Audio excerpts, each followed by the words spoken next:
Volume 11, Prologue, a certain entrance, number 05_open. Hey, you lazy Zashiki Warashi. What is this Hai no Enma thing anyway? I suppose you could call it a Japanese succubus. It's counted as a blood-sucking monster, but it's actually an enemy of Buddhism. In other words, it's a female yukai that uses her charm to get in the way of asceticism. Oh, a succubus, you say? I see. A succubus.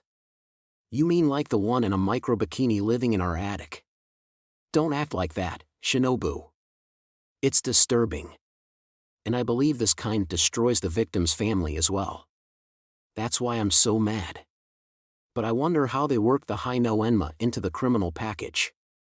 Especially into a package to attract all the girls around you. It sounds ridiculous, but it's no laughing matter. The market toward people who want to be popular is huge. In a broad sense, it covers fashion. In a deeper sense, there's plastic surgery. And if you want to get into the shadier stuff, there's the power stones you can buy on the internet. If you include love songs and movies that virtually fulfill that desire, it might be the biggest market in the world. But the Hai no Enma is a female yukai and primarily messes with male ascetics. You mean it wouldn't make girls fall for people like this package does? That's right. And I might have called it a blood-sucking monster, but it can't turn other people into its own kind like a vampire. So did they use that fact to create a package that creates more Hai no Enmas? That is, the target girls are made identical to the Japanese succubus? Made identical? You mean instead of having the Hai no Enma attack them, the targets are drawn in by doing the same thing as it? Hai no Enma. Japanese succubus. Enemy of Buddhism. Interferes with asceticism. Sucks blood. Wait. What is it? You say it's a blood-sucking monster, but what's the definition of blood here? Human blood, of course. I doubt it counts if they eat a rare veal steak. But what if anything counts as long as it's human blood? There's more than just A, B, and O. There's also artificial blood. Shinobu, you don't mean, and calling it artificial blood is a bit of an exaggeration. It's nothing more than a few minerals and electrolytes added to saline. In that case, we've already seen the artificial blood they've been spreading around. Those sports drinks and oral rehydration fluid.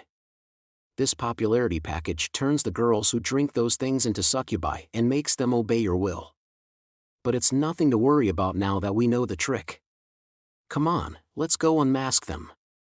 They've really developed this restaurant's broadcast ability, muttered Shokuhu Masaki. She was one of Academy City's 7 and Tokuwadai Middle School's 2 Level 5s. Her long legs were wrapped in stockings with spider web embroidery and those legs dangled down near a stool support column. The amber-polished counter reflected the doll-like features of her small face and her long, honey blonde hair. People found it hard to believe her proportions were those of a middle school girl, and those proportions seductively pushed out the blazer of her Tokuwadai winter uniform from within. She impolitely rested her elbows on the counter and turned her bored eyes toward the flat screen monitor installed over the employee's head. In the old days, it had been common for professional baseball games or horse races to play at ramen shops or set meal restaurants, but that was technically against the law. That led to a demand for programming that store and restaurant televisions could play without relying on TV broadcasts.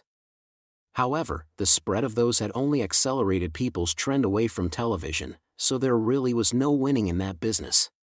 Is that a magnetically controlled monitor? Instead of RGB colors, they use CMYK. I've heard they don't produce blue light and can display resolutions higher than 4K 8K for things like art museum and art introduction shows, but they tragically never caught on because the broadcast signals couldn't keep up. If they had a screen like that here, she guessed someone in the restaurant loved gadgets. At any rate, what did a truly high-class girl eat? There were a variety of answers, but Shokuhu Masaki never touched any of the foods in convenience stores or family restaurants that would list a single vague ingredient such as Salisbury steak. On the other hand, living solely off of high-class French food requiring a reservation seemed even cheaper and felt like something a steak-loving middle-aged man would do. Sorry about the wait. There's your cheeseburger, French fries, 7 veggie salad, and orange juice. Is onion dressing okay? Thank you. We will prepare a mini custard pudding pie for your dessert. Please do. She smiled and looked down at the tray on the counter. It all looked like the foods found at fast food restaurants the world over, and none of it was particularly expensive. Nevertheless, she had a good reason for choosing this as the ultimate luxury.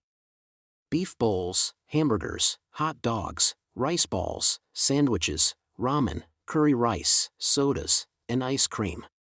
Those were the main draw of countless restaurants across Japan, but what if they were made naturally delicious by a natural professional using natural ingredients? This restaurant was the answer. The ingredients were kept cheap, so there was no major risk. But at the same time, the restaurant did not raise their prices solely to improve their image. The facade of fancy words was thrown aside, and they made something anyone would want if they knew just how difficult it was to naturally enjoy what was natural. Restaurants like this were hidden around Academy City, and only those who knew the list could avoid the many landmines and enjoy these natural foods on a daily basis. In Academy City's case, most restaurants used cloned meat and vegetables grown inside farming buildings, so finding natural ingredients better than that was a high hurdle indeed. The bottles of water and cafe desserts Shokuho ate on a daily basis were also hidden masterpieces buried on the shelves. However, there may have been another, completely different reason why she ate those natural things so often. Even among specialists, opinions were divided on why people developed preferences in food. One theory said there was a deep bond between the sense of taste and memories. Liking the taste of your mother's cooking was proof of growing up in a happy household. Conversely, a child who was always lonely with both parents at work would associate the flavor of ready-made convenience store meals with those negative memories.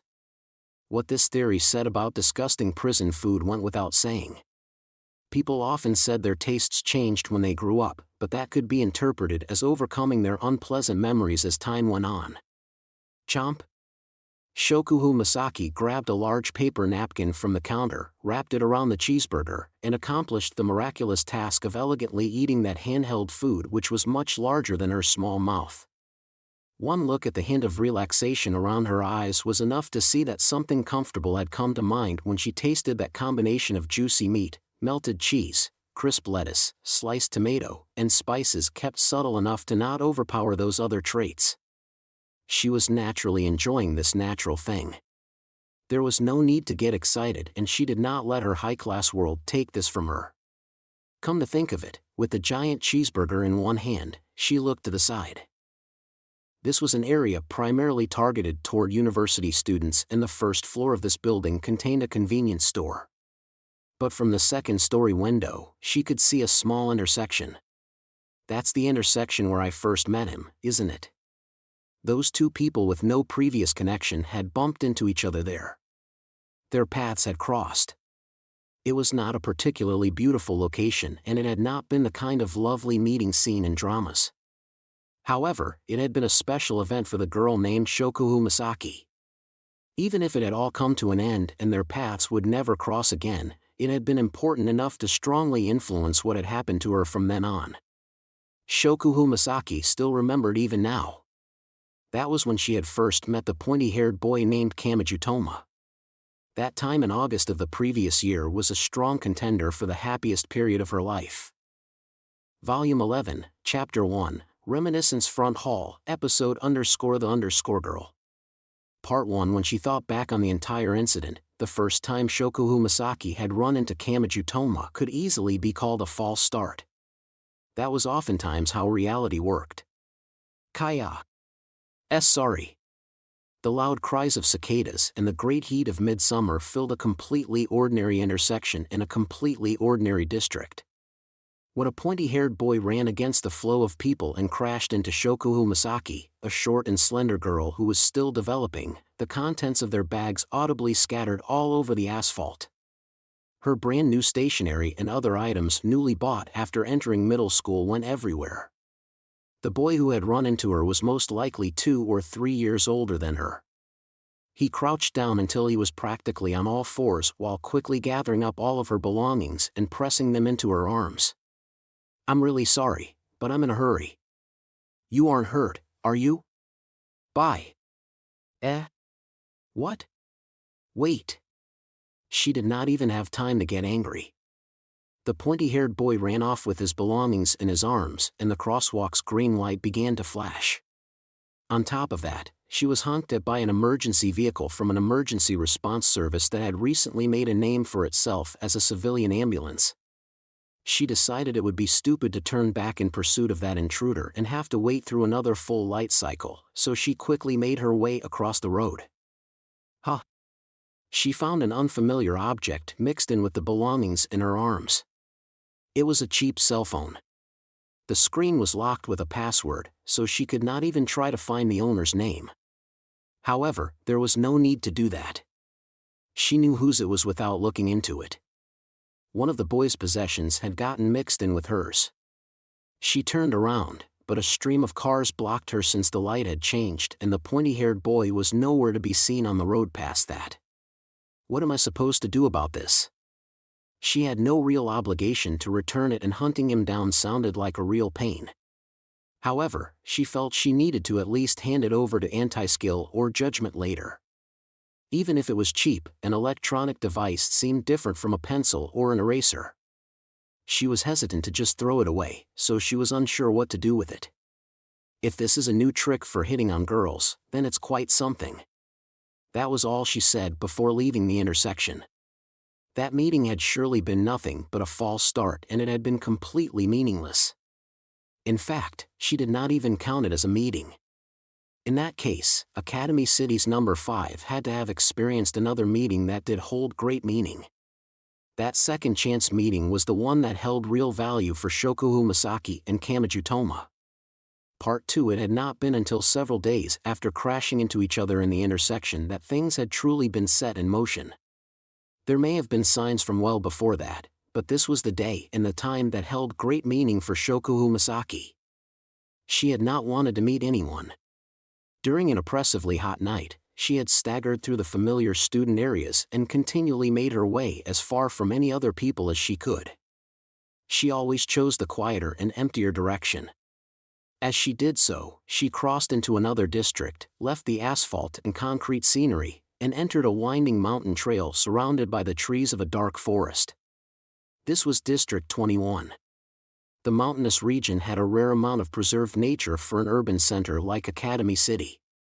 It was filled with observatories and valuable water resources such as dams or artificial lakes. But even then, she kept moving. She could not accept it. She walked on and on without end and ultimately found herself at the peak of one of the few mountains. There she found a circular artificial lake with a diameter of over 50 meters. Something like a metal tower rose from the center of the lake, and the lake's edges were entirely made of concrete. From space, it may have looked like some strange ruins, but it was actually an experimental geothermal power station that stuck a heat-conducting rod 1,000 meters down into the earth. The sun had already set and the moon was out. It was far past her dorm's curfew, so the dorm manager and the like were probably causing an uproar. But Shokuhu Masaki had grown sick of all that. Still in the brand new summer uniform of a first year in middle school, she collapsed onto her back next to the perfect circle of the artificial lake. No one else was around, so she spread out her limbs despite her short skirt. One could perhaps call it giving into temptation, but she pulled a TV remote from her handbag and toyed with it in her hand. She spun it around like a gunman in a western, and a little thought began to grow larger and larger inside her head. It was just like frozen moisture wrapping around the dust in the air to form a large snow crystal. She had already settled the issue involving a giant to increase, which was very important to her. The related incident involving a named Dolly who had lived hidden in a tall building was also over for the moment, as much as she hated to admit it. Enough time had passed since then for her emotions to cool. And that may have been the reason why. Was she finally relaxing, or had she grown lax? It was at this moment, when some time had passed after all of her immediate problems had been dealt with, that her heart fell into a decayed state, much like an overly serious freshman growing depressed shortly after starting school.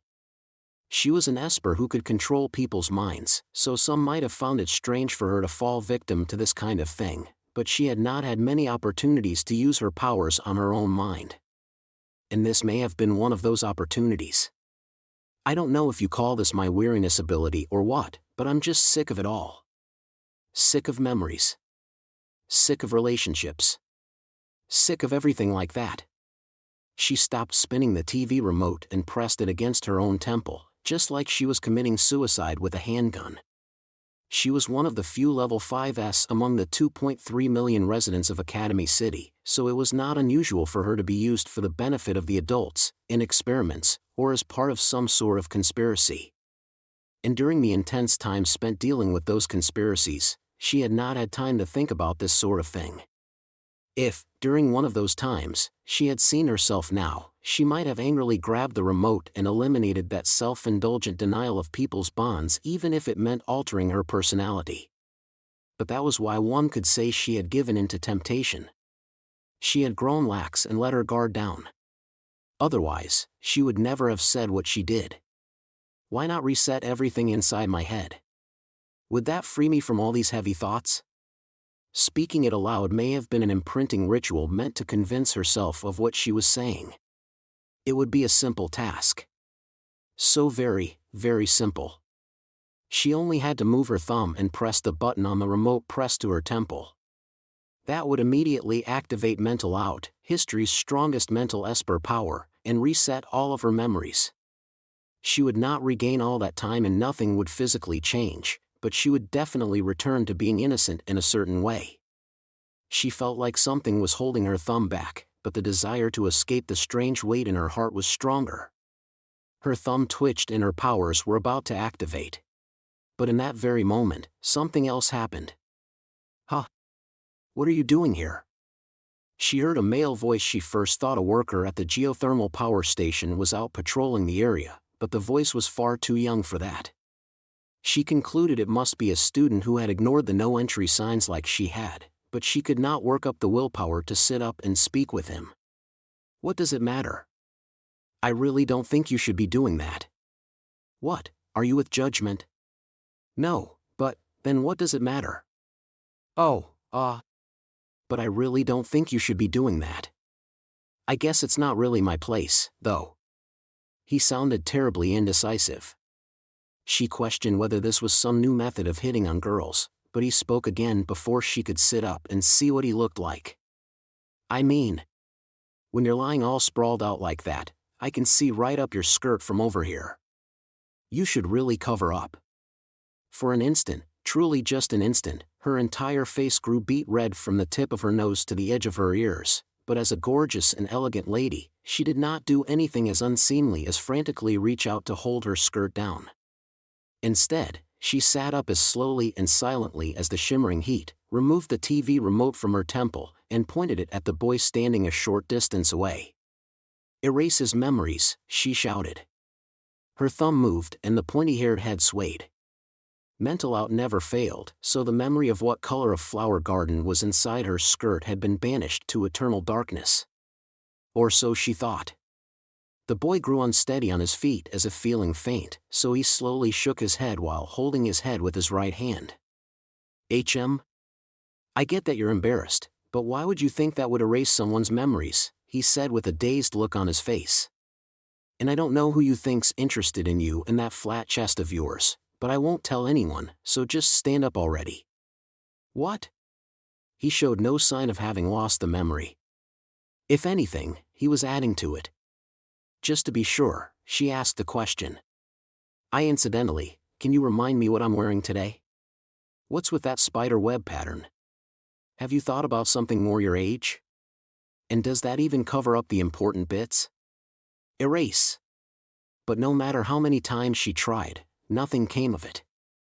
It was an endless spiral of memory erasure, dizziness, right hand to the head, confused look.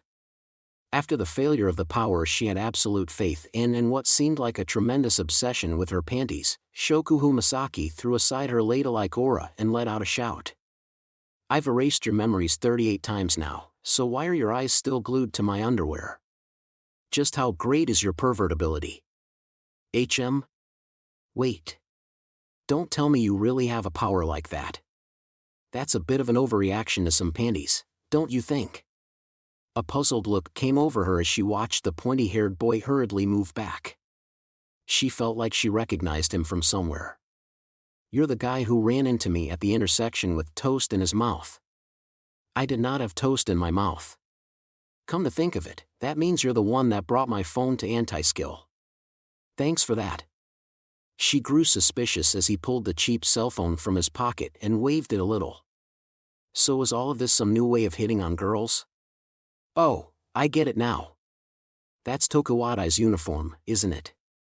I've run into a painfully self-conscious little lady, haven't I? Part 3. The current Shokuhu Masaki laughed without meaning to. As she did, the large breasts swelling out from within her winter uniform shook. She had finished eating and started back toward her student dorm in the school garden, but she had naturally chosen to use the underground mall's heated corridor. The reason she liked the underground mall may have been because its spider web of intricate passageways reminded her of the unreal feeling of a labyrinth in a picture book. She enjoyed the ethereal feeling of not knowing where she was or which direction she was facing despite being in familiar territory, but she also recalled what had happened back then. That had been a terrible meeting. But in her depraved state of mind at the time, which thinking back was a despicable and spoiled way to act, it had been like a perfect score shot in the arm. There were times when fancy and by-the-book words would not reach you. There were also times when you would harshly reject anything just because it came from your parents or teachers. Sometimes a gag manga or comedian skit that adults mocked as meaningless and worthless could bring life back to a weakened heart. And the fact that Shokuhu Masaki had made it this far without resetting her memories was surely due to that horrible meeting. But for better or for worse, that had been nothing more than a meeting. The two had not even learned each other's names. It was here that they had learned that and that he had made some kind of definite connection with her. This underground mall had been the stage for that. Part 4. It was apparently known as the Summer City Flood Prevention Program. What is with this? Academy City District 7 was a city of asphalt and concrete that could be called Shokuhu Masaki's home ground, and she was currently standing there wearing her school's designated racing swimsuit. This was the summer of her first year in middle school, so the swimsuit was almost brand new. Simply put, this event used the city for disaster training. It was a large-scale test period to ensure the underground mall's drainage equipment worked and the emergency shutters could withstand the water pressure. The spider web of underground passageways and some of the above-ground roads were intentionally flooded by guiding river water into them after passing it through water purification equipment. That was the basic outline of the event. This essentially turned all the city's shortcuts into flowing pools, and the students swam all around with their wallets and stationery in waterproof bags. Let's play with this. If we dive with it, it's gotta be fun. What's so great about a radio-controlled submarine? You'll see once you dive. Small children were running around and shouting in excitement. Whether it was the ocean, a river, or a pool, teenage students would go nuts as long as they had a body of water on a hot day, so this event had latched onto their hearts and would not let go. Or at the very least, no one complained about it. Except for the small minority like Shokuhu Masaki, that is. I had to wear my swimsuit because I'm not about to reveal my pathetic lack of ability by saying I can't swim at my age, but what do I do now? She could move from one end of the city to the other without entering the underground mall, but the underground passageways were best if she wanted to take the shortest route that avoided the really long red lights at the main roads and the railroad crossings. Also, the air-conditioned underground passageways that protected her from the hot sun were an urban oasis for people like her. It's 38 degrees out here. I'm not going to melt like ice cream before getting back to the dorm, am I? But now that she had made a show of wearing her swimsuit, she did not want to use the trains or buses. She was not going to be quite that welcoming to the molesters of the world. On this day of summer break, simply heading out to the store had turned into this living hell. Unlike the girls excitedly running to the stairs down to the underground mall while carrying floats and beach balls, Shokuhu alone felt dark as if she were in a reverse spotlight. That was when she heard footsteps. despite the crowds around her, these footsteps sounded oddly loud in her ears. Huh? What are you doing drooping down in the middle of the street? You don't have heat stroke, do you? You're the guy who ran into me at the intersection with toast in his mouth and then tried to hit on me at the mountain peak. The name's Kamachi, Golden Girl. I am the great Shokuhu Masaki. That young lady of Tokuwadai Middle School immediately shouted back in an all-out rejection because she feared having that weird nickname stick with her forever. Shokuhu? That sounds like it's spelled with some crazy characters. And why are you wilting like that? Are you lost? You just insist on mocking me, don't you? Could you leave me alone? I was having a bad enough time simply having to walk back to my dorm through the incredibly hot sun at 2 in the afternoon. Why would you do that? Just use the underground passageways. They've turned into air-conditioned flowing pools so they'll feel almost too cold. KH. Her shoulders jumped more than necessary. And if you aren't going to head underground, why are you walking around in a swimsuit in the first place? This was not good. She would rather die than let it out that she was walking around in the swimsuit to show off despite not being able to swim. Yet saying she was going around town in a swimsuit for no reason would just make her a pervert. This was really, really bad. Ho, ho ho ho. What are you talking about? I was just about to head down there with plenty of ability to spare. I have no idea why you sound so defiant, but why don't you get going? I will. Okay. I really, really will. Okay? Why do I feel déjà vu? Is it just me or is this a lot like the lead-up to entering a boiling bath? Shokuhu Masaki trudged off toward the stairs to the underground mall like she was preparing to commit suicide. She hesitantly turned back on the way, but the mystery pointy-haired boy named Kamachi was still giving her a skeptical look. She favorably interpreted that as her hips simply being too attractive for her own good, but she did not stop. She could not stop now. The rectangular entrance leading underground showed a stairway that was flooded partway down, but it looked like a giant monster's maw to her. A raw chill ran from the inside of her legs to the back of her neck, but her hyper-high-class aura refused to let her give up. She moved hesitantly but gathered strength in her gut so those around her would not notice. As she did, she heard the cries of playing elementary school children who easily ran down the stairs past her and into the labyrinthine pool below. This water gun's amazing. It really is. Look. Wait for me. Meanwhile, Shokuhu Masaki quietly clenched her teeth and tried to motivate herself. It's okay. Even those children can laugh and play here. It doesn't matter if you can't swim. The water isn't 5 meters deep or anything. You can walk along the corridor like normal and reach the exit like normal. Normal human ability is more than enough here. But whatever she said on the surface, she was more than panicked, so she overlooked a small fact. One child lagging behind the passing group gave a shout of "Wait for me." And a moment later, that slower child crashed into her back. Without even time to scream, her face produced a tremendous splash as it broke through the water's surface. In all seriousness, fear for her life filled her entire being. Under the water, everything sparkled brightly and she could not even tell which way was up. See cough. She flailed her limbs around, but that did not help. She was like a hamster running in its wheel. Meanwhile, the oxygen inside her body was converted into something else and a strange heat wrapped around her mind. Oh, honestly. She thought she heard a voice and a large clump of air bubbles burst into the water nearby. It grabbed her slender flailing arm and dragged her up to the surface. It was the pointy-haired boy named Kamachi. Cough! Cough! He shouted at the self-proclaimed beautiful girl from close range as she coughed. The water isn't even a meter deep here. Are you the kind of person that causes problems for the part-time lifeguard by drowning in a kiddie pool? Shut up. The group of kids, including the one who had run into her, was nervously looking their way from a short distance away. Shokuhu should have been the victim here, so why did she feel so guilty? And if you can't swim, that's fine. Why are you getting so angry and charging in here? But if you're really not feeling well, I can call a civilian ambulance. I said shut up.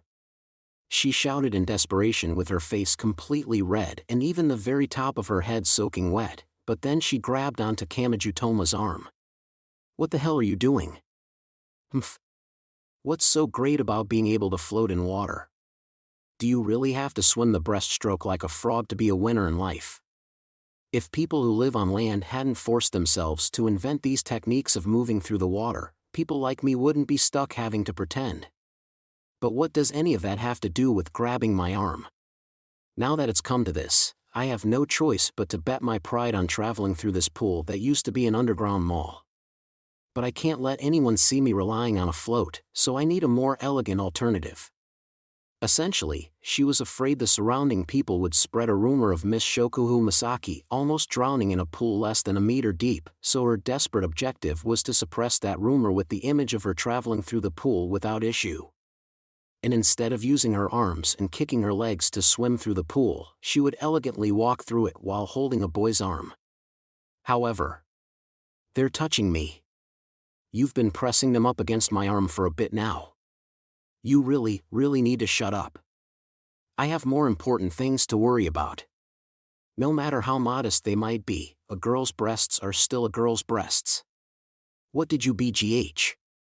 Just as she began to snap back at him, a beach ball struck her square in the face. A short distance away, a few girls in swimsuits were panicking at the wonderfully clean hit, and Kamajutoma's words provided the finishing blow. Not again. This is just like the trouble you caused by not noticing that kid coming up behind you. It's your fault for not seeing it coming from right in front of you. Does this go beyond swimming? Are you just hopelessly all-around unathletic? Ha ha ha ha ha.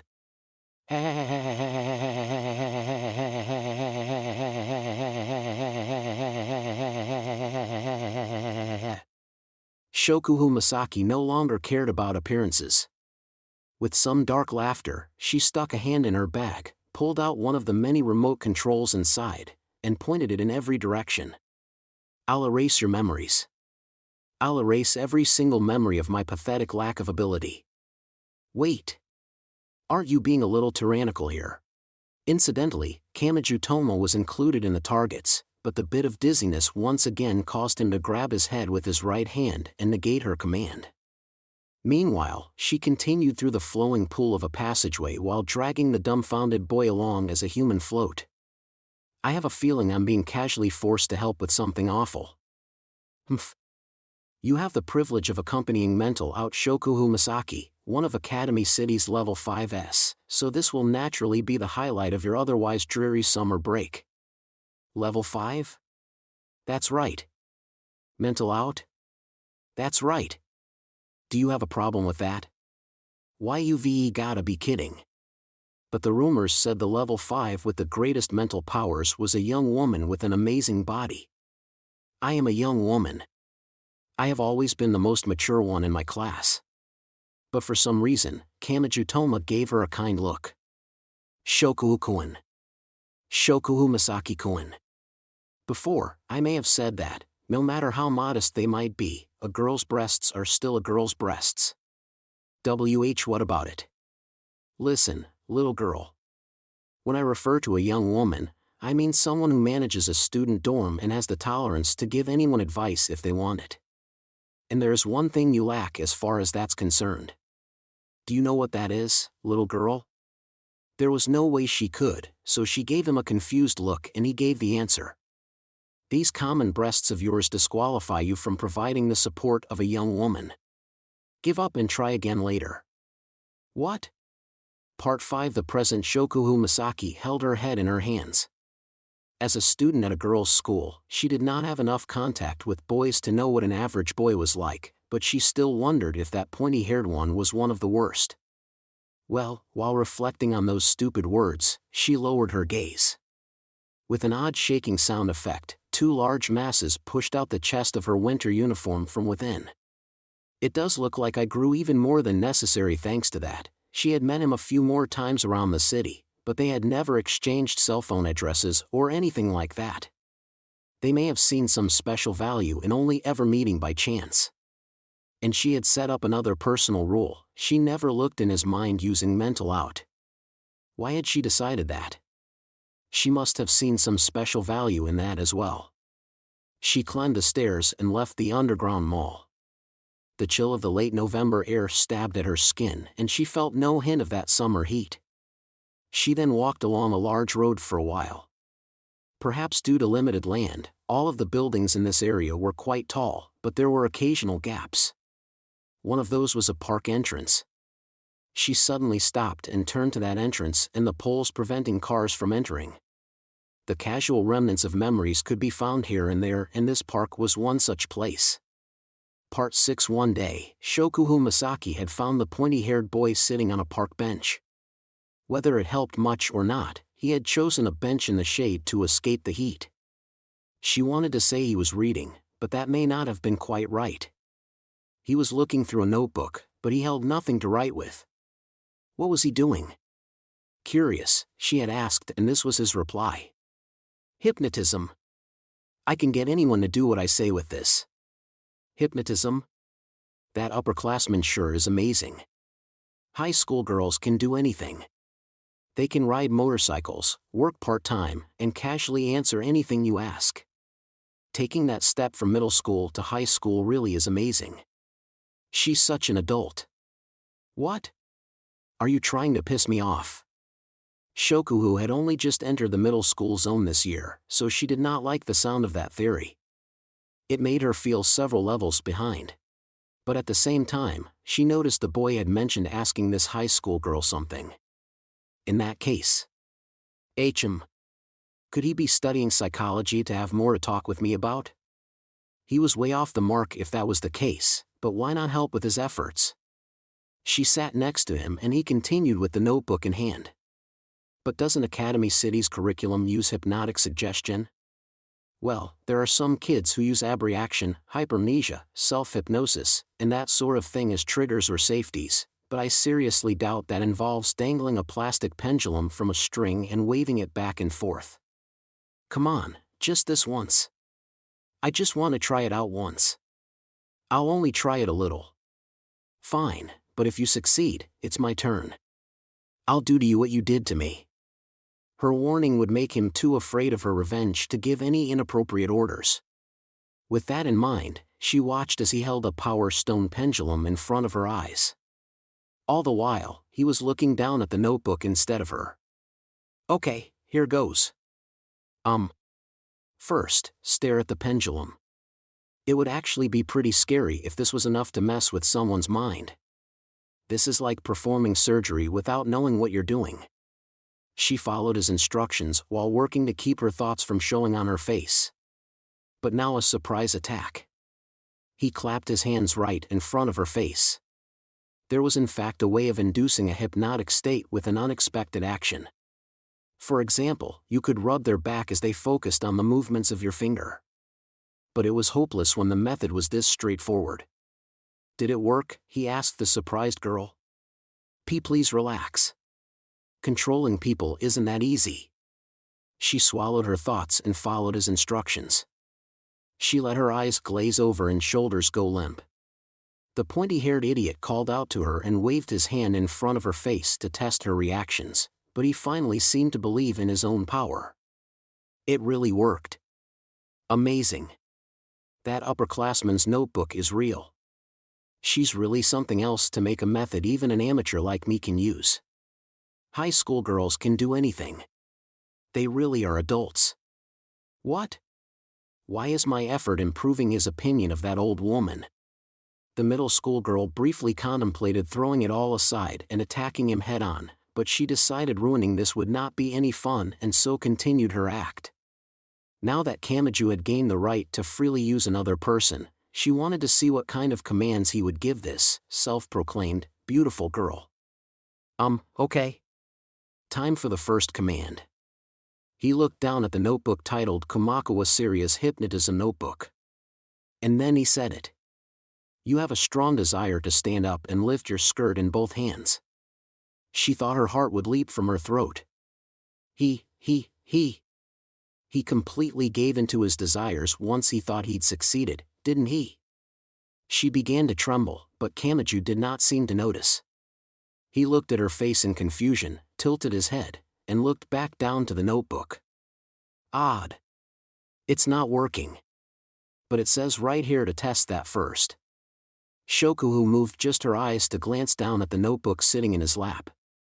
Someone had used a highlighter all over the page, but one area was emphasized more than the rest. Embarrassment is an important parameter for showing a human's resistance. To check whether they are under your control or not, you first need to test a command that will cause great embarrassment. For example, you could ask them to lift their skirt. That girl is just making things up. In fact, the false notebook was written to carry things in an obscene direction no matter what happened. Most likely, that upperclassman had realized Shokuhu was involved once Kamachi made his request. In her jealousy, she had created this nonsense manual and given it to Kamachi. It was exactly the sort of method she would expect of that old woman. Next time they met, she swore to control her with mental out, dress her in a risque swimsuit, and have her put on a one-man samba carnival, but how to handle the current situation took priority. But this isn't good. Wouldn't it be bad if I hypnotized her but left her hanging like this? Oh, damn. Is there a way to stop the hypnotism? Like a purge switch or something? What had he planned to do if this was real? She grew more and more irritated as he flipped through page after page, but she realized she had bigger things to worry about. Namely, the page his hand stopped on. Here it is. Let's see. Emergency hypnotism release. If the hypnotism fails, it could cause catastrophic damage to their memories or personality, so do not hesitate for a second when performing this emergency release. However, shouting to them or slapping them won't help. Their embarrassment is what is interfering with your commands, so you must increase that to its maximum. Wait. For example, by removing their panties.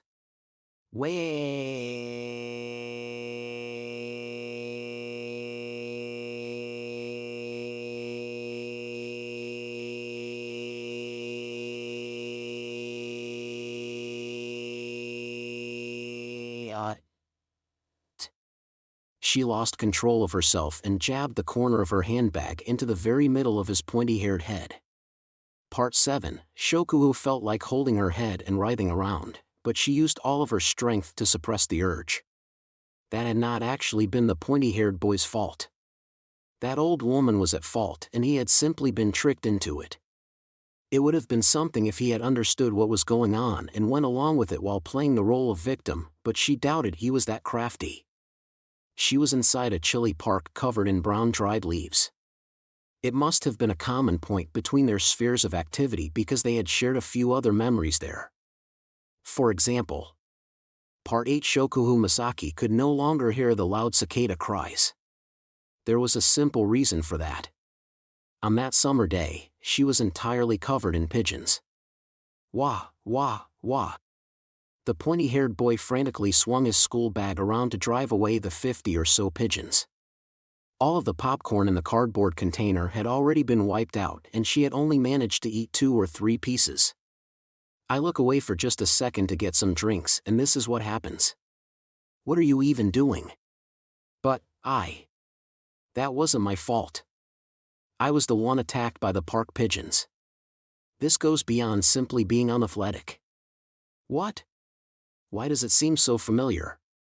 Do you maybe have the same tendency for misfortune as me? And no, I don't. A perfect queen like me would never have that kind of negative ability displayed on her status screen. However, the boy fished through his bag with a pitying look in his eyes. He pulled out a silver whistle in a plastic bag and handed it to the slender girl who still had feathers on her summer uniform and in her hair. It resembled the kind of whistle used for soccer matches and the like, but it had likely been customized for emergencies. She could use it to let people know where she was if she was stranded or buried alive. I got this in some kind of training, so take it. You need to have something like this with you at all times. I'd be worried otherwise. What do you mean by that? Use it if you're in trouble. It might give me more chances to save you. Once she took it because he said to, she realized she had already been pretty well tamed by him. She would never have admitted it, though. Honestly, this isn't like putting a bell on a cat's collar. Despite being a shiny silver, she found the whistle was made of plastic or something similar once she removed it from the bag. It was a cheap product with the silver painted on, and it was probably worth less than 100 yen, but the whistles had probably been handed out to all of the students at a school and thought of as a bargain if they would help at all. She casually began to place it in her mouth, but then she froze. Wait. Given this thing's second-hand ability, would this be an indirect kiss? Her face rapidly grew red, but Kamachi only yawned. She had a sudden urge to hit him, but she reconsidered it. He had handed it to her while it was still in the plastic bag. He had likely gotten it during some disaster training and then never used it. She was essentially being used as a garbage can here. That irritated her a bit, but she relaxed and placed the whistle in her mouth. Will this thing really be any help? Who knows? But it should be easier on the throat than screaming. I tried it out once and it was really loud. A horribly distorted whistle rang throughout the park. The indirect kiss was an indirect kiss after all. Part 9. The current Shokuhu Misaki sighed. That whistle was still in her handbag. She had never had need to use it, but she had found no reason to get rid of it either. Ultimately, she had not rid herself of her lingering attachment to the point of cutting all ties. This could be said of anyone, but there were discrepancies between who she wanted to be and who she really was. And that boy was one of the few areas in which she was willing to admit that fact. Come to think of it, inside that park, which was nearly empty due to the cold, a certain girl's face came to mind. That girl was Misaka Makoto. She was a fellow student at Tokuwadai Middle School and Academy City's number 3 level 5. The two of them were like oil and water. In fact, they were barely comparable. At any rate, she would always end up in an argument whenever she saw the girl. And these memories may be part of the reason I just can't stand her. An older boy and a Tokuwadai lady. Her special power did not work on him. An indirect kiss. The paths they had traveled down with that boy were similar on all counts. If it were not for the problem with his memories, Shokuhu might have been the one there. She knew she should really give up, but she was also not about to stick the remote against her head again. She had already cast aside the option of forgetting everything. What a pain. She cut across the nearly empty park and made her way outside the other exit with the short skirt of her winter uniform blowing a bit. She walked further through the many tall buildings of the city. Countless narrow alleys could be seen in the dim darkness between the buildings. She suddenly stopped in front of one of those. This was the place. Not all of her memories with Kamachi Toma had been enjoyable ones. Some perfectly matched the atmosphere of dangerous darkness filling that narrow alleyway. And this may have been yet another way that Misaka Makoto had resembled Shokuhu's own path with the boy.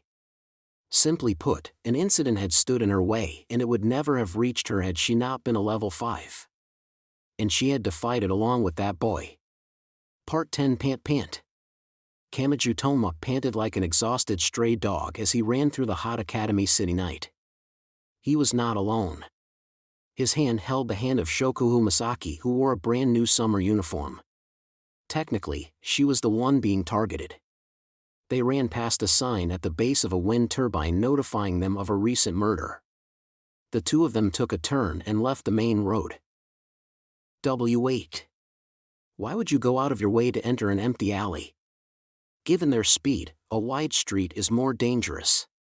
When they're moving that fast, they shouldn't be able to make tight turns. That idea may not have been wrong, but their pursuer's abilities exceeded their expectations. The words on the previous sign returned to Shokuhu's mind. There had been a murder recently and a single mistake here could give the two of them a similar fate.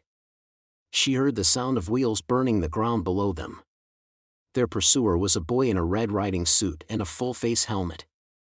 However, he had small inline skate wheels attached in over 50 places, bottoms of the feet, knees, elbows, shoulders, wrists, waist, back, chest, etc. On top of that, he had 2 tiny jet engines on his back.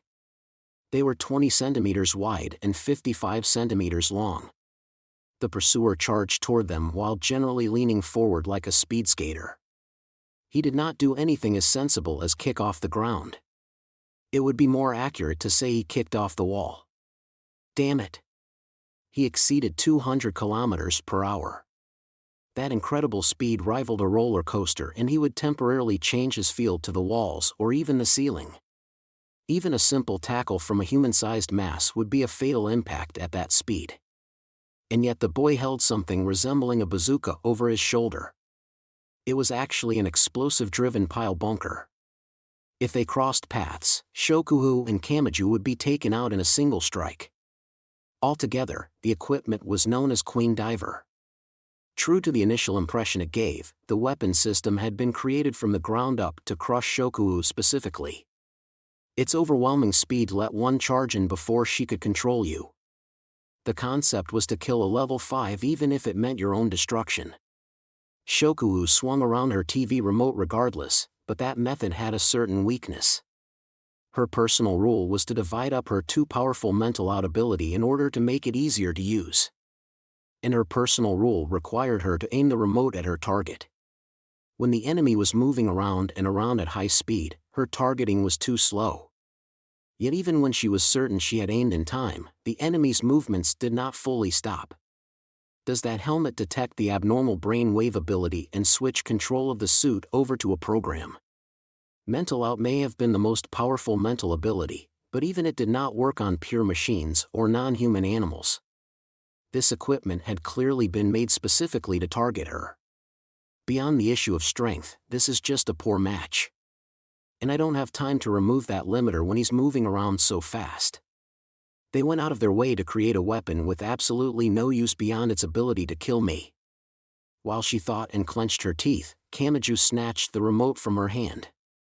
Why dash? Before she could protest, the pointy-haired boy had thrown the remote at the Red Riding suit as hard as he could. This was a complete waste, much like throwing a gun without bothering to pull the trigger, but it was still effective. As soon as the remote hit the full-face helmet, the riding suit lost its balance while clinging to the wall and trying to pierce through Shokuhu's body.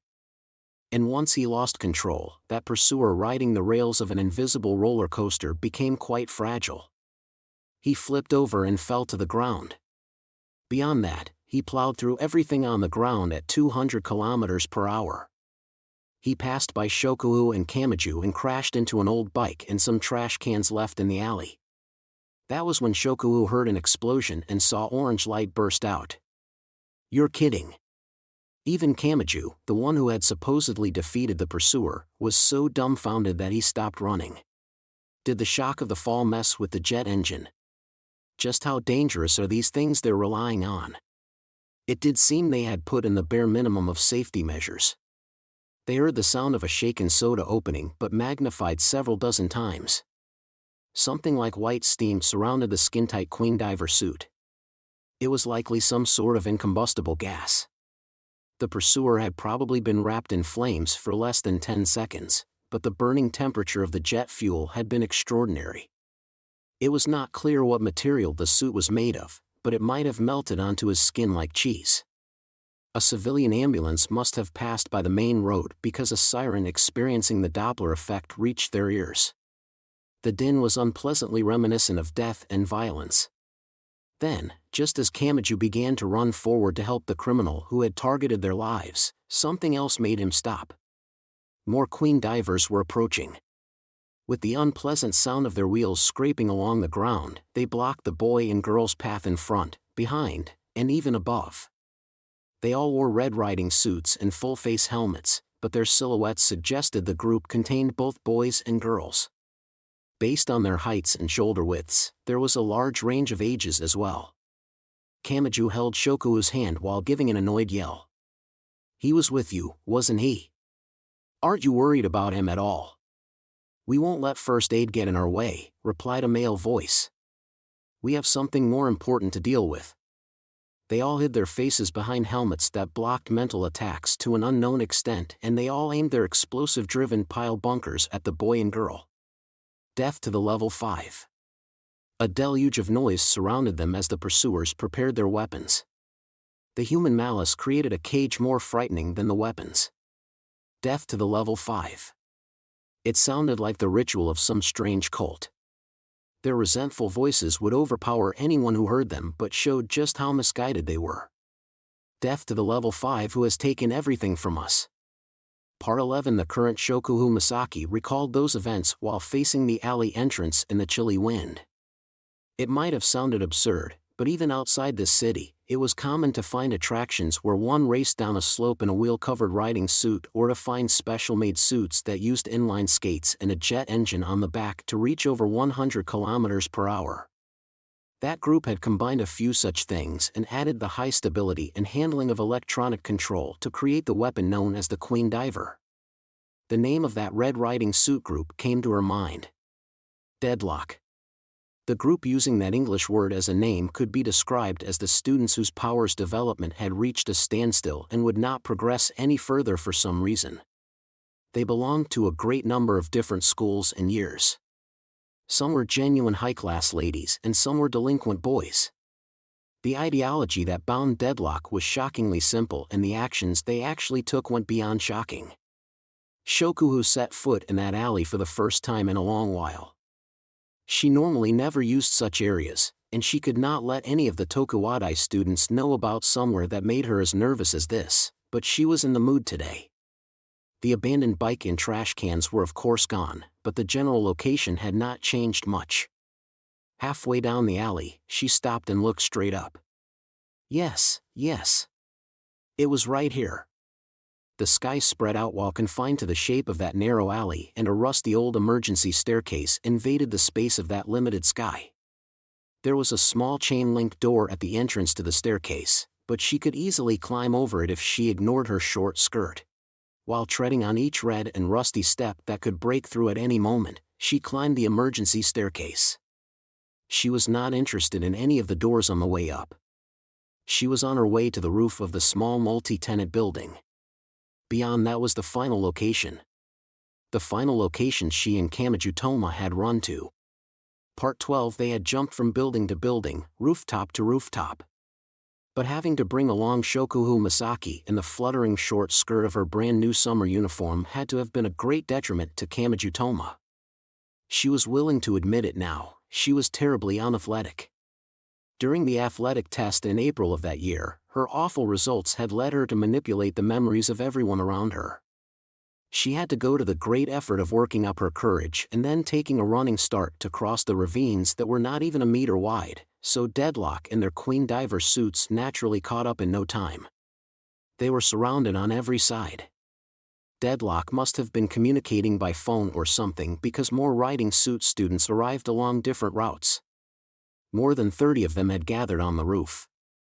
Shokuhu could try to use her remote to have them take each other out and Kamiju could clench his right fist, but if Deadlock charged forward while prepared to be caught in a jet engine explosion, the two of them would not escape unharmed. One of the Scarlet Queen divers spoke to Kamiju rather than Shokuhu. "Are you sure you want to keep this up?" He was telling Kamiju he would be saved if he backed off now. "But of course I'm sure." Kamijutoma did not hesitate to reply. Shokuhu Masaki could not understand what he was saying even as his back protected her. She was just a passing acquaintance to him. They were not childhood friends with a decade of history, they were not blood-related siblings, they were not dating, and they had no other special relationship like that. So why had he responded so readily? What was it that drove him? It seemed the riding suit boy had the same question. You must be a pretty powerful Esper to say that. But don't take us lightly because we rely on tools. Even level 4s aren't uncommon in our group. I'm nothing that amazing, spat out the boy. I'm a 0. A level 0, but there are still things I can't allow. And when it comes to those things, I'm ready to clench my fist. I see. So you're one of us. The Queen Diver boy did not mock him for it.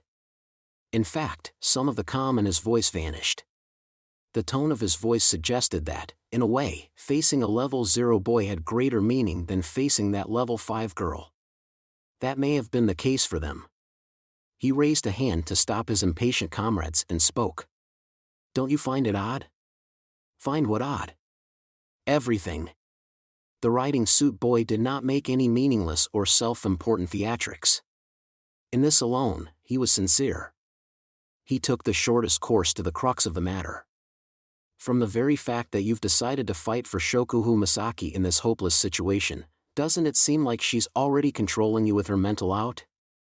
Part 13. The current Shokuhu Masaki felt the chilly wind on the square roof of the multi-tenant building. She was not about to jump from building to building.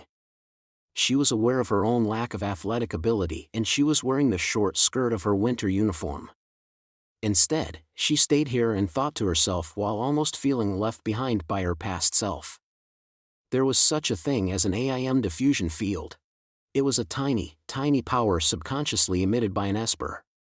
With pyrokinesis, it was heat. With psychokinesis, it was pressure. With electromasters, it was electricity. It always matched the esper's type of power and it was so weak it could only just barely be detected with a microscope or precision measuring device. But no matter how weak it was, power was power. That power was definitely emitted. And what was Shokuhu Masaki's power? In Mental Out's case, what kind of power did she subconsciously emit into the outer world? That was the group named Deadlock's motive for keeping an eye on level 5s and occasionally putting together a suicidal plan to crush them. Someone was bending the world in a way convenient to them. They were likely a powerful esper, so they would naturally be one of those at the top. The world's fairness had been twisted to those people's benefit and the unfairness that created was forced onto many others. And to top it all off, the ones twisting the world for their own benefit even if it meant mass-producing misfortune and tragedy were not even aware they were doing it. Because they were not aware, compromise and negotiation would be impossible. They could not stop it even if they tried, so the only way to bring fairness back to the world was to kill them. Deadlock had asked her a few questions. Have you ever thought your life was going a little too well? Have you never thought something might have been sacrificed to give you your high-class status or the growth of your powers? Yes. Just like Kamachi Toma as he threw his life away for her sake. Part 14. Shokuhu Masaki let out that quiet voice while the boy protected her despite being surrounded by queen divers on the multi-tenant building roof. The doubt brought worry. The worry brought fear. Had her power thrown someone else's life out of order? Not only that, had it caused anyone's death? Had it happened without her realizing it? Had it happened without her being able to control it?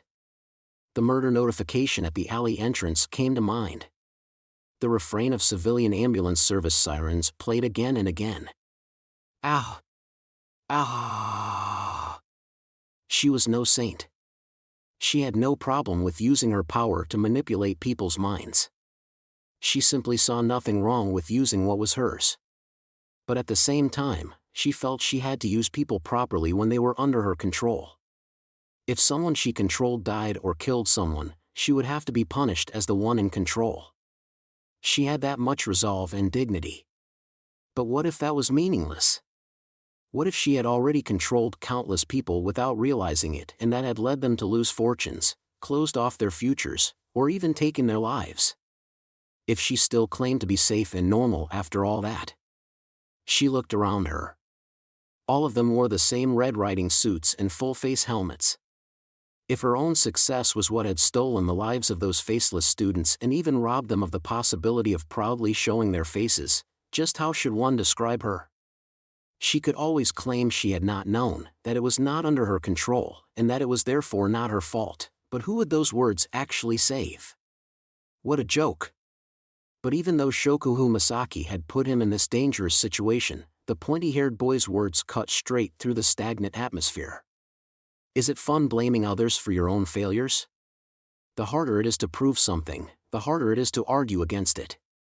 You all made up a reason why it was okay for you to fail. That way you could rest easy as you got lazy. You know very well this girl isn't what caused your setbacks. Perhaps, said one of the Red Queen divers. He was completely calm and showed no anger. Even I wonder if we're right about this. Every time I think about attacking the level 5 named Shokuhu Masaki, I feel something like a conscience throbbing inside me.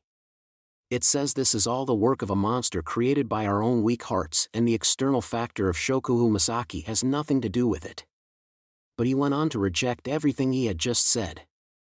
But doesn't that seem really suspicious to you? You can't deny the possibility that this throbbing I think is my conscience was actually created for someone else's benefit. Normally, that would have been nothing but a delusion. It would have been the crazy ramblings of someone who could not control his own heart. But with her, it was possible. With mental out, it was possible. And she could only face the world on the conscious level, so not even she could be certain because she subconsciously emitted some of her power. That is why I won't call your anger wrong. The riding suit boy readily prepared the pile bunker on his shoulder and viewed Kamachi Toma as a clear enemy, but his voice showed he recognized him as a fellow human. But that is also why you should wonder where that emotion comes from. It's wrong to die for something like this. If you know that but still stand to protect her, something doesn't add up. So what created that distortion? Think about who motivated you to stand there and why. Shokuhu Masaki was certain that clinched it. No matter how much she tried to deny it, her words would never reach Kamachi Toma. She had not even rid herself of doubt, so her words would never get through to someone else. And if he abandoned her, it was all over. She could control the queen divers with her remote, but if they charged toward her at 200 kilometers per hour from 30 different directions, would even swinging around 2 remotes be enough? Even if she had them take each other out, it would not be easy. They were set to switch to program control once she took over. Deadlock was prepared to die as long as they could defeat mental out. Even if a head-on collision at that speed would crush their bodies, and even if they risked a large explosion if that JP5 jet fuel leaked out, it was all worth it to them if they could defeat this level 5. Thus, it was over. She would either be torn apart by a pile bunker or roasted in a jet fuel explosion. Whatever happened, her slim chances of survival vanished once Kamachi Toma gave up on her. That was the future that should have awaited her. However, none of that matters. She heard a quiet voice. At first, she thought it was an illusion brought on by her weak heart. That crazy conspiracy theory has nothing to do with this. Listen, you thugs. It doesn't matter if these feelings came from my own heart or if they were placed there by a level 5. It doesn't matter if I really think this or if I'm being deceived and manipulated by someone. A hoarse voice escaped her throat, but the boy did not turn toward her. He stayed put so he could protect the girl named Shokuhu Masaki while also allowing his voice to reach the boy in the red riding suit. Even while surrounded by countless deadly weapons, he tightly clenched his right fist. He did so despite knowing he could never take on this many people at once. And he spoke with his back turned. If it leads me to stand here and protect a girl with tears in her eyes, I wouldn't want anything else. It was likely that instant that a decisive gear began to turn within her. That was the instant in which the most powerful mind-controlling Esper realized these feelings still slept within her. Heh. On the other hand, the boy in the red riding suit laughed. But it was not a mocking or despising laugh. Ha ha. Ha ha ha ha ha ha ha ha ha ha. He had accepted the person named Kamachi Toma. That living example of a possibility they could not copy may have shown him an aspiration different from his resentful feelings toward this level 5. Guided by the boy, Kamachi laughed quietly too. Even from behind him, Shokuhu could see his shoulders shaking. At first glance, the scene held the gentle atmosphere of a conclusion. But rationally speaking, that mood was quite unnatural and it was soon destroyed by the Queen Diver's next cold-hearted words. Then I hope you're prepared, you damn clown. You bet. And I hope you guys are willing to put your life on the line and come at me with everything you've got. With a great roar, the boys and girls of Deadlock rushed in from 30 different directions while wielding their explosive-driven pile bunkers. They had recognized their opponent's broad-mindedness but would still kill him. It was like the one-on-one clash between well-known commanders during an ancient battle. That was the form this battle took. Part 15. The current Shokuhu Masaki let out a small breath. Sigh. That ended it all. Since she and Kamachi Toma lived to this day, it went without saying who had won that fight against the student group named Deadlock. And after a few more incidents, the two had parted ways. She would be lying if she said she had no regrets. There was no point in asking if she had accepted it. I'm starting to feel a little sentimental. She was aware of it, but she made no attempt to fight the urge inside her. She left the multi-tenant building rooftop and began walking through the cityscape of Academy City. On the way, she entered a subway station and took a train to another district. She knew where she was going. It was the one place in those memories she had not visited today. That would be District 21 and the circular artificial lake on the mountaintop that formed a part of a geothermal power station. It was the place where everything between them had begun and an important support for her entire personality. I thought I would go for the complete set of locations while I was at it, she muttered while walking along the winding mountain path. She was already soaking with sweat, which was unbefitting of an elegant lady. Honestly, why do I have to go to all this effort? Did I really trudge all this way back then? She had started this memory tour on a whim, but after coming this far, she was reluctant to turn back.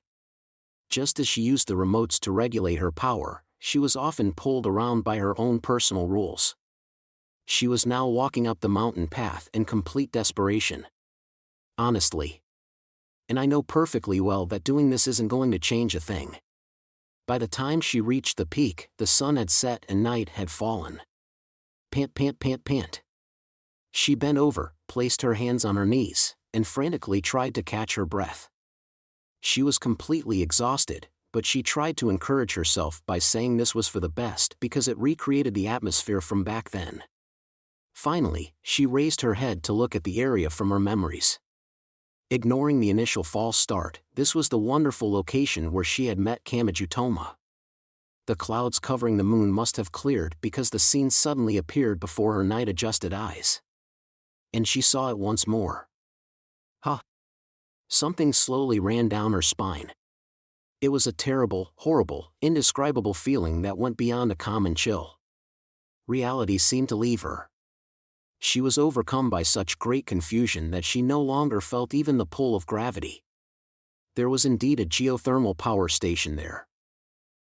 But it had an entirely different design from the one in her memories. Did I get the place wrong?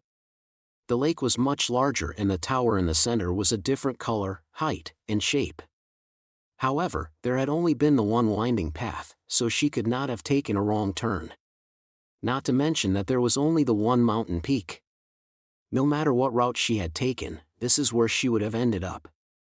There was no way to get it wrong. In that case, what was this? What would lead to the scene before her eyes? Was the power station itself demolished and rebuilt? She suggested a possibility, but it was most likely impossible. Demolishing such a large facility would require a lot of work, including explosive blasts. The vibrations that caused would have affected the dam and radio telescope on the same mountain. If the shaking stirred up the mud and filth accumulated at the bottom of the dam, the standard purification process would no longer suffice. But Shokuhu had not heard of a large-scale water restriction to stop water pollution in the city. And after eliminating every other possibility, only the simplest of explanations remained. She had left this one for last because she had not wanted to think about it. That being, I was wrong, she muttered in a daze. My memories were wrong. My memories with Kamachi Toma didn't exist. When she hesitantly voiced that possibility, she shuddered at how repulsive it was. Like the bottommost card in a pyramid had been roughly snatched away, the series of kind memories that had begun here all came tumbling down. No. That couldn't be it. It just couldn't. Remembering something, she frantically dug through her handbag. Mixed in with the remote she used to control her powers was a cheap emergency whistle painted silver. That boy had personally given this to her with the following words: "Use it if you're in trouble. It might give me more chances to save you." If she had that whistle, it should have meant her memories were accurate. But she wanted to believe that, yet she rejected her own hope. What if some unknown third party gave me this along with the false memories? Then this whistle doesn't qualify as material evidence. Her anguish continued. Because this concerned formless memories, it was difficult to set a stopping point and draw a conclusion. But at the same time, was this even possible? Could someone else manipulate her memories such that she would not notice for such a long period of time? She had the level 5 powers of mental out, so no one could match her when it came to people's minds. She would never have allowed someone to mess with her own memories and then not notice the change for so long. And on top of that, these memories were the most important to her and came from the gentlest part of her. But the great deviation between her memories and the scene before her shook her mind as she tried to fight the doubt. What if someone did accomplish it? Whoever it was would have been using something truly bizarre. This went beyond that deadlock group that she was no longer sure had even existed. She knew of the deepest darkness of this city thanks to Dolly, who was related to the mass-produced military and the project that created a giant version of a certain level 5's brain, but she doubted even the people related to those incidents could outdo her so perfectly. In that case, if this scene was right and her memories were wrong, it meant someone even more powerful than those people had attacked her without her even knowing it. My memories, she brought a hand to her head and could feel something explode inside her chest. That something was anger. Her rage was directed at the one who had set foot inside the most important part of her and trampled on everything there. What did you do to my memories? She removed the glove covering her fingertips, pulled out a digital recorder remote, and pressed it against her own temple. Category 044/extract the past year's memories from the object I touch with my right hand. This was the path she had once walked, but no information came from the guardrail. She found nothing, even with her mind-reading ability. What did you do to my memoria?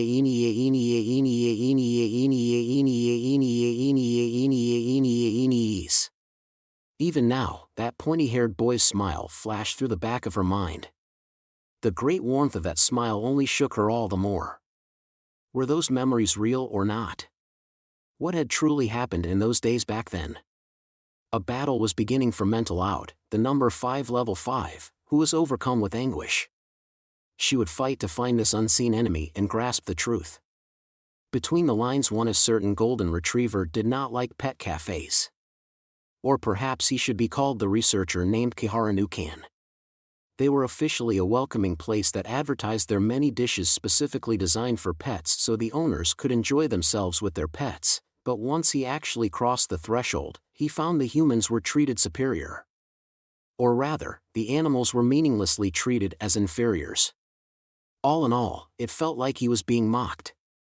Look, sensei. This puppy cake is low fat and low sugar, but it's still really sweet. Come on, say ah. Come on. Say ah. Ah. What is this massive artificial sweetener supposed to be? Honestly, it pisses me off. The surrounding customers looked surprised when the refined voice of a middle-aged man came from what was clearly a dog, but this was Academy City. Nowhere else in the world had as much of an affinity with or persuasiveness concerning technology. In fact, it had almost reached the level of a religious belief. The people began lively but misguided discussions along the lines of that talking collar is nice or I wonder what site sells it. But the woman in a cheap suit and a lab coat paid them no heed. Come on. I ordered this nice puppy cake that's made for a dog's body, so eat it. You're always saying not to waste food, right? If you want to buy me a treat, make it a cigar. I won't accept anything less than a top-class Cuban, though.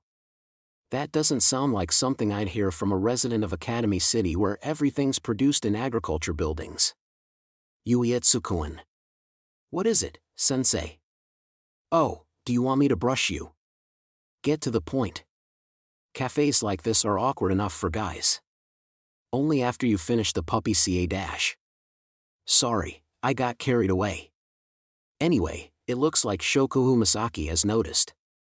And it seems the ant views the bee's movement as a trigger because she has started moving too. So that means she has finished biding her time.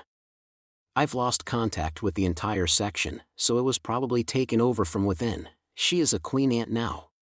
Just like a samurai ant. Right. That's the kind that attacks other colonies to create slaves, isn't it? This means things are going to get rough for a while. Ah ha ha. Isn't that perfect for your work? Yuietsu-kun. The golden retriever's voice grew even deeper. This may be an irresponsible and out-of-place comment as a Kihara, but I am not particularly fond of that Kihara-like side of you. We can sincerely carry out what destruction is necessary, but I dislike unnecessary destruction. Of course, this is an issue of like and dislike, not of good and evil. I really don't get you. Kihara Yuietsu childishly pouted her lips. She looked a lot like a child pretending to be a poor student to get the teacher's attention. After all, that means you'd be willing to place thousands or even millions of people on the dissection table as long as it was necessary, right? How is that any different from us? As I said, it is an issue of like and dislike, not of good and evil. And unfortunately, reality sometimes brings about situations like that. And that is why there will always be a place for horrible individuals like myself. Volume 11, Chapter 2, Blank Paper Labyrinth, Broken Road. Part 1. Shokuhu Masaki pulled out a thin ribbon. She passed it through the emergency whistle's fastener, formed a large loop, and wore it as a necklace. She then pushed it inside the chest of her uniform as a hidden treasure. She could not even trust that treasure, but whether it was real or false, it was her one physical connection to those summer days. If real, it was a connection to that boy. If false, it was a clue to the truth left by the mysterious culprit. Either way, she could not let it go. She could not have it stolen while disguised as pickpocketing or purse snatching. Now, then. With that done, she had to go back over the information. The scenery that formed the foundation of her heart was nowhere to be found. At its supposed location, she had found a completely different structure. She had tried to search the area with her mind-reading ability, but she had not turned up any residual memories from that time. Then what was the scenery in her mind? What were her memories with Kamijutoma that had started there? She was the number 5 of Academy City's 7 Level 5s, and she possessed Mental Out, the strongest purely mental power. No matter what power, technique, or device someone used, it should have been nearly impossible to outdo her and manipulate her mind. It was no different than challenging Misaka Makoto, the number 3, to a hacking competition or picking a fight with her using only a stun gun. She would not say it was absolutely impossible, but unless one had a tremendous amount of skill, facing a level 5 with her own special skill was suicidal. But if someone could have pulled it off by force, who was most suspicious? Who could use pure skill to take on a monstrous level 5 and yet smile fearlessly the entire time? That's right, groaned Shokuhu Masaki in the nighttime mountains of District 21. There is one, now that I think about it. That brain of the board of directors stands on almost equal footing with me despite not using any kind of power. That relationship may have been similar to the one between Misaka Makoto and Ueharu Kazari. She was a close approximation yet also a sort of natural enemy. She was someone who shared the same past yet also possessed the concrete techniques needed to abuse that fact. And her name was Kumako Assyria. Shouting out may have sounded dramatic, but she was still in the mountains of District 21 and she would have to walk down the path she came on to reach her home ground in District 7. Pant pant. While breathing far too heavily for an elegant lady and dripping sweat, she made her way down the winding mountain path. Like peeling back the metal plating on an object, the fear and determination that had shaken her upon seeing that changed scenery was worn away by simple exhaustion. Just you wait, she shouted in desperation. I swear I'm going to punch you with my own hands. Most likely, even the mastermind behind this was not prepared to handle an outburst like this. Part 2. Lactic acid. Simply hearing that term might bring an image of dairy products to mind, but the exhaustion filling Shokuhu Masaki's entire body left her in no state for that. She had completely forgotten that Academy City's public transportation stopped running once the curfew hit. She had been at a loss once she saw the shutters covering the entrance to the subway station. While trudging between districts on foot, she pulled her cell phone from her skirt pocket. Devices like this were not her forte, but she logged onto the simple SNS she had done nothing more than join. And she posted a short question. // Queen Bee, are you familiar with the artificial lake on a District 21 mountain? Not even a minute later, a disappointing triple-digit number of responses reached her. She was the queen of the largest clique within Tokuwadai Middle School, and she had plenty of connections outside the school as well. This was just how many people were still clinging to a dead SNS account she had left empty after being urged to join. // Shirgunayan, I am sorry I cannot live up to your expectations, but I am not. // Matsu, do you mean the experimental geothermal power station named Ground Geo? I searched it and found this official site. // Cat Claw, is this for homework? I can look into it if you want. // Bunny 44, Hawa. Queen, have you decided to become a factory field trip girl? // Eternal Beginner's Luck, if so, the Factory District in District 17 is the more traditional choice. Etc., etc. No good, huh? She sighed and looked away from the phone. It had been such an important place that she had never told anyone about it, but that had completely come back to bite her. All of them either said they did not know or had only just then searched for it. Also, all of the information they found did not match her memories. It simply cornered her even more as she fought on her own. She rethought her plan and asked a different question. This time, she attached a photo she took with the phone. The photo was of the cheap emergency whistle that was painted silver. // Queen Bee, do you know what company makes this? Again, the comment field filled up in no time. It grew as busy as a beehive. / June Bride, I just searched it and it is made by PM General Security, a company that makes police batons and stun guns. / Blatant Lie, looks like it isn't sold in stores. They cooperate with Anti-Skill to hand them out at schools or public facilities. / Chiffon, there are apparently many different variations. Just looking at the colors, there are 23 different types. The silver ones are distributed in District 7 and some collectors try to get their hands on a complete set. / Red Riding Hood, but putting that paint in your mouth does not look good for your health. / Bamboo Leaf Panda, and Queen, our school's faculty room has some in a box labeled please take one. Etc., etc. No useful clues here either. Hearing the silver color was distributed at District 7 schools sounded important, but both Tokuwadai and that boys' school were in that same district. In the worst case, it was possible she had been made to think he had given it to her when she had actually picked it up at her own school. None of this allowed her to relax. She logged out and placed the phone back in her skirt pocket. She felt as if she had needlessly increased her weariness.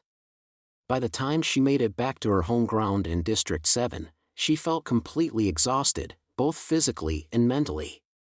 She sat on a park bench and gasped for breath while massaging her thighs with both hands. The sight of a middle school girl with such a nice body doing that might have seemed a little inappropriate, but she could not avoid that right now. Her lack of exercise may have been catching up to her because her thighs and calves were twitching unnaturally. I am gonna die. I'm gonna die before this conspiracy can do anything to me. After spending a good 20 or 30 minutes, she finally got over that mountain of potential cramping and hesitantly stood up from the bench. Now, then. Kamakawa Syria will be moving from stronghold to stronghold for safety, but is she still in that last place? As far as Shokuhu knew, Kamakawa Syria was the only person who could outdo mental out and manipulate her mind, Esper powers or not. Is she the one behind this? Is she working for someone, or did someone learn or steal her techniques? At any rate, it looks like I need to speak with her. She left the bench and headed for the park's exit, but she passed a brightly shining drink vending machine on the way. She recognized a few of the soda bottles in it. They were the ones that pointy-haired boy had always tried to drink, but she had always stopped him. That thought nearly brought a smile to her lips, but it never arrived. She could not rely on that when she still did not know if the memories were even real. After deciding that, she left the vending machine. Part 3. Instead of visiting a student dormitory in District 7, Shokuho made her way to an apartment complex meant for school faculty. Kamakawa Syria often used that method when choosing a hideout. However, a slightly unexpected voice reached her from the side. "Queen." The voice belonged to the gorgeous ringlet curl girl from Shokuho's clique. She was another elite from Tokuwadai. Shokuho frowned. "I do not believe I gave you any orders." "There is no need. We have our own independent information network. And of course we are going to think something is amiss when you suddenly ask cryptic questions on an account you have not touched in over 3 months. Around 10 other volunteers are waiting for orders. You need not explain the details and we can go without knowing the big picture. Can you simply tell us what to do?" She was not opposed to receiving orders. Shokuho was surprised to find how common such praiseworthy people were. For an instant, she thought of the boy who now only existed in her memories. Were those memories real or not? She still did not know, but she smiled a little. "I will if I need you, but now is not a good time. The more people with me, the greater the danger of being controlled." "I see. When you need us. Then how about we at least create an alibi for you leaving the dorm, Queen? That I will ask you. Please, please do." After that honest plea, Shokuho took a step away from the clique girl. The ringlet curl girl perceptively frowned. "Queen? This is a request and not an order," said Shokuho Masaki with a gentle smile. "Leave me alone for now. The person I am about to meet is just as dangerous as me. The more people with me, the greater the danger from her manipulation ability." Understood. This clique girl was not so crass as to protest. "Just be careful." "Thank you." Shokuho entered the faculty apartment building on her own. She got through the lock by controlling the dorm manager to get her hands on the master key. She reached her destination floor with the elevator, stopped in front of Kamakawa's door, and prepared to stick the master key in the lock. But that was when she stopped. She removed her glove, traced her fingertip along the surface of the door, and pressed a digital recorder remote against her own temple. Category 044/extract the past 24 hours worth of memories from the object I touch with my right hand. I was right. She removed her hand from the door and opened the door to the neighboring room. She circled around to the balcony, climbed over the simple divider that could be destroyed with a tackle in case of fire, and broke into Kamakawa's room through the balcony window. She looked toward the entrance from the empty living room and saw the same information she had obtained a moment before. A few sensors were attached to the inside of the door. They could have been simple alarms or they could have been rigged to blow up the entire room, but either way, she was not about to touch them. Now, there's no sign of her even after breaking in like this, so is she not home? Or is she hiding in the closet hoping to make a surprise attack? That was when her cell phone vibrated. She answered it and heard a familiar voice. "Come on, isn't this visit a little sudden? Are all Tokuwadai girls like that? I would rather not hear who you are comparing me to, but can I assume you have something to feel guilty about since you made such quick use of your escape ability? I can't understand why anyone would want to be anywhere near you when you can use all those remotes of yours. Then how did you predict I was coming?" "Because I've scattered cameras around the area to make a personal security network. You're ridiculously powerful when it comes to the human mind but weak against machines. Although at this rate, you're going to turn into the foolish college girl who has to ask for help wiring up her video system." Then something else happened, and it happened silently. A red dot smaller than the tip of her little finger reached the center of her chest. A laser pointer. But I didn't find any information on this. Oh, come on. You weren't completely relying on your mind reading, were you? That's easily fooled by temporarily overriding your own memories and going around touching everything. The girl sounded both mocking and surprised. The clique members who were all high-level espers of Tokuwadai would be waiting outside, but they would not make it in time even if Shokuho contacted them now. The finger on the trigger would be faster. She naturally looked out the window. "I'm pretty sure you had no sniping ability. Do you have a new pet?" A foolish assassin in sunglasses had some misguided suspicions about me, just like you now. A beast I thought I was done with was still hanging around, so I'm using him in exchange for a peaceful school life. Oh, and he's about as uncomfortable a chair as you can find. Kamachi Syria did not sound the least bit amused as she continued. By the way, the sensors on the entrance activate a detergent bomb that will scatter chlorine gas, and the hot water heater is modified to fill the place with carbon monoxide if you so much as touch it. I'm fairly certain Academy City's number 5 can't disarm all of that at once. If she had wanted to kill Shokuo, she could have done so at any time. But despite announcing that, she did not go through with it without warning. Are you saying you are at least willing to talk? I could say the same about you.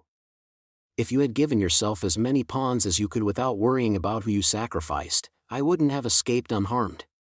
Kamachi's composure never wavered. Now, how about we get down to business? What exactly do you want to discuss? To be clear, I'm a little ticked you entered my place with your shoes on. Depending on your answer, I may just have a new chair. The summer of last year, began Shokuo Misaki. It was between him and me, but you played into it a little. I want to hear about all that again. Kamachi Syria briefly fell silent. Shokuo hated how very similar they were. Especially how the gears so easily fell out of place when he came into the picture, despite how perfect and powerful they were. Finally, the girl gave her response. And it came in the form of a new figure standing directly behind Shokuo. Sensing a presence behind her, she frantically moved away. Kamachi Syria ended the call on her phone, erased the smile on her lips, and spoke. In that case, let's do this in person. Not that this is a casual topic. Didn't you say you don't want to be anywhere near me? I don't, but I have no choice. Not once his name has been mentioned. Kamachi sounded utterly annoyed. By the way, I've given orders to shoot immediately if I start acting oddly. And he doesn't seem to like me, so that trigger will feel really light. Just know that using me as a hostage won't do any good. That doesn't matter. Not until I've heard what you have to say. Kamachi gestured to the sofa and Shokuo fell so heavily into it that she bounced. The room's owner sat on the opposite end. Now, what about him? Everything. Embarrassingly enough, I have lost my ability to say for sure if my memories are accurate. But if I have some evidence from someone else who interacted with him back then, it might help me make that judgment about my past. I see. So that's why you suspected me. Kamachi crossed her legs in annoyance. But that question is meaningless. We spent the same time with him in the past, but we only had him as a common acquaintance. We never set foot in each other's private affairs. You don't know anything about my incident and I don't know anything about yours, so we can't exactly compare notes here. Shokuo clicked her tongue and pulled the silver whistle on a ribbon from her chest. Do you recognize this? They hand those out everywhere in District 7. And not just at schools. You can find them at libraries, hospitals, and any other kind of public facility. They pass them out every year during the disaster training, so there are just too many of them everywhere. They're a lot like pocket tissues, but there's no use for anything past the first one. This was further confirmation that the whistle did not qualify as material evidence. Anyone could get their hands on one if they wanted. That means the only other person I can rely on is him himself. But, yeah, that won't work. You must know perfectly well what's happened to his memories. Kamijutoma had lost his memories. She could not rely on Kamiju or Kamachi who had shared that past with her, and she could not trust her own memories, so she was beginning to think there was no way of proving that past had existed. How about trying this from a different angle? Asked Kamachi. I don't know what exactly has happened to you, but this would be something that got the better of Academy City's number 5 and kept you from noticing for quite a long time. That would require a high level of technology. I had thought you were the one behind it. What would I gain from messing with your head?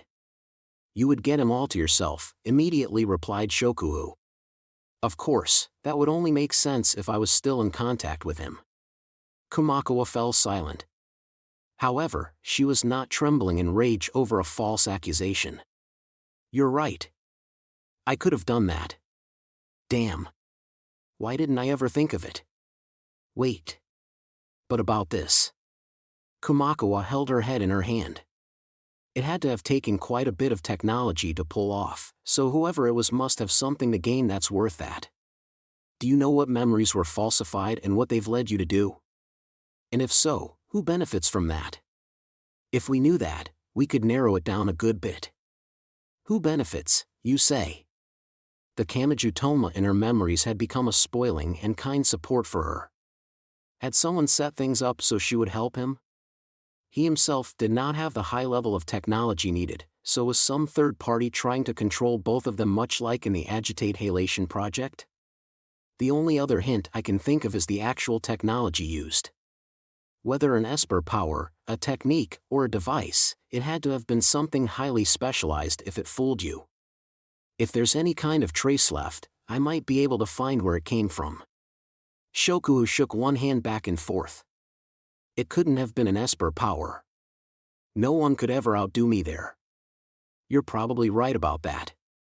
And I already pointed out your biggest weak point, or rather, blind spot. Do you remember what that is? What? Shokuhu looked confused, but Kamakawa continued immediately afterwards. As I said earlier, you're powerful when it comes to the human mind, but ridiculously weak against machines. What would happen if someone used a machine that manipulates the human mind? This caught her off guard.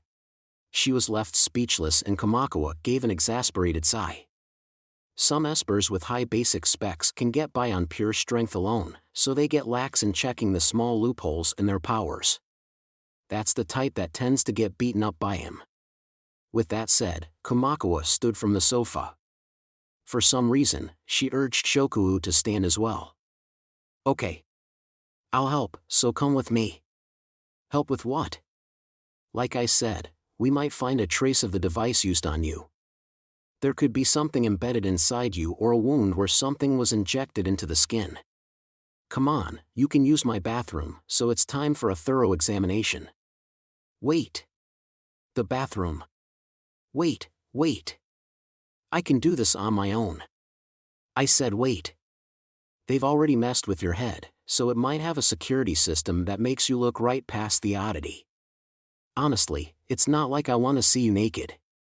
The red dot in the center of Shokuhu's chest vanished.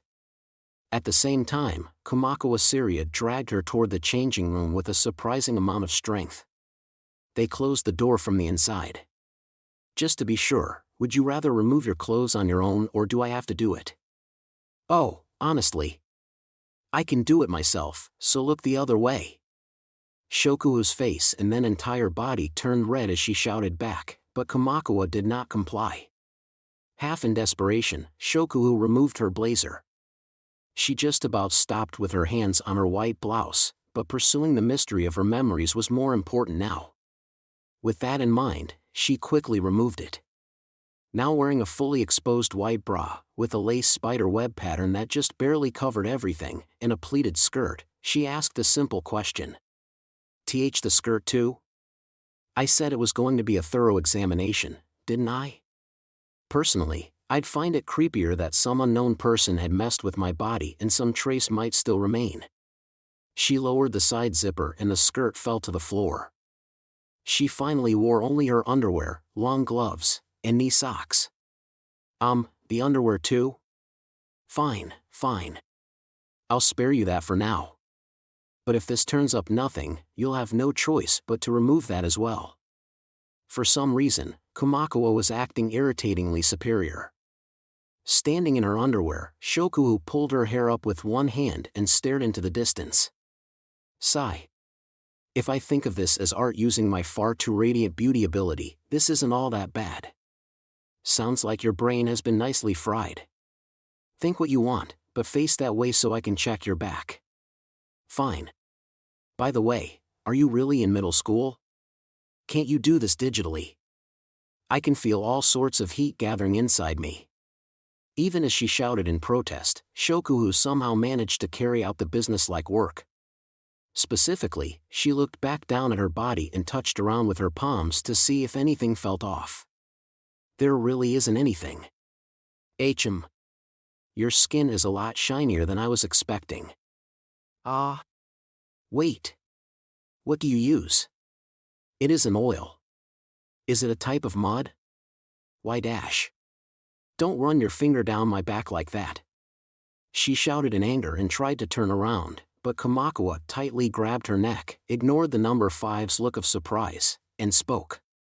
Here it is. Here what is? Something's attached to the back of your neck. No, is it sticking into your neck? Don't move. With that, Kamakuwa grabbed something, or at least it felt that way. Was something sticking into her? After hearing that, Shokuhu imagined a small hook like an insect leg or an icy pin was digging into her skin. However, the long pulling sensation that came afterwards froze her spine. It was long. Very long. It was like a hair had burrowed into the back of her neck. Got it. After hearing Kamakuwa's confirmation, Shokuhu turned around. She held the object between her thumb and forefinger. The main body was made of plastic and only a few millimeters long. But something else continued below it. The single fiber was thinner than a hair and she estimated it at more than 20 centimeters long. Had it extended up or down from the back of her neck? Neither option did anything to mitigate her fear. Put on your clothes. That's indecent. Kamakuwa gave that disinterested comment as she glanced down at the bizarre object between her fingers and she began to leave the changing room. W8. That's an important clue to solving the mystery of my memories. And I'm saying I'll look into it with all the power of the board of directors' brain. Besides, what can you even do from here on? Perform an amateur online search? Do you think posting it on a question site will get you the answer right away?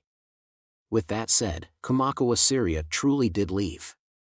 Shokuhu wanted to pursue her right away, but she could not in her current state of undress.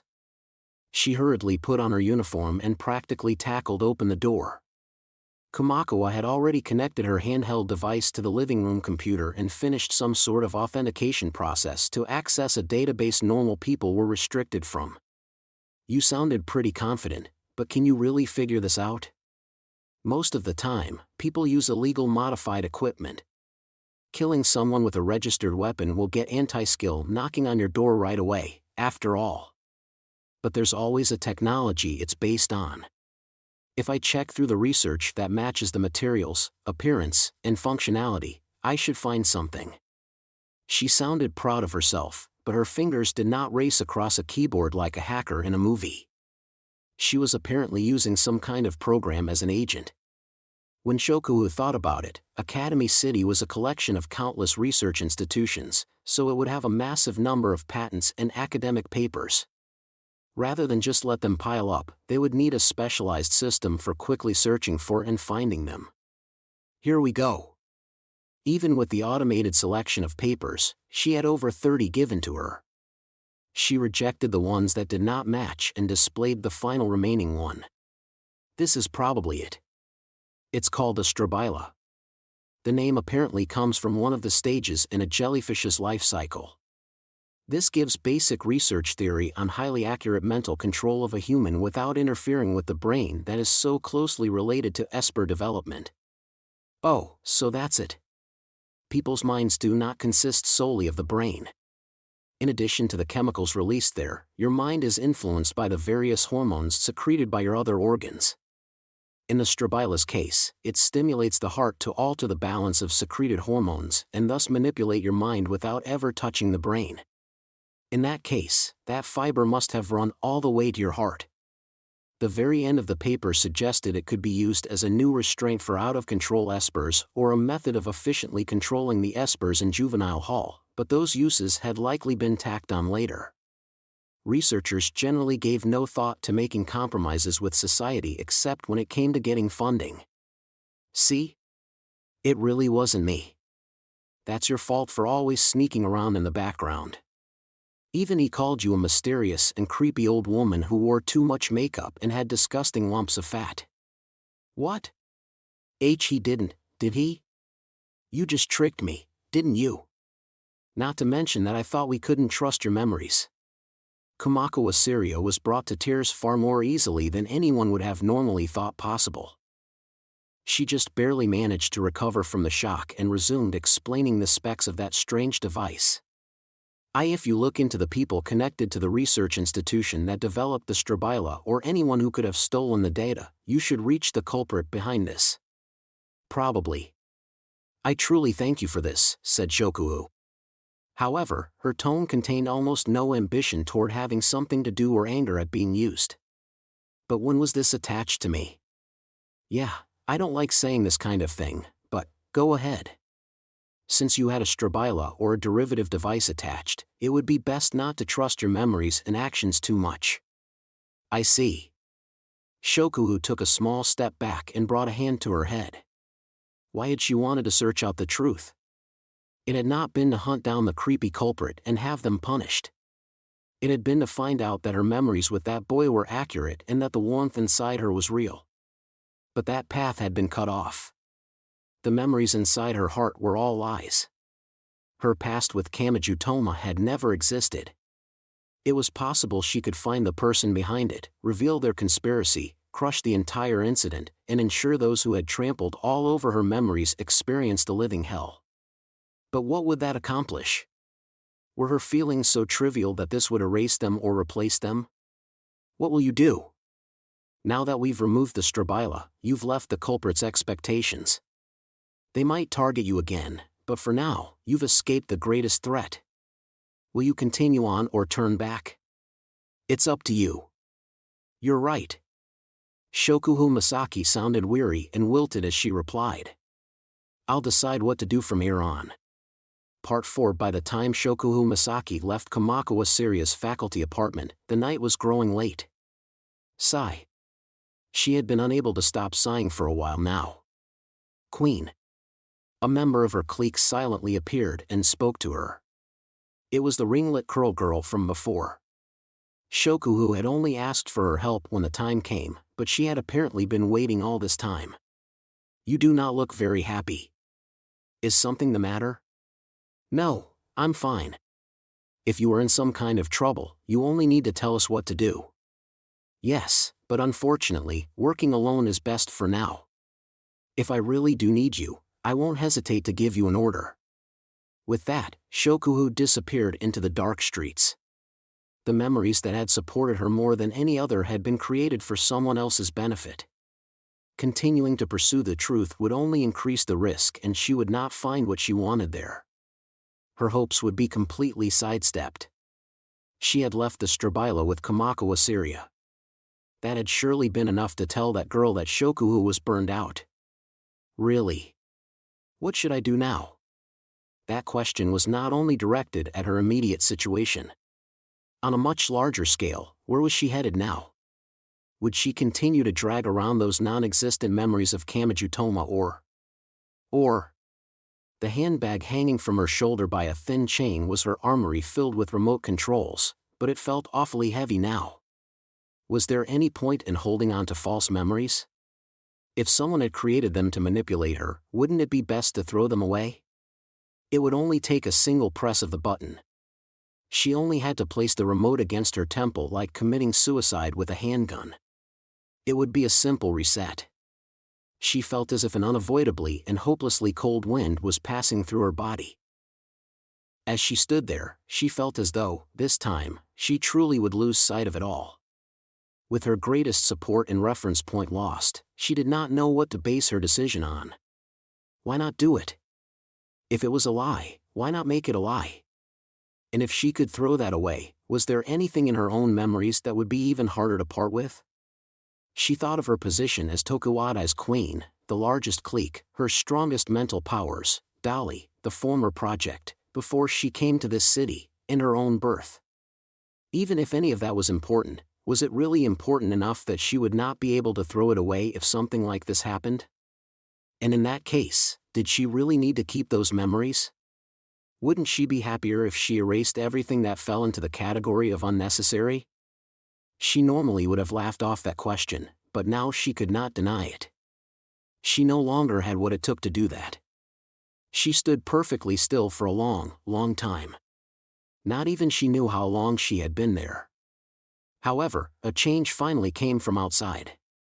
She heard the sound of tires screeching along the ground and a white station wagon stopped nearby. The roof had red flashing lights attached, the back door normally meant for loading and unloading luggage rose straight up, and a few men in white coats exited while pushing a stretcher. It reminded her of an ambulance? Are you Shokuhu Masaki of Tokuwadai Middle School? One of the men in white coats spoke to her while she watched in a daze. I am Yamakawa of Emergency Aid. Do I need to explain your situation and our duties? Emergency aid, she repeated while thinking on the term. Oh, you're those civilian ambulances.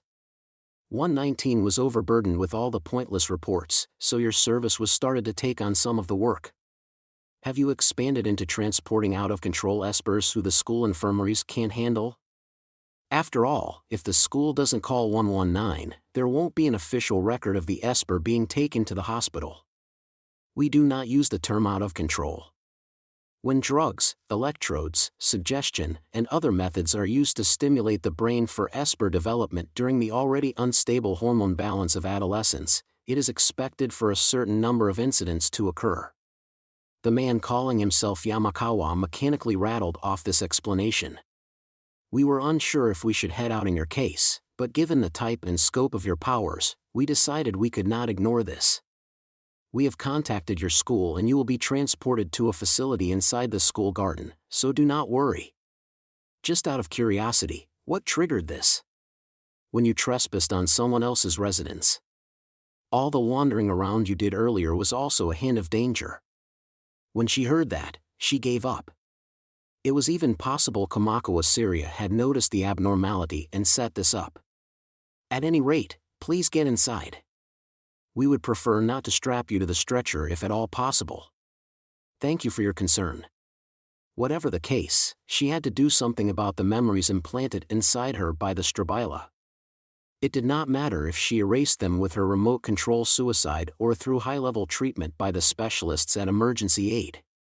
It was time to say goodbye. This was the perfect time. She was not enough of a romantic to drag around false memories and hold on to a baseless admiration.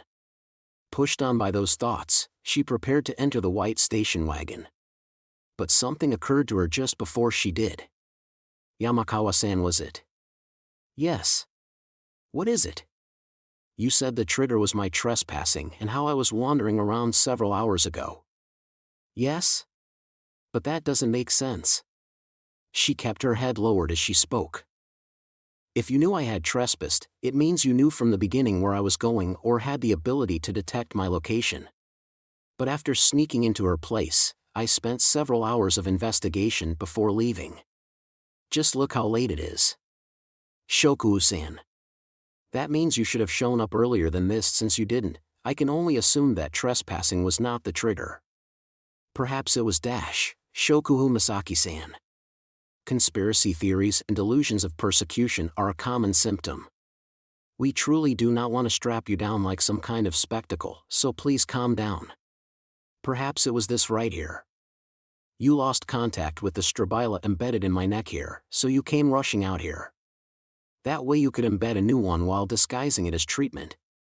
A loud sound of impact filled the area. One of the men in white coats had snuck up behind Shokuhu Masaki, swung his long flashlight up like a baton, and slammed it down against the back of her head. Or so he believed. Gah! He had actually knocked out the man named Yamakawa. She had altered his perception of the people around him. In fact, all 4 or 5 men who claimed to be from Emergency Aid had been made to think a different person was Shokuhu Masaki. She spun a remote around and muttered in annoyance. Well, I'm not going to make this easy for you. With several sounds much like beating a bag of wheat with a bat, they reduced their own numbers.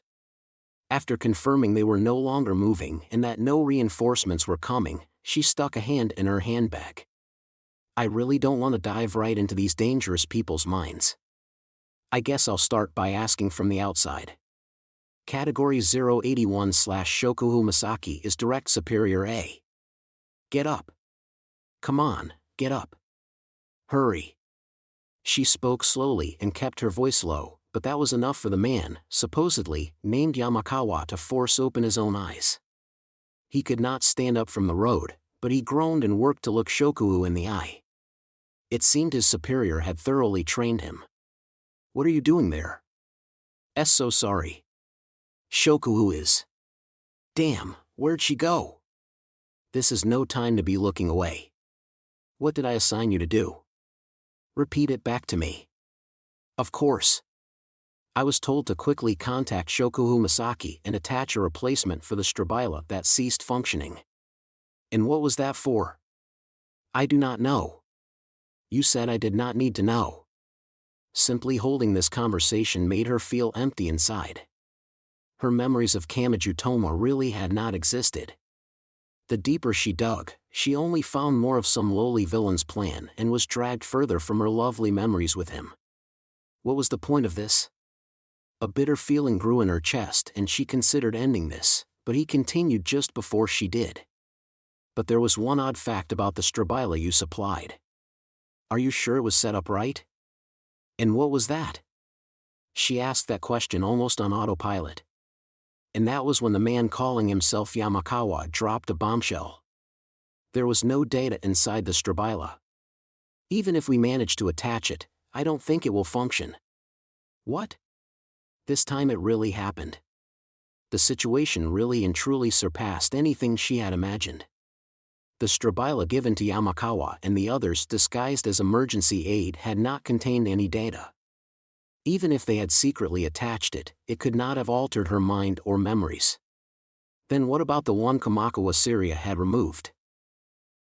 Their objective had to have been to return the situation to normal, so it made no sense for the new one to be empty when the original one actually did something. That meant she should assume the one Kamakawa had retrieved had been empty in the first place and they were returning the situation to normal by attaching another useless Strabila. But what good did that do? Why had they disguised themselves and contacted her only to attach a useless device to her? Wait a minute. What do you mean? Why didn't the Strabila have any data inside? So it really was a major mistake. Tell me the facts as plainly as you can. Oh, of course. The Strabila you gave us had no data and neither did any of the backups. I sent a message asking if this was a problem, but the mission began before I received a reply. It had not been just one without data and his question had gone unanswered. That meant it wasn't a mistake. It was set up that way from the beginning? I see. Shokuhu brought a hand to her forehead. Filled with a certain type of conviction, she changed her question. In your opinion, what were the odds of success in this plan to manipulate Shokuhu Masaki using a Strabila? Can mental out be fully controlled with the power of a simple machine? As long as you give the orders, I would even dash, tell me the truth. The preliminary calculations suggested the odds were less than 30%. And even if it succeeded, it would have difficulty lasting long term. I knew it. She reached her conclusion with the expression of someone who had just swallowed a mass of pus oozing from their own body. The Strabila was a decoy and their plan was to trick me into thinking those memories were false so I would erase them myself. That was how they would manipulate the mind of the most powerful mental esper. I can't think of any other reason to give me a Strabila with no data inside. Knowing the enemy's objective meant nothing to her. A much more important fact lay before her eyes. My memories with Kamachi Toma really were real. Otherwise, no one would go to this much effort to have me erase them. Something welled up within that girl's heart.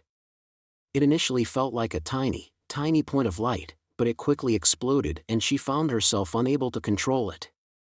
First, she felt the muscles of her face tremble unnaturally and then relax.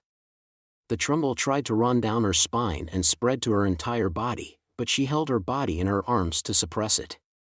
However, she failed to do that and she ended up lying on the ground and rolling back and forth. She writhed around like a girl holding a stuffed animal in her bed and thinking about her crush. Ha ha ha. Ah ha ha ha ha ha ha ha ha ha ha ha. She pulled out the silver emergency whistle she had turned into a necklace using a thin ribbon. She wrapped the cheap plastic in her palm to ensure it was there. It had indeed been given to her by that boy. His request for her to use it if she was in trouble had actually happened. The mind had no real form. From a purely physical perspective, it may have been nothing more than electrical signals and chemical reactions. However, people would do anything for it. They saw great meaning in it. Now, I've overturned 2 major assumptions and circled 360 degrees to end up right back where I started. But what does that mean exactly? Also, this completely changed the overall picture. The issue had started with the difference between the scenery in her mind and the actual artificial lake and geothermal power station tower on that District 21 mountaintop. Such a large facility could not be rebuilt or demolished so easily. It would have had a large effect on the dam and observatory on the same mountain. Shokuhu had naturally assumed she was wrong and her memories with Kamachi Toma had not existed. But what if she was right? What if her memories with Kamachi Toma had existed? That means the current artificial lake is wrong. She did not know what that meant, but she felt as if the conspiracy surrounding her was directly connected to that unnatural power station and lake. She turned to the man in a white coat who went by Yamakawa. "Who am I?" she asked. "I do not know your name," he immediately replied. "Who are you?" "Wait. I am your immediate superior, so we should see each other on a daily basis. You. Oh, honestly."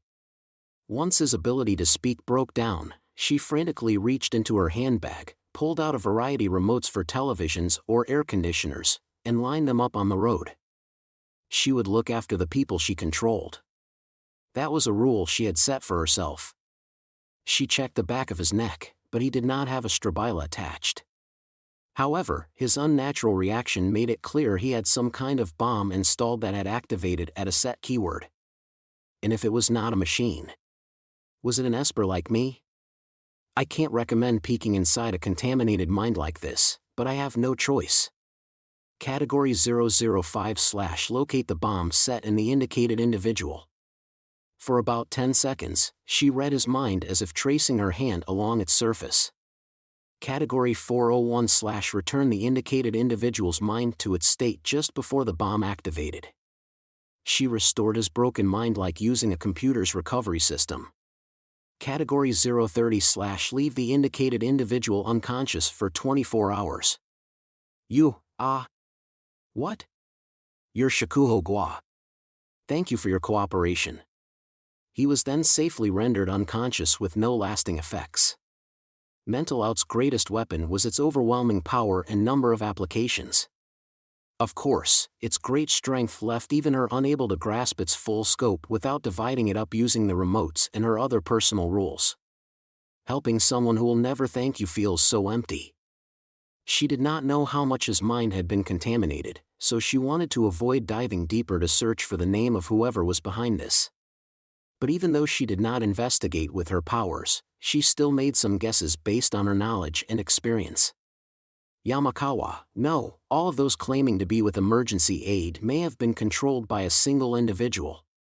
They were given false identities, they had received false orders, and they had taken false actions. That meant Yamakawa's observation about no data in the strabila lost any credibility. Everything was reverted to a blank state. Even so, the world seemed to have changed from before. As before, the situation was 50-50. Her memories of Kamachi Toma were on the borderline between existing or not, but she had found something to investigate regardless.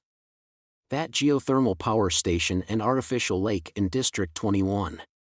She had a clear objective and she faced forward once more. That is the center of the entire distortion. If my memories are accurate, there has to be something there. And if there isn't anything there, it will prove my memories are wrong. Either way, if I check there, I can settle this once and for all. She would use everything. She would go all out. With that in mind, she pulled out her cell phone. She called a member of her clique. The gorgeous ringlet curl girl did not sound remotely irritated despite how late it was. "Do you need us now, Queen?" "Yes." That Queen Bee and number 5 monster of Academy City did not hesitate to answer. I will now be using you completely and utterly for my own benefit. Can you gather together only those who are willing to be my pawns? That was all. Nothing more was needed to set in motion a group of individuals who each had powerful and dangerous abilities. Between the lines, 2 overview of ground geo, for external PR, classification, experimental geothermal power station. Output, 2,027,000 kilowatts. Method, deep magma heat conduction. Location, District 21's New Mountain. The facility far surpasses the output of a nuclear power station, but as the energy is directly extracted from the magma deep underground, it has no effect on the environment and is extremely clean. The power is extracted using a method that has previously been considered in theory. Namely, a 1,000-meter heat-conducting rod is placed vertically down from the mountain peak and the magma's heat is transferred through the liquid flowing within the rod. We will only achieve what is perfectly natural. We hope you will view this as a high level of trust in the design and construction. The primary problem is the production of extremely faint earthquakes that are too weak for people to feel, but they should not affect everyday life in any way. The plan to place a heat-conducting rod deep underground was primarily seen as an experiment toward the future construction of a space elevator, but we assure you this will be even more valuable in a way. The facility's greatest peculiarity is its high level of computer control. Normal operation is fully automated.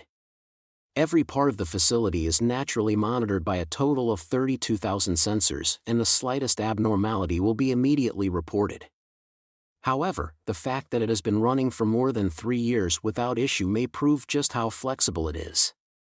While previous geothermal power stations had to be constructed on active volcanoes that could grow unstable in the future, the heat-conducting rod method allows these facilities to be constructed in flat urban areas or even the ocean floor.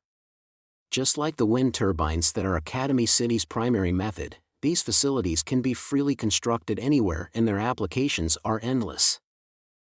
Volume 11, Chapter 3, True Motive Gallery, another answer. Part 1. Did she really have to go back there? Annoyance filled Shokuhu Masaki as she imagined the path back to the power station and artificial lake in the mountains of District 21. For an instant, truly just an instant, she seriously considered controlling 20 or so people and creating a luxurious palanquin for herself, but she rejected the idea at the last second. Even she had a concept of shame appropriate for her age.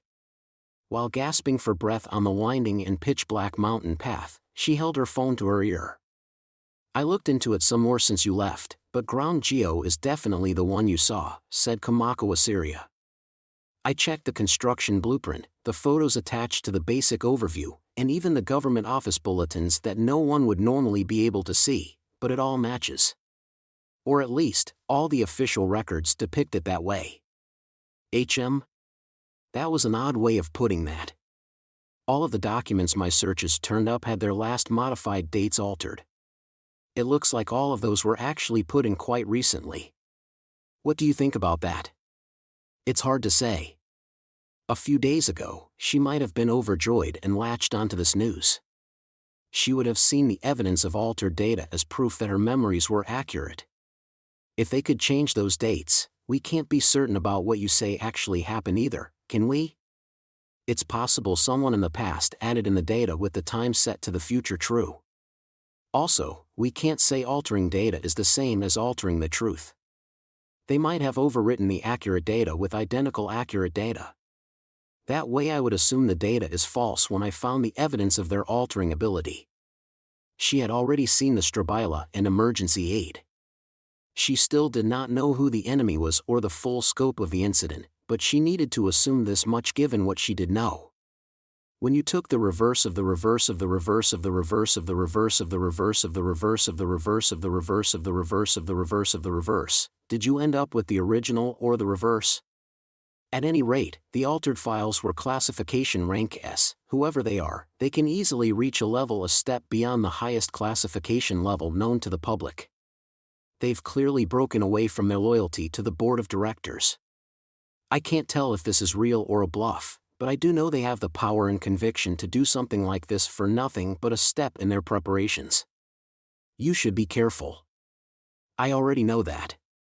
Shokuhu elegantly wiped sweat from her brow with a handkerchief.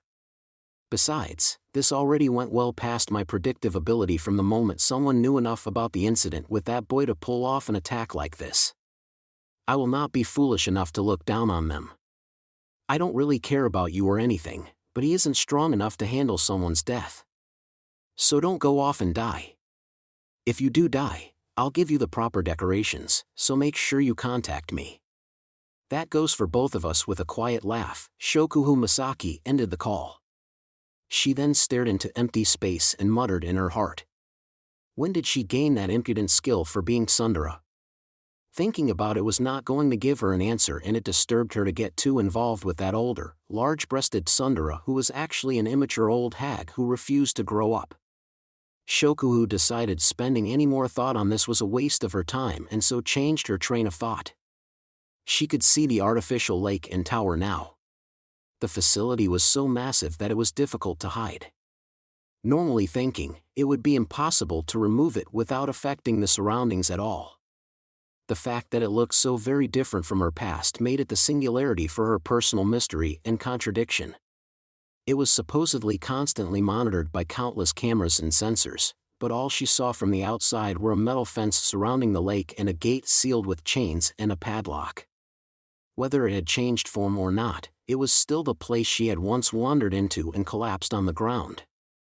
Despite her miniskirt, she climbed over the gate and inside.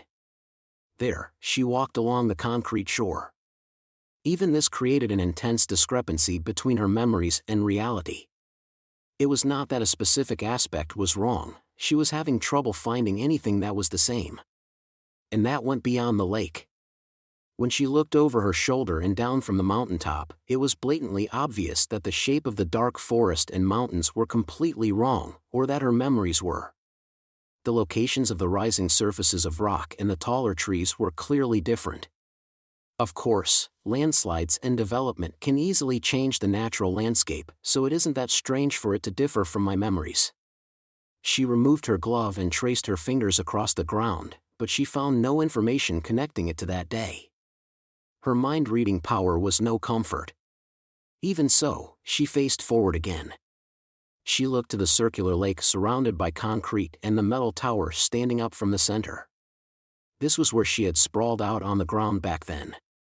It was the exact spot where she had met the boy named Kamachi Toma. But this spot was no exception. It's different too, she muttered aloud without thinking. At the very least, nothing she could see matched her memories. The difference was so thorough to make it almost refreshing. She tried lying down just like on that day. Not only were the lake and forest different, but the locations of the stars were too. Well, that was summer and this is winter, so the constellations will naturally be different. She made that decision and then reached a conclusion. When something was different, there was a reason for it. This discrepancy between her memories and reality would not happen for no reason. Were her memories wrong, or was the scene before her eyes wrong? And was it intentional or coincidental? Setting all that aside, she knew there was a cause somewhere. She then sat straight up. She reached for a cheap plastic bag from a discount store that she had brought along with her handbag. It contained an item she had bought earlier. It was a 12-piece screwdriver set. In addition to different Phillips head and flathead varieties, it included one for removing frames that resembled an awl. She removed it from the case. She brushed her palm across the area she had just been lying on. She felt the solid sensation of concrete. It absorbed the chill of the late-night mountain air and seemed to reject the warmth needed for life. And then she swung down the awl as if hammering in a metal nail. Normally, she would never have been able to pierce the concrete meant to hold in the massive amount of water filling the artificial lake. Even if she slammed a hammer against the bottom of it, the cheap screwdriver would have broken first. But her wrist felt an odd sensation, much like something crumbling. It was like the sensation of hardened sand losing its form. "I knew it," muttered Academy City's number 5 level 5. This had actually completely fooled her and filled her with confusion, so that comment was disingenuous. However, this was the only method she could think of that could have actually fooled her. She pinched the crumbled sand between her thumb and forefinger and rubbed the fingers together to feel it. Meanwhile, she looked back across the lake. She looked at the giant concrete structure and the dark forest and mountain surrounding it. She looked at all of it. That's right. The entire landscape visible from here was transformed by covering it with this. Competition to be named the standard occurred with any technology, and it had occasionally occurred in the television industry. A certain technology had competed with OLEDs before quietly vanishing from the stage.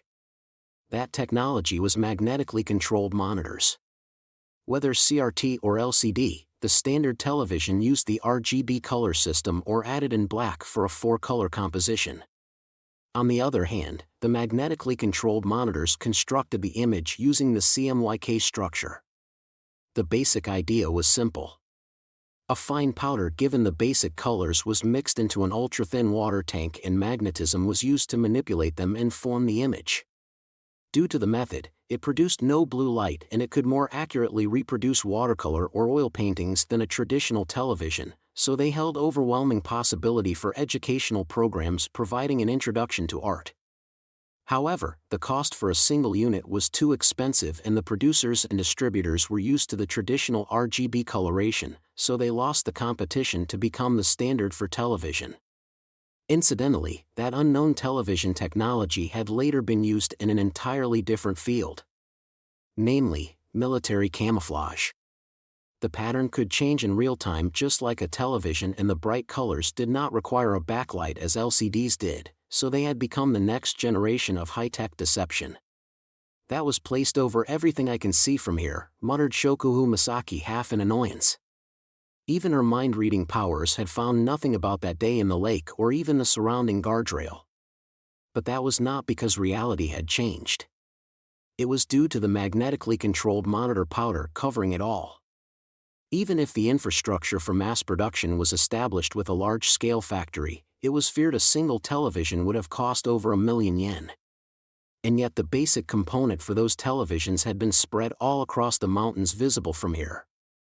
They certainly went a long way to mess with a girl's memory. Well, that must mean they actually have the ability to see the true value of the number 5. At any rate, her memories had not been wrong. The lake had looked exactly as she remembered. She had only thought it had changed because it had been overwritten by massive amounts of a camouflaging substance. However, this would not happen on its own. Someone had done this. And would they merely accept that she had found the truth? The answer was a resounding no. This was where it truly began. The enemy would contact her no matter what now. Part 2. Just as Shokuhu Misaki expected, someone began to move. Academy City's number 5 level 5 was sometimes told her body did not look like a middle schooler's and the same could be said of this person. However, it was meant in the exact opposite way here. Labored breathing filled a vehicle. The 40-foot container was pulled by a large truck and was by no means small. In the West, it was not uncommon for people to make similar modifications and then live in them. Even if it had been built here to constantly monitor District 21's ground geo and the area around the power plant, the intense oppressive feeling undoubtedly came from the girl's appearance. She may have weighed as much as 300 kilograms. The Tokuwadai middle school uniform was pulled tight and looked about to burst. Not only did she have no division between face and neck, her silhouette even had an unclear division between face and shoulders. Her breathing sounded so labored because her own flesh was crushing her windpipe. Hee. Do-hoo-hoo, ah. So she has at last crossed the final line. Now I can't back off either. In strange news stories from the West, one would occasionally hear about people who grew too fat to walk on their own and had to be rescued because they were too big to fit through the door and leave their own house. This girl looked like she fit that description. With a wet dripping sound, this thing that had lost all resemblance to a girl licked her lips. While continuing to have trouble breathing despite no one strangling her, she gave a laugh that seemed crushed by her own flesh. She grabbed the headset with a sweaty hand and placed it against one ear. The action resembled a DJ from an older era, but she had no other choice because the standard equipment was too small for her head. Wheeze wheeze. How goes the OS synchronization? It is running smoothly. And the other one? The capture was somewhat rushed, so it will take a little longer to test it and make sure the various sensors don't cause any conflicts. How much longer? Cough cough. My estimate is 40 minutes at the most. Then, cough, that's fine. But try to force it through ahead of schedule. With that, she tossed the headset aside. Her eyes turned to one of the countless monitors on the container's wall. Shokuhu Masaki was displayed there. That girl had just regained her life and looked brighter than anything else in the world. You have still stolen me. She used her partially crushed vocal cords to speak in a very, very low voice that just about left the audible range. So it is time you were punished, Miss B. Part 3. When Shokuhu Masaki first noticed something was off, she thought it might be a breeze. That was because a wave ran through the entire scene just like unseen wind blowing through wheat. But that was not right. This was not a field filled with wheat, it was the thick concrete shore of an artificial lake. The wind would not be enough to create a wave there. Her common sense rejected the scene before her, but her knowledge soon told her that common sense did not apply. The scenery around her was technically a collection of magnetically controlled monitor powder. Everything she could see was a giant screen that could display any image. They're already here. She took a few steps back, tossed aside the screwdriver set, and reached for the handbag on her shoulder. She selected the remote she wanted by touch alone. Her opponent responded. With the sound of scattering sparks, a portion of the scenery burst. Less than 10 meters in front of Shokuhu stood what looked like a giant mass of flesh. Bah, said the figure jokingly. Shokuhu did not hesitate to pull the remote from her bag. Like a fast draw from a western, she used her thumb to spin the volume dial on an audio set remote. Category 330/ prevent the indicated individual from detecting the passage of time for 60 minutes. But that won't work, she heard a voice, but it came from directly behind her. What? Was the figure approaching from the front just an image? Can the powder create sound and voices by rubbing together like a cricket's wings? She frantically turned around and a mass of flesh surrounded by feminine subcutaneous fat filled her vision. But that was not just because the figure was so close. This person had to weigh 200 or even 300 kilograms. It was doubtful she could even walk on her own, and she wore the same Tokuwadai uniform as Shokuhu, but it almost looked like someone had drawn the uniform on a balloon before inflating it. At first, Shokuhu had not recognized the uniform that was about to burst from within. Looking like that, Shokuhu was certain she would have at least heard of this person even if she was in a different class or year. And so she asked the natural question. Are you really in middle school? Heh. I could ask you the same thing. Shokuhu felt like the figure's oddly sweet tone of voice was an imitation of her own, so an unpleasant feeling rushed across her entire body. She took a few steps back with uncertain footing. She moved away without even thinking about it. What was this thing? Academy City's number 5 once more pointed the audio set remote at her target. I already told you that won't work, said the mocking voice. If I thought it would, I would never actually show myself to you, now would I? Shokuhu heard a bizarre sound like gathering static electricity or an old CRT TV being switched on. What? Her right arm changed color up to the shoulder. The glove and sleeve of her winter uniform blazer did too. A shiny black pattern covered her arm as if someone had drawn a marble pattern with sticky heavy oil. Next, it arrived. The low rumble resembled the previous static electricity sound, but it was something else. This was the sound of countless insect wings. It was a swarm of giant hornets that could attack as a group and even kill a large bear to protect their hive. There were 1,000 or maybe even more, and they rushed at Shokuhu with the density of a sandstorm. Specifically, they rushed at her right arm. Did you know? HFHGFH. Even children know that giant hornets will gather on black things. And mental out only works on people. It's useless against a military dog or a swarm of insects. Isn't that right? Meanwhile, the swarm of hornets the size of her thumb approached to envelop her. But a moment later, orange light flashed in the late night. An incredibly powerful mass of flames appeared in empty space and intercepted the swarm of hornets. The insects were roasted in an instant and their corpses fell while twinkling like sparks. However, not even Shokuu's mental out allowed her to use a different Esper power with a remote. So what had happened? Doo-hoo. Found one in the forest. The mass of flesh laughed. Shokuu followed her gaze and saw someone trying to hide by slipping between the trees that swayed in the night wind. However, that single portion of the dark forest changed to a neon pink. The pink formed an accurate circle with a 5-meter radius. It was much like a painted-on spotlight marker. I believe you can only accurately control about 14 people at once. All of your hidden pawns are powerful espers, aren't they? Now, where are the others hidden? Once I cut off all your arms and legs, only the head will remain. Only the brain that can't even crawl along the ground. Category 330/ prevent the indicated individual from detecting the passage of time for 60 minutes. Shokuu ignored her and turned the remote's dial. The enemy's giant round head shook back and forth. But I already told you, continued the voice. That won't work, you're kidding. This one isn't an image made with the display ability of the magnetically controlled monitor. I really truly did activate the remote toward her. Does that mean my power really doesn't work on her? Before she could gather her thoughts, the next oddity attacked her. A swarm of tiny insects crawled up from her feet and toward her neck. An indescribable sense of revulsion traveled from her fingertips and up her spine. No, this is just paint made to look like that. Well spotted. But there is such a thing as a primitive fear you can't avoid even if you know it isn't real. The descriptions of the hallucinations had during withdrawal can be used to analyze a pattern of fear common to the entire human race. The talking lump of flesh shook oddly.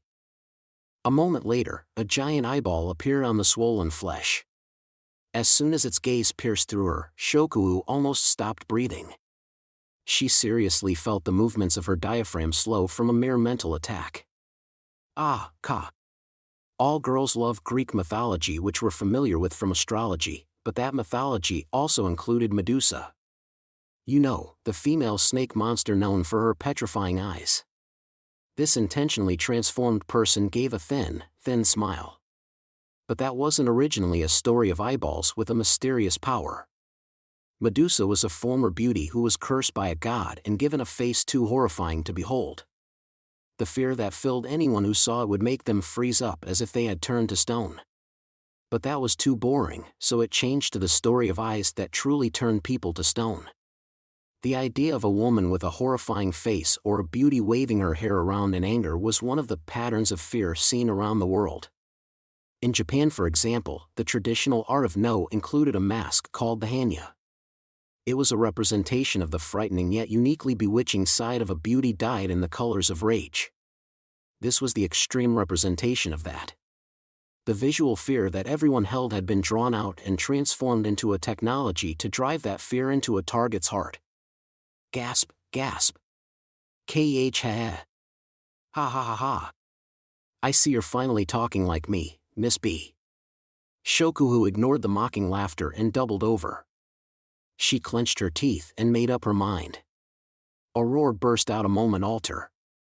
A tremendous impact struck the entire area, including Shokuu and her enemy. A trembling pain ran up from her feet and spread from her bones and into the surrounding flesh. This was electricity. For an instant, the magnetically controlled monitor dust lost control. With the sound of a sandbag's contents spilling everywhere, the insects crawling on Shokuu and the giant eyeball both vanished. Jaya.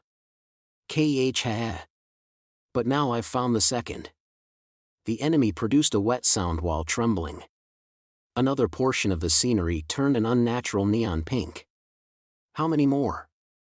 As long as I know where they are, I can go crush them. You may arrogantly control people, but you couldn't stand to see one of them die, could you? Now, how much longer can you maintain control of your pawns? Oh? Does that look on your face mean you ordered them all to withdraw? That only saves me the trouble. Shokuhu Masaki could only wonder who this enemy was. Even after all this, she had no idea who the girl could be. Even with all this technology, outdoing mental out in psychological warfare was not normal. To Shokuhu's knowledge, only Kamakawa Syria could pull that off. That was why she always kept tabs on that girl's actions.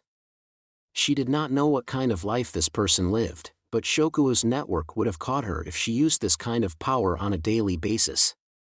Also, this enemy was too familiar with Shokuhu's personal past and the loopholes in her powers. Was she simply a dedicated stalker or? Do you have some connection to me? Ha ha ha ha ha. Cough, cough. Of course I do. Gay heh.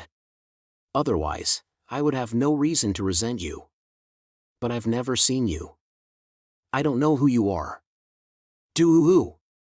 Of course you don't. If you had ever met me, I wouldn't have been able to resist killing you then. Their lives were closely related, but they had never met before. They had never seen each other before, but intense hatred had grown within this girl. After going over the available information, Shokuhu came to a conclusion. You really are insane. Jaya ha ha ha ha ha ha ha ha ha ha ha ha ha ha ha. That's the thing. That's the thing, Miss B. People like me. People like us readily manipulate people's minds, so who can prove we still have sound minds of our own? Shokuhu did not bother hearing her out. With the useless remote in her hand, she faced the mass of flesh head-on. Of course, the enemy noticed and calmly began to alter the surrounding magnetically controlled monitor. But first, Shokuhu threw the remote toward the mass of flesh's face with all her strength. What dash? Abha! Why do you look so shocked? Since you set foot in my memories with him, you should know these remotes can be used like this. Shokuhu approached as she spoke. She reached into her bag, pulled out another remote, and threw it. In truth, Shokuhu had difficulty even throwing a plastic bottle in the trash, but she managed fine here. The target was simply that large. As the dull sounds of impact continued, the mass of flesh gave a short cry and tried to cover her face with her hands. This may have been a shockingly pathetic fight from a combat professional's point of view, but Shokuhu knew anyone who took the easy route by controlling people's minds would not bother to train their body. All the while, she made her way closer and closer. She knew what she had to do. Even if something seems mysterious at first glance, it isn't just a vague and mysterious phenomenon. Just like the lake was covered by the transformation ability of the magnetically controlled monitor, there has to be reason my powers don't work on her. Her opponent was easily 300 kilograms. Classes of martial arts were divided by weight because differences in body size could sometimes mean more than the presence of a deadly weapon. However, Shokuhu did not hesitate. She doubted the bloated girl before her had a method of transferring her weight into destructive power. And I've already seen a technology that could provide a resistance to my mental out, even if the odds of success were low. Her goal was the mass of flesh's neck. More accurately, the back of the neck. She accurately grabbed a small plastic point attached like a larval jellyfish. A strabila. You tried to trap me using this, didn't you? She pulled with all her might. The terminal was apparently attached directly to her heart, but Shokuhu had experienced the same thing and so showed no concern for her opponent. And Category 011/the indicated individual must answer accurately to all questions. Ah, gah! The mass of flesh let out a short and thick cry, but that was all she could manage. She stopped moving and a dead look entered her eyes. That was the sign that this still unknown enemy had finally fallen under mental out's control. Part 4. Shokuhu Masaki spun the television remote in her hand. The 300-kilogram girl stood stock-still in front of her.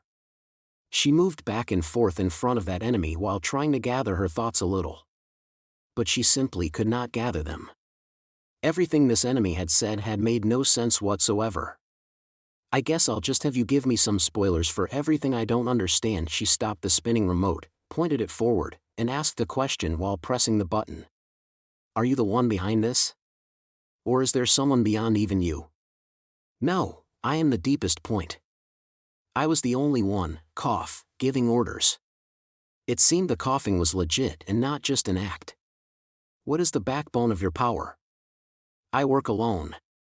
I simply control useful-looking people from valuable underground organizations, research institutions, prestigious schools, and the like to give the illusion of an organization.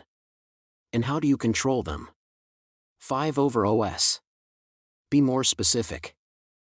A 5/0 is a military technology that reproduces a level 5's power with pure industrial technology. However, OS stands for outsider, so it exists outside that mainstream method.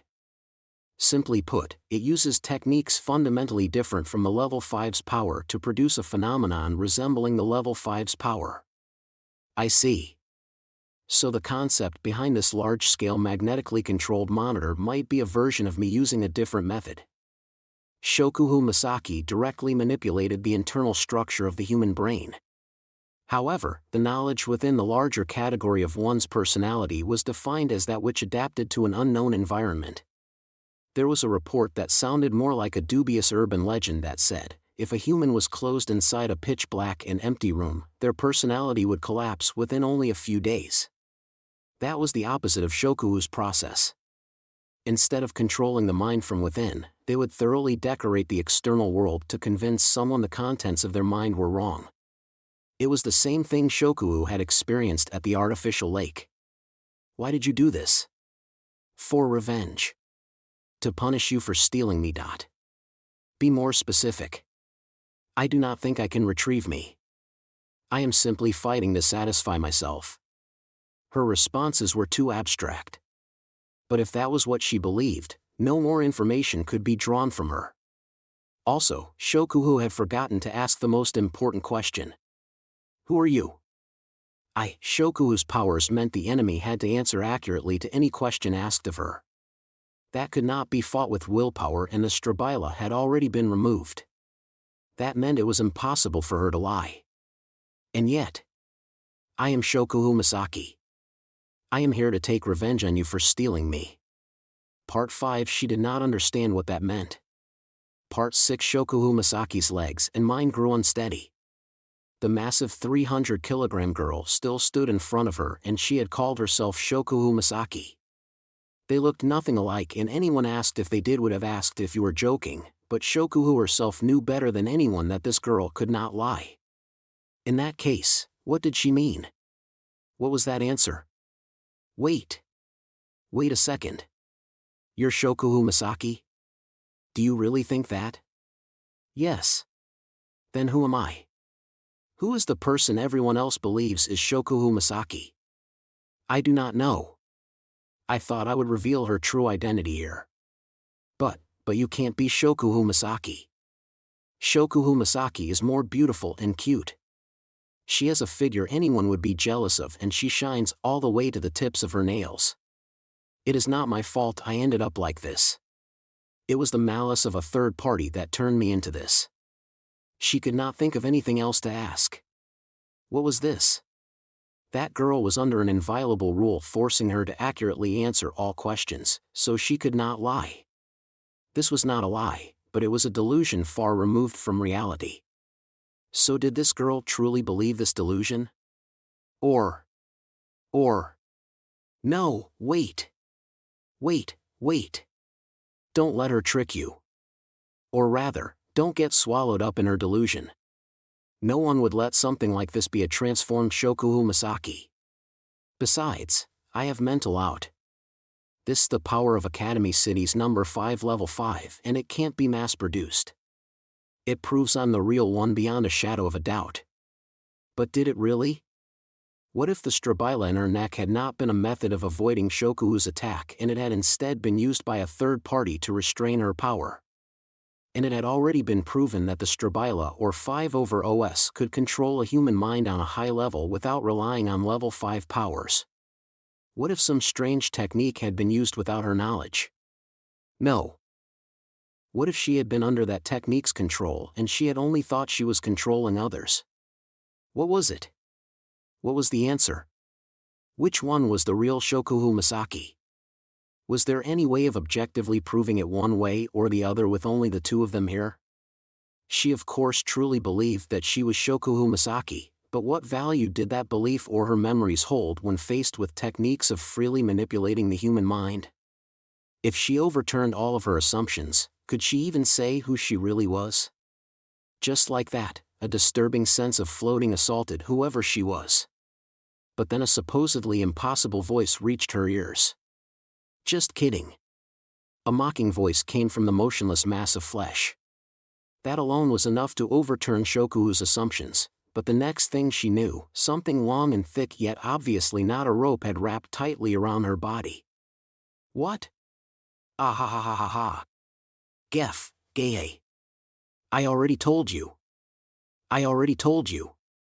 How many times do I have to say it? Your powers don't work on me.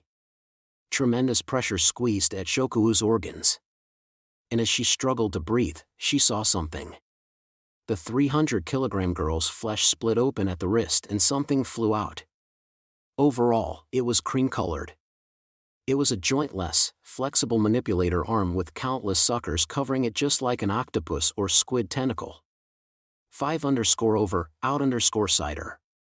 Model case _mental_out. Shokuhu's face froze when she saw those words written on the cream-colored side. Designer's gel. That's the name of this artificially redesigned fat. Shokuhu had forgotten until now. The 5/OS would need a base unit like a powered suit. It would have to be hidden somewhere. The ink that sprayed out on my command is part of it too, you know? With a sticky sound, something clearly split off from the 300-kilogram girl. It was a yellowish cream-colored object much taller than a person. Countless tentacles extended from the bottom half of the giant sphere, so it looked something like an artificial octopus. This was 5/OS, model case mental out. The surface of the round head-like body had large eyeballs written on it like hieroglyphics. Perhaps using the magnetically controlled monitor, those drawn eyeballs rolled about and even blinked. Shokuhu was still restrained by one of its tentacles, but she was focused on something other than the bizarre technology. She was focused on the obese girl, no, on the girl who had worn that artificial fat. Heh. The far too big Tokuwadai uniform fell to her ankles and revealed a special outfit that resembled a racing swimsuit and looked like thin rubber made to match a human silhouette. But other than that, the girl standing before her was Shokuhu Misaki. The long honey blonde hair, the plentiful breasts that looked out of place on a middle school girl, the narrow waist, the long legs, and everything else were the same as the ones she saw in the mirror every morning. As she watched in a daze, that face suddenly melted away. It was like a collection of giant leeches or slugs had been forcibly shaped into a human face. While watching her own face crumble away and splat onto the ground, Shokuhu let out a cry. Who in the world are you? You still don't know? With that reply, the grotesque cascade of flesh suddenly stopped. The magnetically controlled monitor dust attached to the other girl's body burst away in an instant. This time, her true face was revealed. Shokuhu Misaki spoke in confusion. The girl did not resemble her at all. Her chocolate-colored hair was as fluffy as cotton candy, which was the exact opposite of Shokuhu's straight honey blonde hair. Shokuhu's breasts were larger, but the other girl's legs were more beautiful. They were more than just long and slender, and Shokuhu honestly felt she had lost to the flowing lines of this other girl's legs. Altogether, this was a complete stranger. And yet she sensed something familiar in this girl that she had never sensed in anyone else before. She could not put it to words, and not even she could quite grasp what it was. You are similar. She gave voice to this powerful sense of unease. You are undoubtedly similar. Of course I am. The other girl replied with a slight smile. My power is mental stinger. I'm stuck at level 3 now, but I was originally meant to reach level 5. There is a secret file known as the parameter list. It is an internal document used to pick favorites. It tells them whose powers to develop and whose to give up on for the sake of research, for the sake of profit, for the sake of developing the human race, and just for the sake of what the adults want. Have you heard of it? Shokuhu recalled what this girl had said. They had never met, but she hated Shokuhu to the point of wanting to kill her. They had never seen each other before because she would have killed Shokuhu right then and there if they had. I am Mitsuarieu, the ant who could not become the bee. 1. That was what had happened here. Sometimes, people would take someone's life from them without ever even passing them in the hall or seeing them. They could be the loser in an idol audition or the person whose lottery number was just slightly off. Had this girl been caught up in a similar situation? And I am the other fruit that was cut from the branch in order to let you grow. Between the lines 3 confidential. For the Board of Directors. I have received an interim report on Shokuhu Misaki and Mitsuarieu, so I am submitting it to you. The old theory that they were controlling bioelectricity has been proven false. We have learned they actually manipulate moisture to produce a variety of phenomena. Primarily, they control the secretion of chemicals in the target's brain and control the distribution of blood, cerebrospinal fluid, etc. in the brain. Rather than directly controlling the bioelectricity, it seems they change the conductive efficiency by controlling the fluid that acts as a catalyst for the electricity to flow through. As such, there seem to be cases when their powers do not function against espers who can directly manipulate their bioelectricity, such as electromasters. However, some speculate they would be able to force their way through that defense by raising their power. Their method of reading minds without relying on another's brain is likely also related to moisture. Based on their genetic information and their school counseling, we can find no points in common between their bodies or minds. Nevertheless, the basic theory and scope of the power that is manifested in them is almost identical, and the tree diagram has given both of them the possibility of reaching level 5. Asterisk important note, this point holds the possibility of overturning the fundamental idea of researching the brain to develop esper powers. The brain is a necessary component, but there may be more than just that. I hope you treat this part especially carefully. While this is an extremely unique situation, the two of them will end up plateauing at around level 3 if they are given the standard curriculum. We must prune one of them and focus on the other. We must make the decision before they enter the harsh hormone fluctuations of adolescence to ensure their talent is not crushed. To decide between Shokuhu Misaki and Mitsuarieu, please reference the attached parameter list.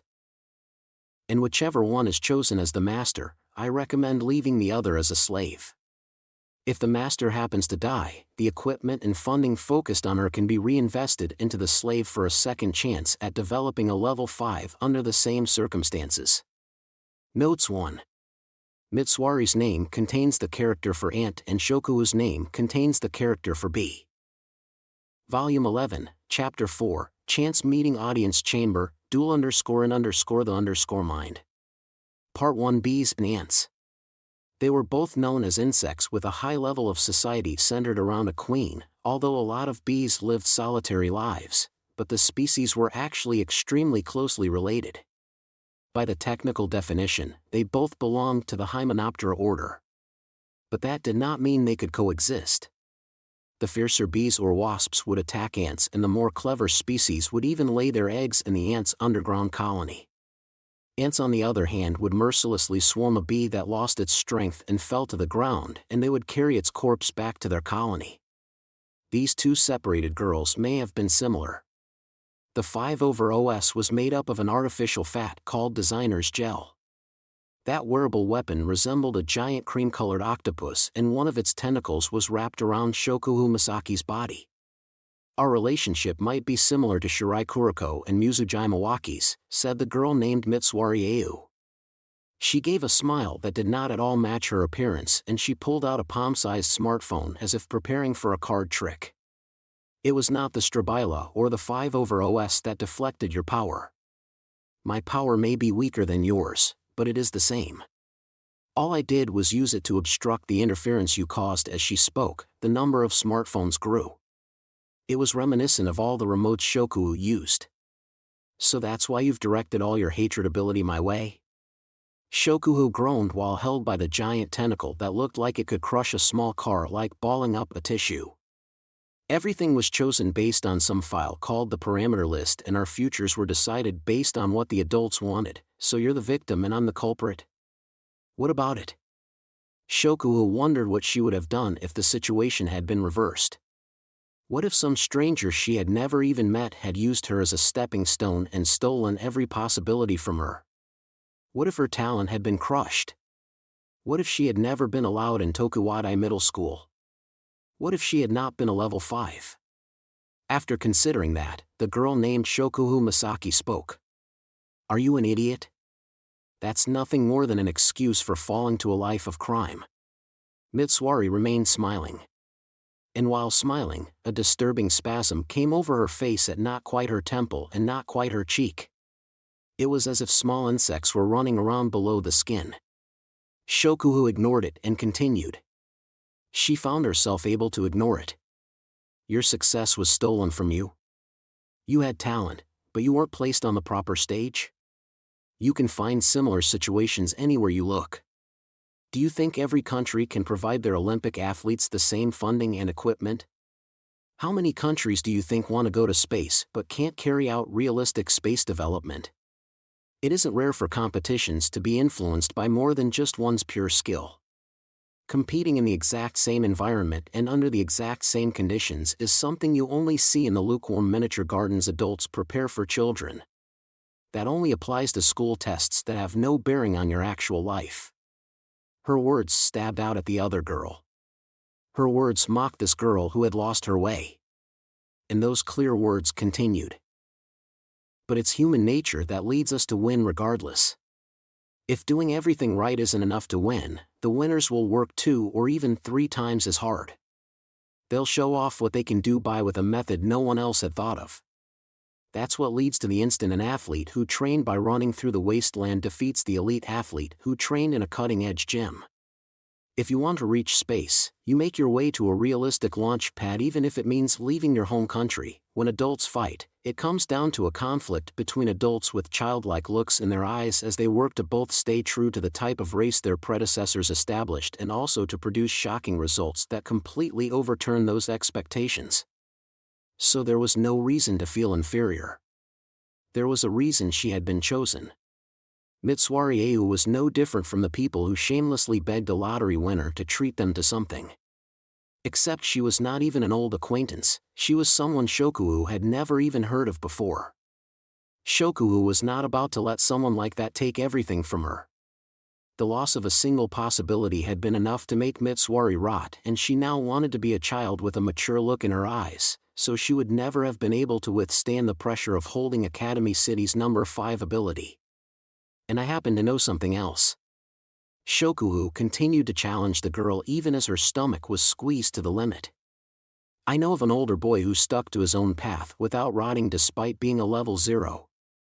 On that day back then when he spoke with his back turned and protecting me, he clearly surpassed me and my all too pathetic level 5 ability.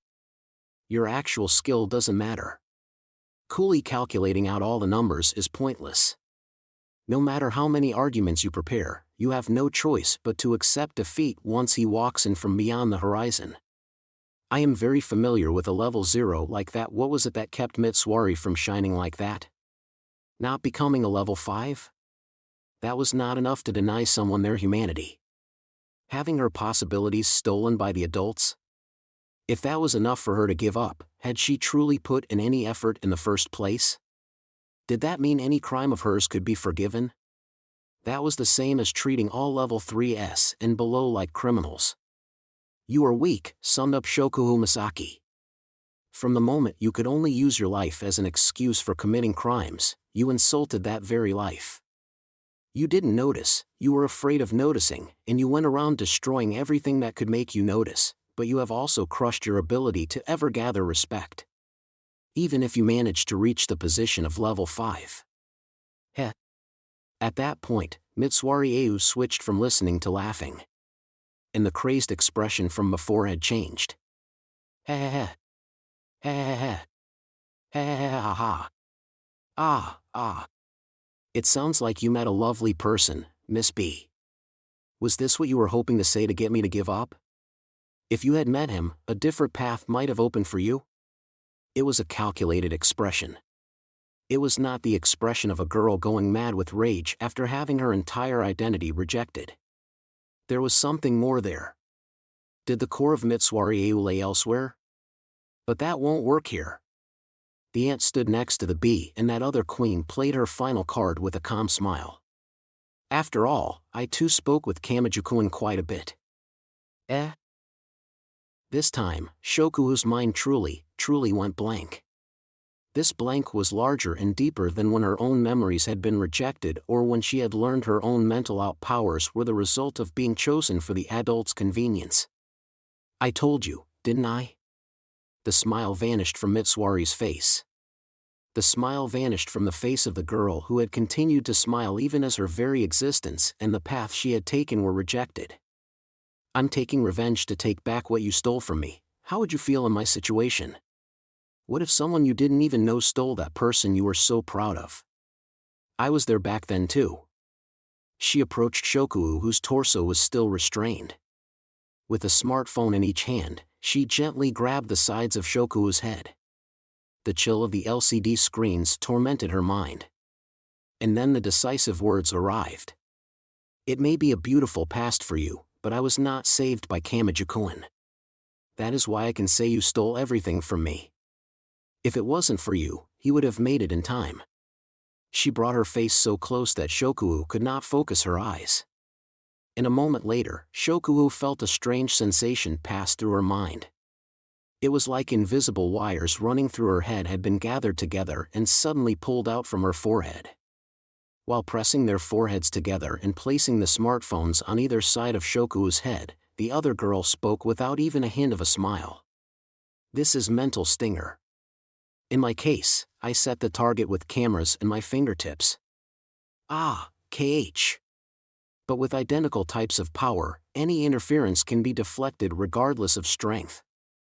Only if we both reject it. With the strange sensation in the center, the outer edges of Shoku's vision grew distorted. Bright colors danced about.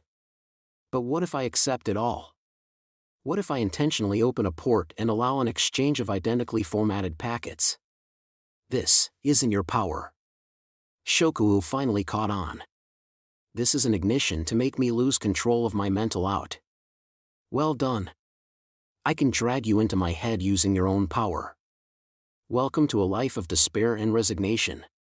It's time you experience what I did when you stole everything from me. With those words, all of Shoku Masaki's senses far exceeded the threshold of what could be described in terms of the real world. Part 2. A girl stood alone on the shore of a geothermal power station's circular lake. Her consciousness had been dragged into someone else's mind. That was what she had been told anyway, but it may have been an image constructed around Mitsuari's memories, much like a child listening to a picture book before going to sleep. However, the feel of the place suddenly changed. The massive amount of water turned to bright green melon soda, the dark mountains turned to masses of cream, the thick trees became cookies shaped like playing cards, and even the round concrete structure holding the water was replaced by an overwhelming amount of chocolate. It looked like a kingdom of sweets. The bee and the ant were fighting over the sweet nectar that was their memories of this artificial lake. This may have been how she pictured this stage. The oppressively sweet aroma surpassed hunger and stimulated one's desire to vomit. Both salt and sugar were necessary, but too much of either was harmful. Had her memories reached that lethal dose? The voice came from behind. Shoku turned around and saw Mitsuari wearing a Tokuwadai middle school uniform. She wore a summer uniform despite the season. I died here. I stuffed lots and lots of large rocks in my clothes, stood on this concrete shore, and jumped into the lake with my hands together like diving into a pool. And I sank. This happened a mere 3 days before you thoughtlessly tried to destroy your own memories. This revelation came suddenly, but Shoku did not laugh it off. Her own memories refused to let her reject this. On the night when she had met him at this lake, she had sprawled out on the ground and pressed her remote against her temple like committing suicide with a handgun. But that scene was now repainted in entirely different colors. Wait a second. You mean, the reason he was at that power station so late was, she had found it odd. Meeting him around town by chance was possible. But District 21 was a long way from District 7 where they lived, and most of it was deep in the mountains. Ground Geo was at the peak of a mountain, so he would not simply have been there for a late-night walk. So why had Kamachi been there? Why had he been able to meet her there? He did not make it in time. And to lament that fact, he visited the site of the suicide. She recalled what Kamakawa Syria had said. Shokuhu and Kamakawa had both spent time with Kamaji at the same time in the past, but the only connection between the two girls was that common acquaintance. Neither had set foot in the other's private business. Kamakawa did not know about Shokuhu's incident. Shokuhu did not know about Kamakawa's incident. What if? What if another individual had also spent that time with him and dealt with another incident besides theirs? I don't really care about you or anything, but he isn't strong enough to handle someone's death. So don't go off and die. If you do die, I'll give you the proper decorations, so make sure you contact me. What if those abusive words of Kamakawa's had held an entirely different meaning? And when he arrived, he saw another girl in the same Tokuwadai uniform as the one he had not arrived in time for. He didn't know what she was trying to do, but he saw a younger girl who was obviously wallowing in despair. He could not help but call out to her. He did not want a repeat of his previous failure. Shokuhu remembered the boy she had spent time with when she would occasionally see him around Academy City after that incident at the lake. She had decided not to peek at his memories. But what had been her subconscious reason for that decision? Had she not wanted to find any boring reasons or motives behind that small miracle? Had she wanted it to remain pure coincidence? Kamachi may have been worried about her. And he may have been comparing her to someone else. So why do you think he didn't arrive in time for me? What? He has no Esper power, he has no superhuman strength, and he isn't particularly smart, but for some reason, his drive has saved so many more people than anyone else. I agree with that. But then, why did that miracle not occur in my case? You can't mean that twisted result would not happen for no reason. With those words, the kingdom of sweets crumbled. The entire melon soda lake flickered like a giant screen, and it displayed the kind of intersection found anywhere in Academy City. An intense tremor filled Shoku's mind. She recognized it. That was the intersection at which she had run into Kamachi like a false start. They had simply collided, barely even exchanged words, and then went on their ways. That initial meeting had seemed like some kind of mistake. But something must have happened then. Something an outsider like her would not have noticed, but something those involved could not overlook. He accidentally gave me something of his, she muttered in a daze. There was a cheap cell phone I didn't recognize mixed in with the things he handed me. Yes. Mitsuari Ayu agreed with a difficult-to-describe expression. It looked angry and on the verge of tears, yet also relieved at finally conveying the truth. That was why he did not arrive in the very, very end. A simple lack of communication caused that perfectly reachable salvation to slip from his fingers. And then Mitsuari had jumped into the lake. I was not the only one suffering due to the parameter list, she said as if to remind Shokuhu of something that had already ended. You stood at the center of your own incident, didn't you? Deadlock. Those poor students who held an unreasonable hatred of the level 5S and believed your AIM diffusion field was the reason for their lack of growth. But that was not the true reason. They may have hated the right person, but killing you would not have put their lives back on track. Just like me, they were fruits cut from the branch thanks to that parameter list the adults had created. When placed in a true dilemma, people had two options: external destruction or internal destruction. They could blame their failure on society and their surroundings and begin stabbing or shooting random strangers in the name of revenge. Or they could place full responsibility for their failure on themselves and desire to be anywhere else even if it meant taking their own life. The attackers of Deadlock had made one decision. The girl named Mitsuari Ayu had made the other. Oh. In that case, Shokuhu Masaki's bright memories were repainted in entirely different colors. She recalled their conversation at that artificial lake. "You're the guy who ran into me at the intersection with toast in his mouth." "I did not have toast in my mouth." "Come to think of it, that means you're the one that brought my phone to Anti-Skill." "Thanks for that." What had Kamijutoma really thought back then? When he said that, he had to have known that the disappearance of that cell phone had prevented him from protecting a life. Whether by coincidence or not, she had been the root cause of his failure to save a girl. So what feelings had filled his heart when he had seen her blindly wishing for her own destruction at the scene of that very suicide? He should have shouted at her. She could not have complained if he had punched her. So why had he hidden it?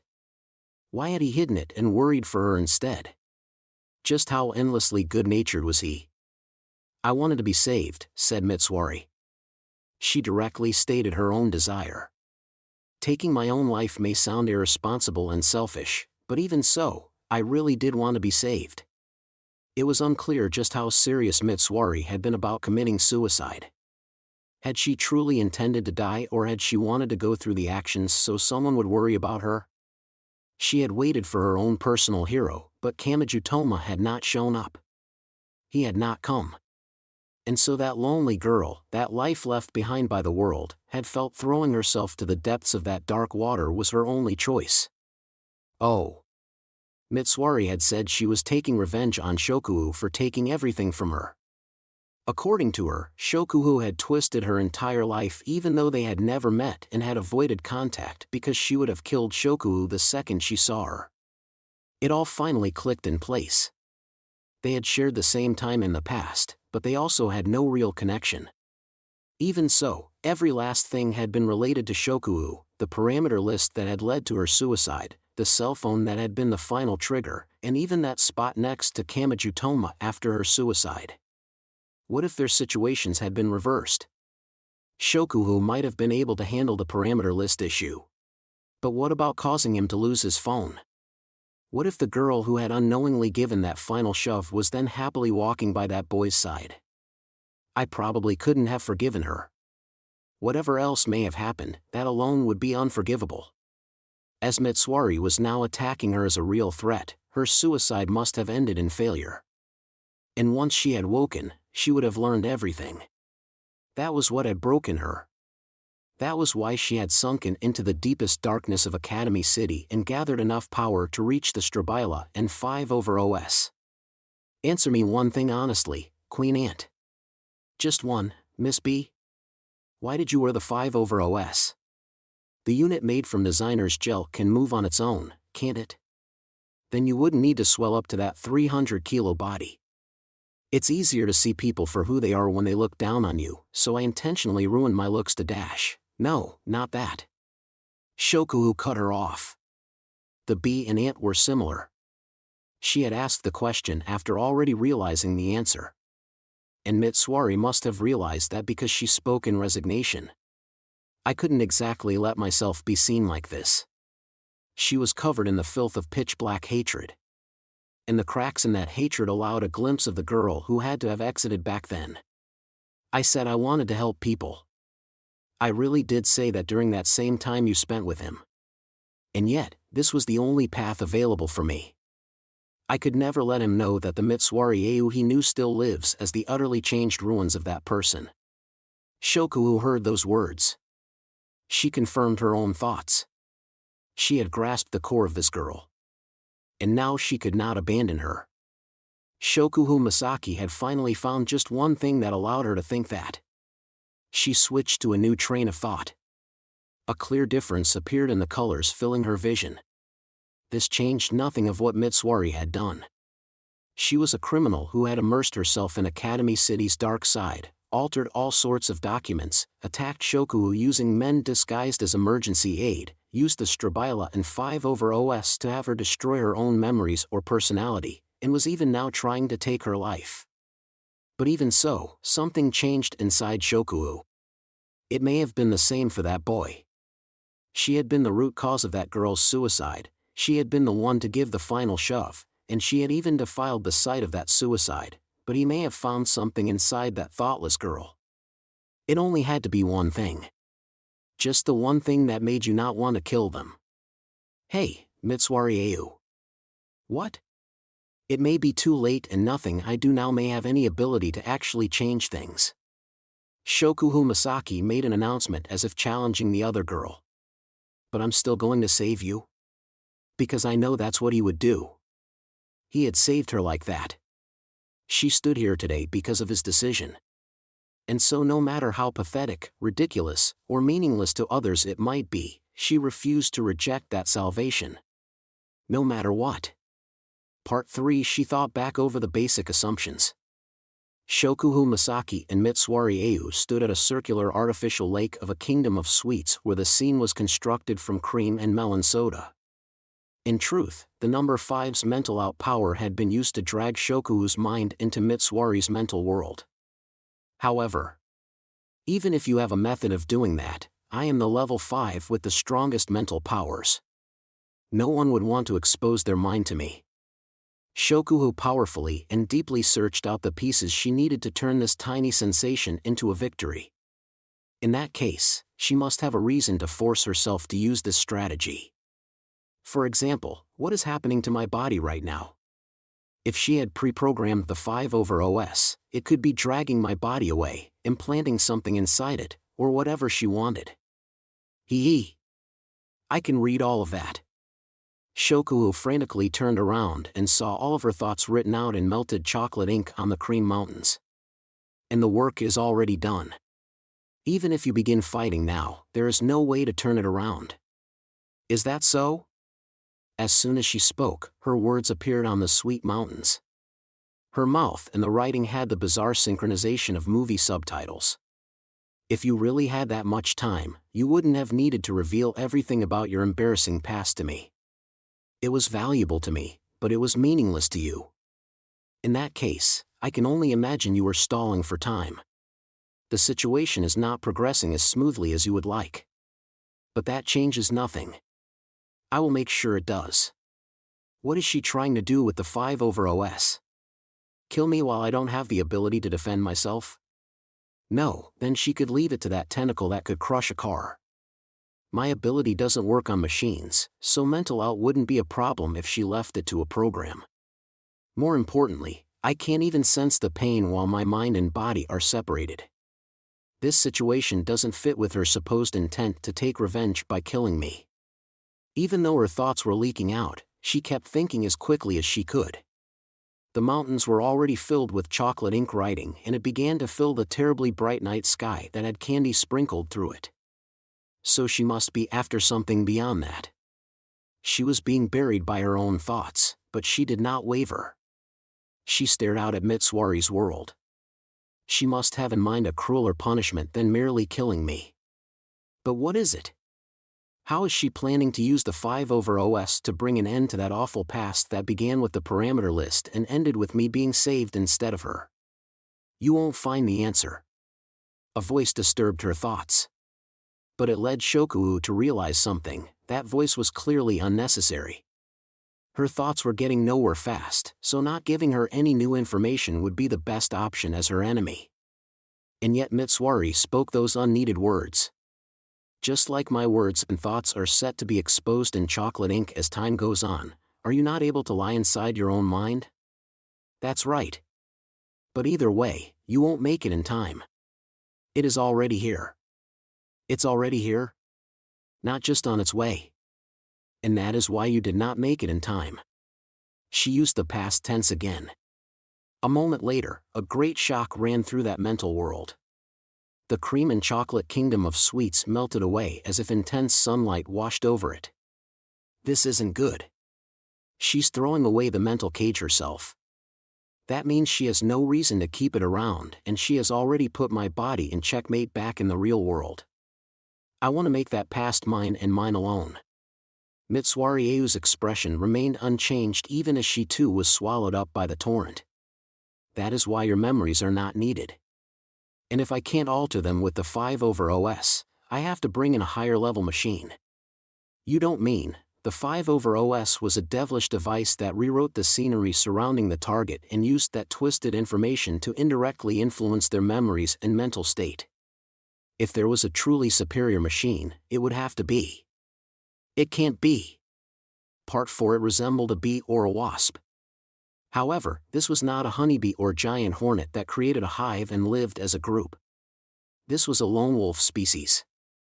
It was a scorpion wasp. Like a crane fly, it had 6 oddly long legs and a slender abdomen.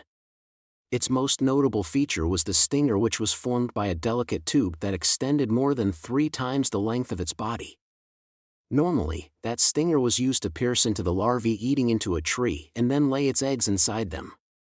This weapon was designed after that bizarre parasitic wasp. Its main body was 4 meters long, and its thin wings were twice that length when extended. Its abdomen was a translucent device filled with a sticky fluid. If anyone had seen it, they might have compared it to a coffin because it was clearly meant to contain a human body. This was the 5-over model case mental out.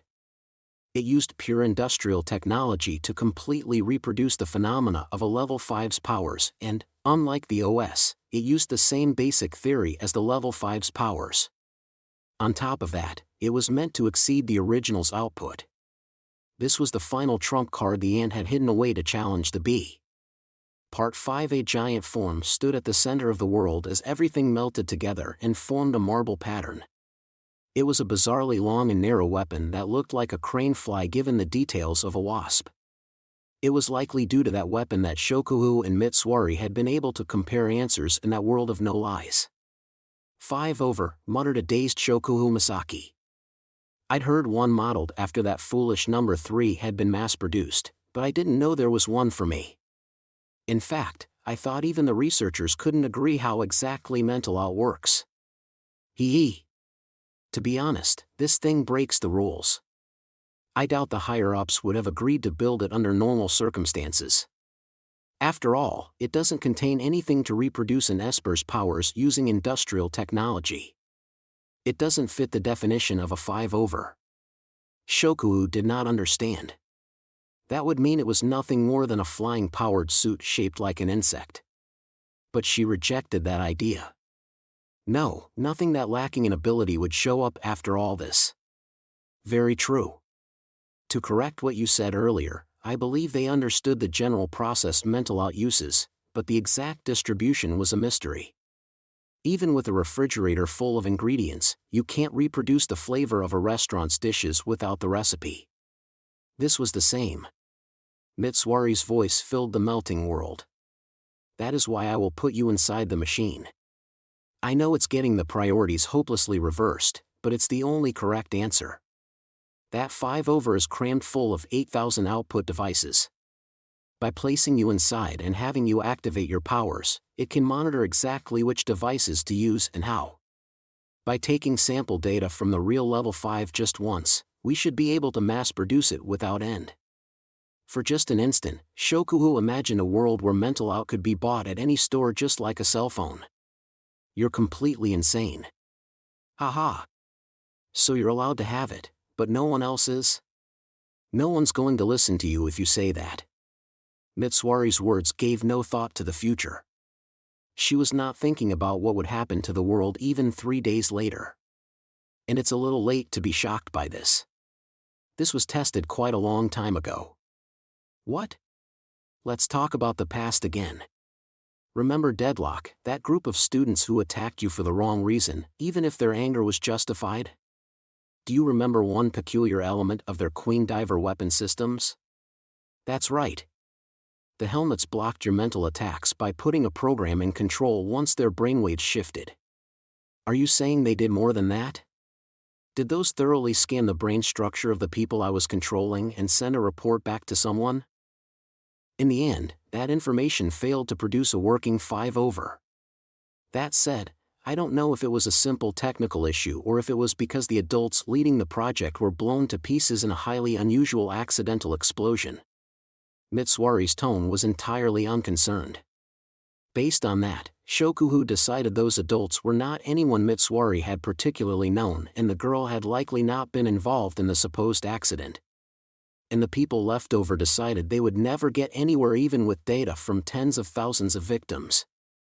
They realized they would never create a true 5 over without data from the culprit herself. That meant they needed a system to force your power out of you using electrodes or something like that. The present was built on the past, but every single thing was intertwined with those days. It felt like the past itself was a giant arm dragging Shokuhu away. I will complete your 5-over. Was that Mitsuari Eiu's revenge? Would she fill the world with mental out to reduce Shokuhu Masaki's value to nothing? No. Shokuhu knew that was not it. The core of that girl's heart was not her comparison with Shokuhu. That core was somewhere else. I have no future and I don't care who is there now. But, in the past, in those days, I played the leading role. I will take that back. You are not needed in my memories of him, so I will erase you. I will use your own mental out to smash your memories to pieces. Who exactly was she directing her revenge toward? Shokuhu Masaki? That boy? Academy City? The entire world? Those days should be mine and mine alone. You are not wanted there. All of a sudden, Mitsuari was nowhere to be seen. That melting and crumbling landscape was her mental world, so she might have melted into it. Shokuhu had lost track of her target. The already hard-to-bear saccharine smell mixed together even further. Only Mitsuari's voice filled that marble-patterned world.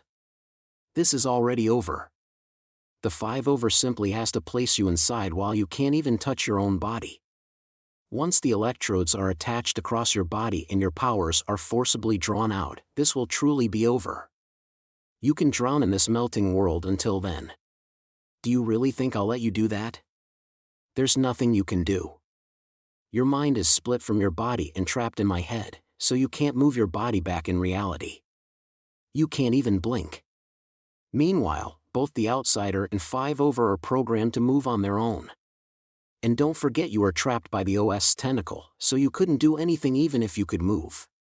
It is only a matter of time before you are automatically brought inside the 5-over. Shokuhu listened to that and thought on that hopeless checkmate. However, her next words contradicted that. Are you sure? A tremendous shock ran through the sweet marble-patterned world. This was blatantly different from the previous smooth flow of melting. This strange scenery was Mitsuari's mental world, so any change here signified a change in her. What? I would suggest returning us as soon as you can, said Shokuhu in a mocking tone.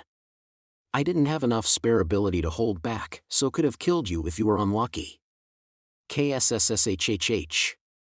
What is KSHHHH going on here? What did you dash? What do you think? How did you attack my body in the outside world? How do you think? Part 6 Ga. As if forcibly dragged out by her body's warning signals, Mitsuari Eiu got up on the shore of the artificial lake. Something was wrong with her organs. They were convulsing and she could not breathe properly. To find the source of the oddity, she looked down to her stomach. It was only then that she realized what was happening. Oh, S?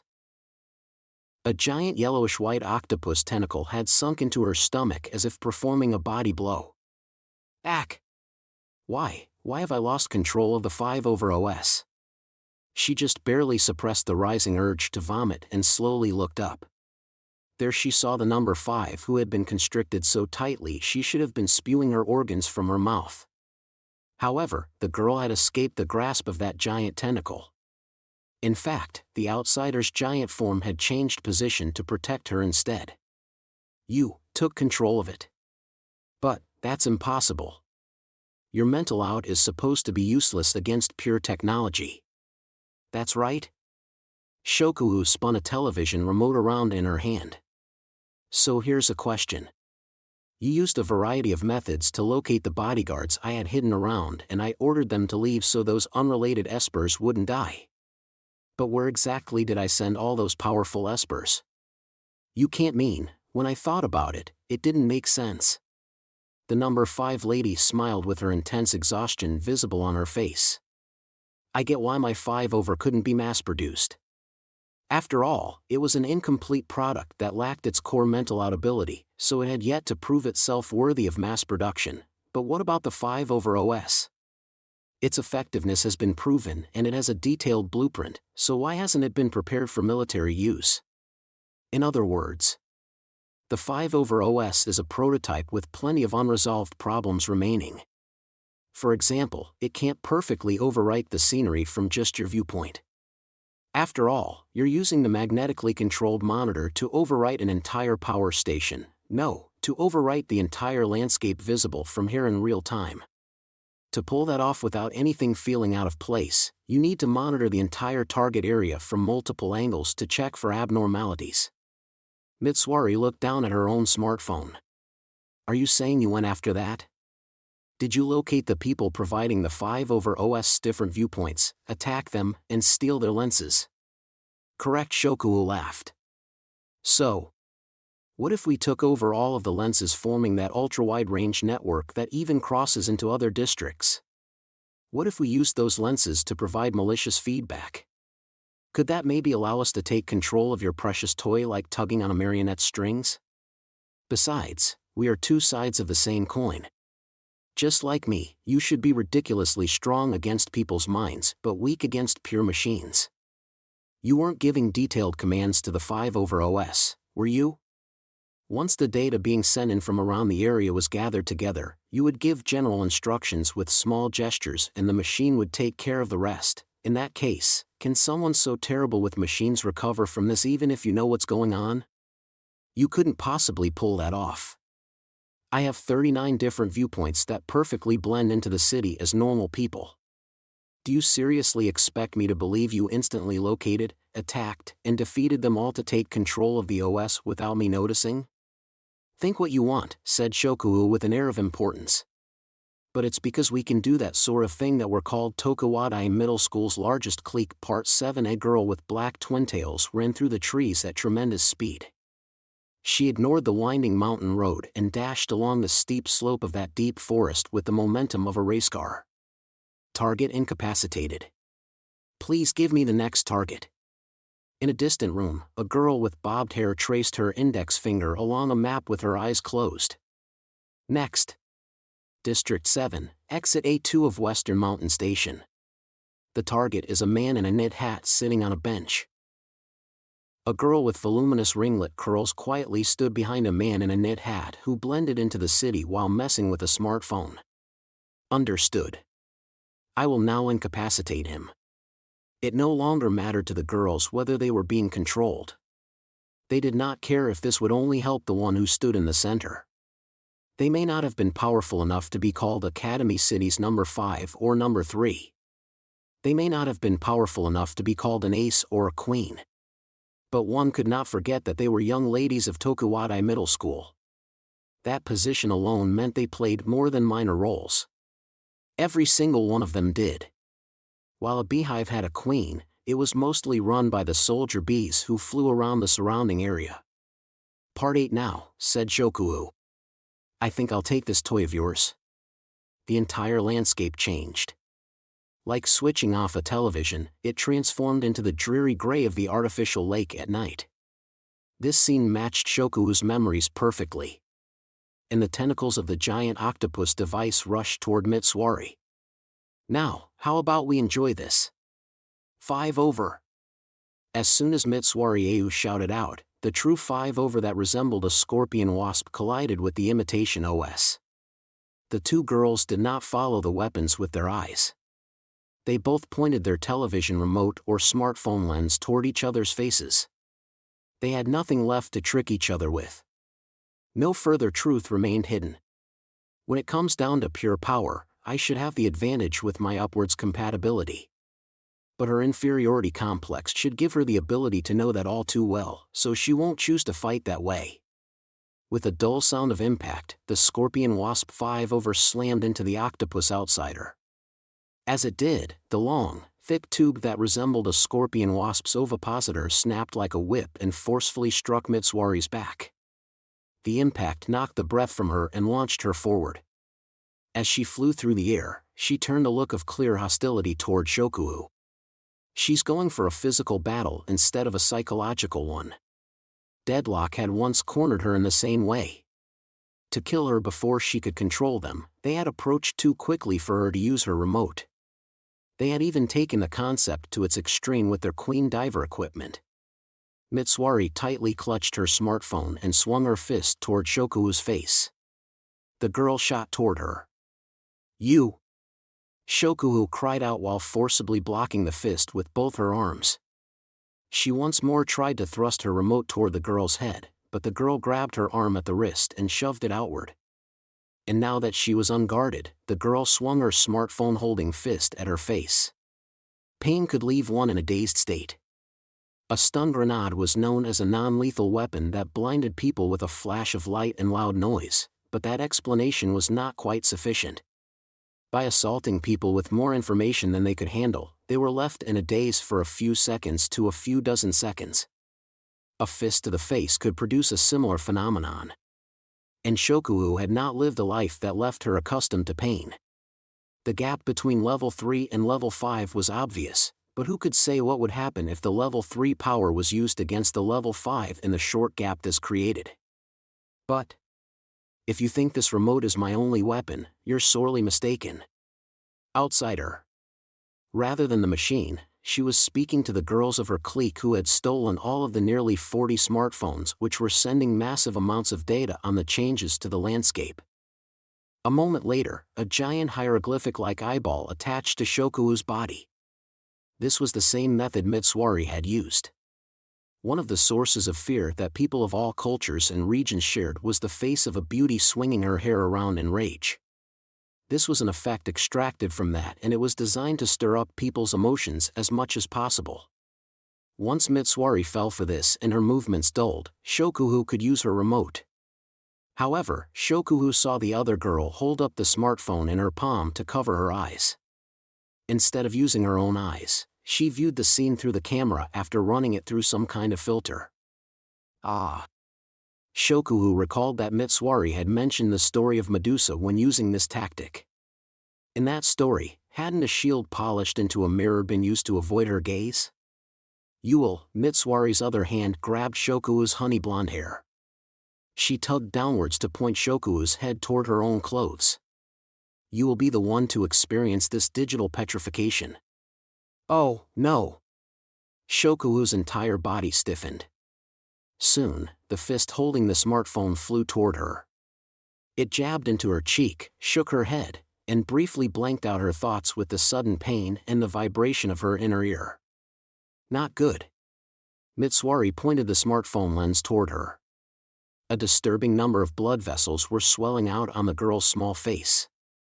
Most likely, she had failed to completely escape the origin of fear used by the OS.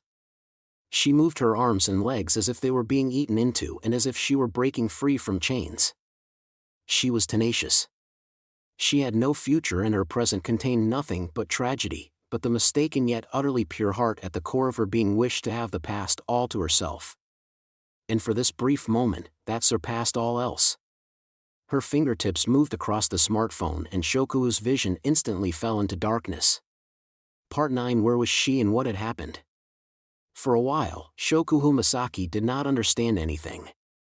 Her cognitive ability had dropped considerably, like when half asleep. She could not think logically, and even her 5 senses and sensation of gravity were blurred. Everything around her wavered and she had lost any sense of temperature. After several seconds, her mind rapidly cleared. It was then that she realized the ambiguous information coming from her 5 senses was not mistaken after all. She was stuffed inside the transparent coffin that formed the abdomen of the giant scorpion wasp combat machine called the 5-over model case mental out. Her vision was blurred and her sense of gravity and temperature were unclear because of the pale red fluid filling the coffin. The coffin was open on the wasp's back and Shoku found she had no trouble breathing despite being completely immersed in the sticky fluid. She heard a bubbling sound and Mitsuari's wavering voice came from beyond the strange fluid surface. You really are amazing. There was no hint of praise in her voice. After all that preparation and even some coincidences in my favor, I was only able to knock you unconscious. And you woke up only 3 seconds later. If you had recovered any sooner, I would have had to grab your hair and hit you again. But it's already over. With a bubbling sound, Mitsuari's hands sank into the red fluid. They extended toward various parts of Shoku's body. They pulled up her coat and even reached below her skirt, but the number 5 no longer had the strength to move. The reason why was simple. Damn, my fingertips are tingling. I get why the conducting fluid needs a slight anesthetic effect, but why can it get through my suit?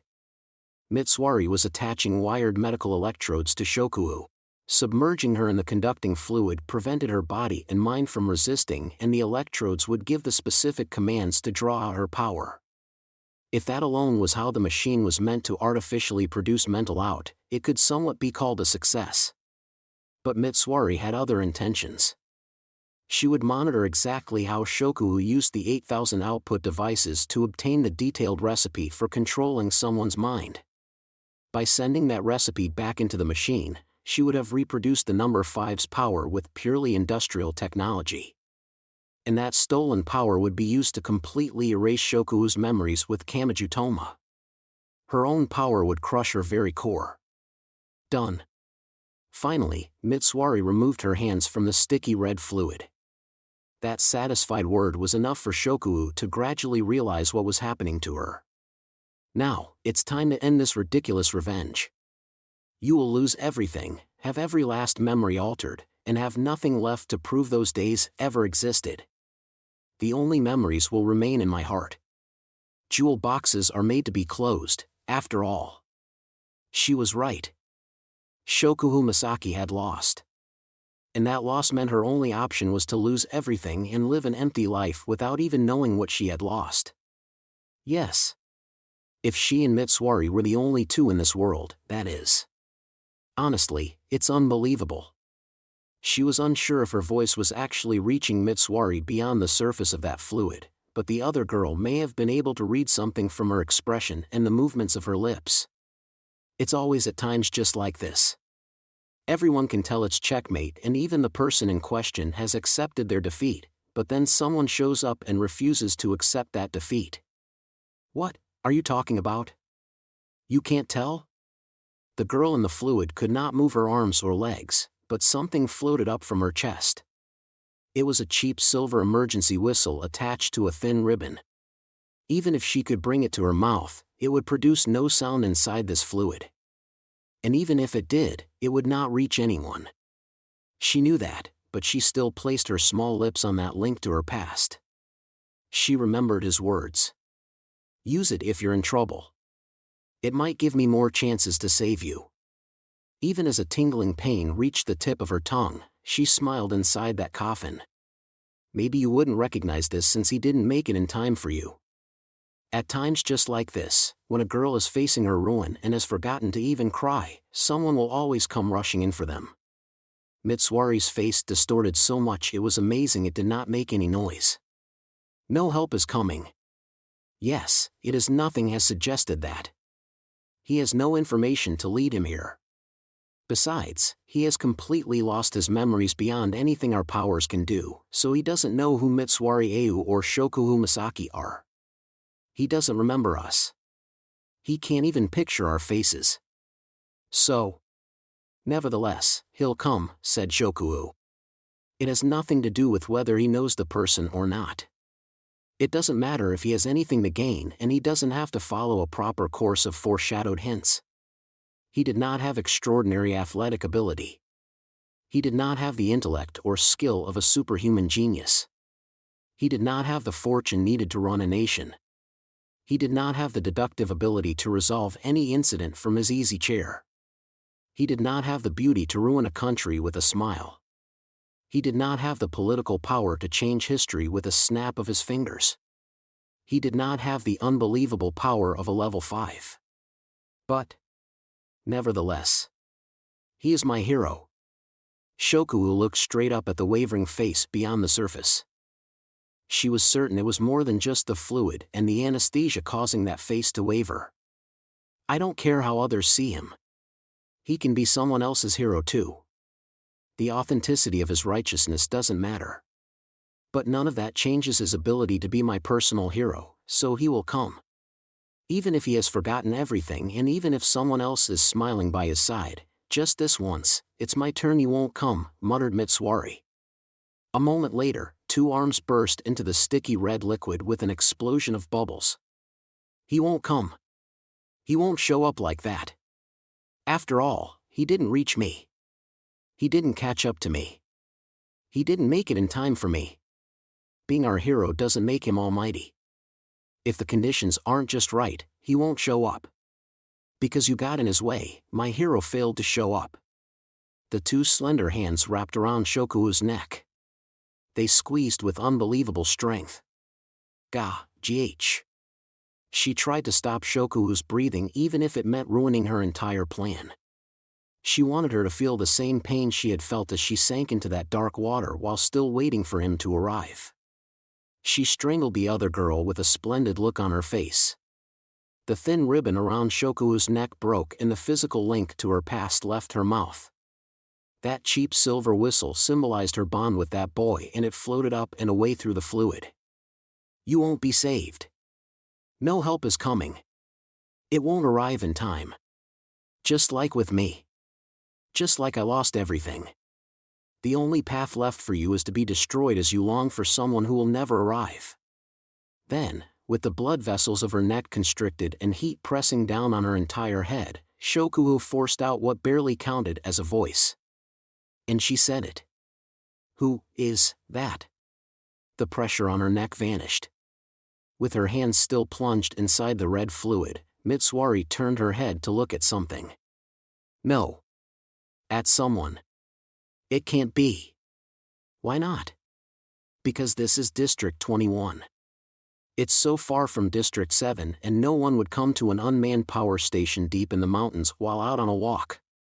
That's what I did.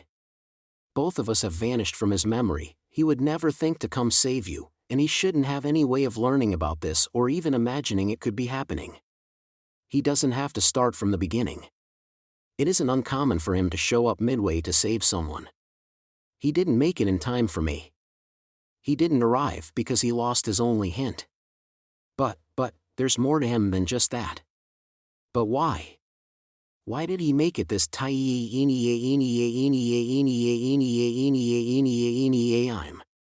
A tremendous sound burst out and Shokuo clearly saw the scenery distort around Mitsuari.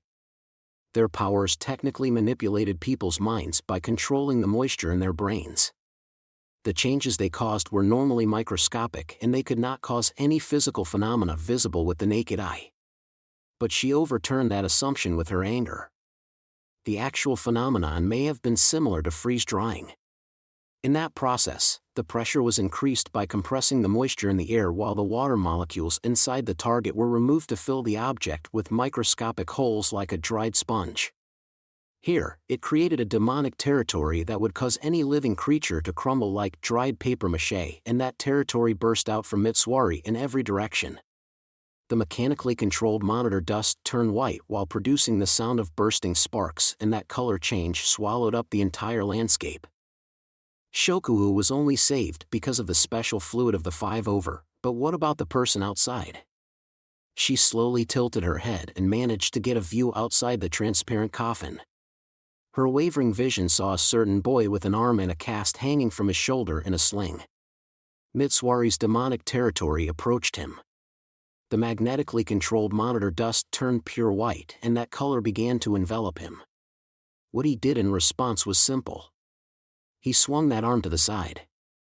And it came in contact with that demonic territory. The cast shattered, his right hand was exposed, and the hopeless attack was eliminated in an instant.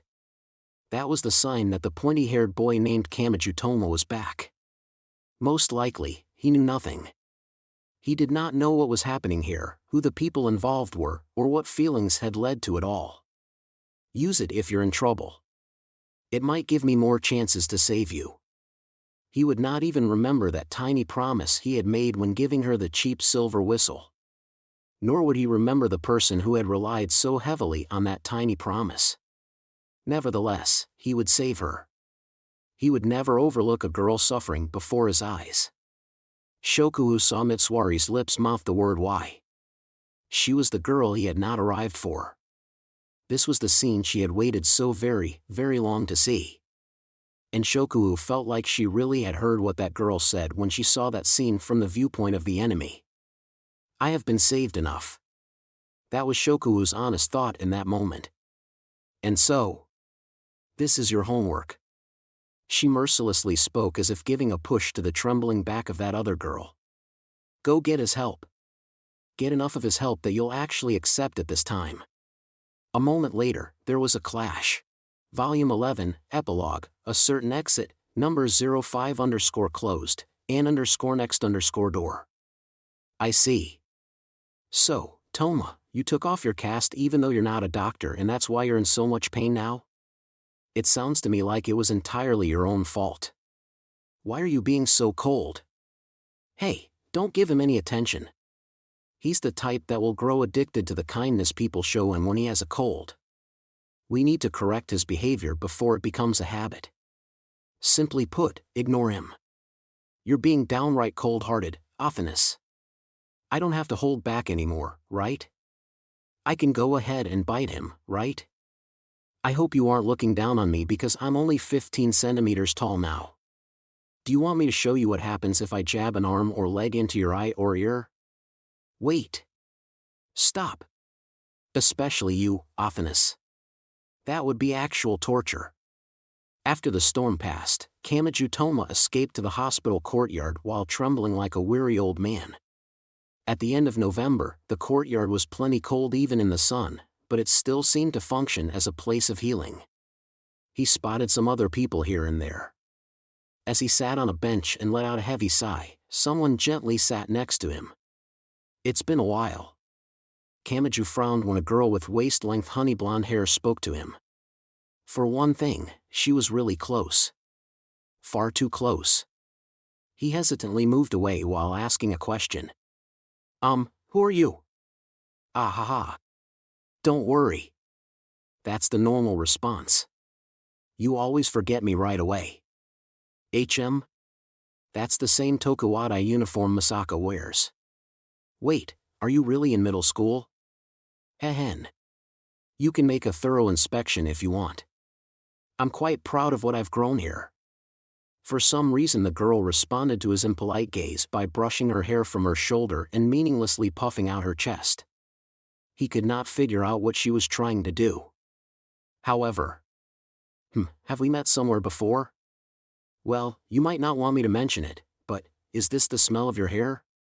That honey scent seems somehow familiar. Ah ha ha, sigh.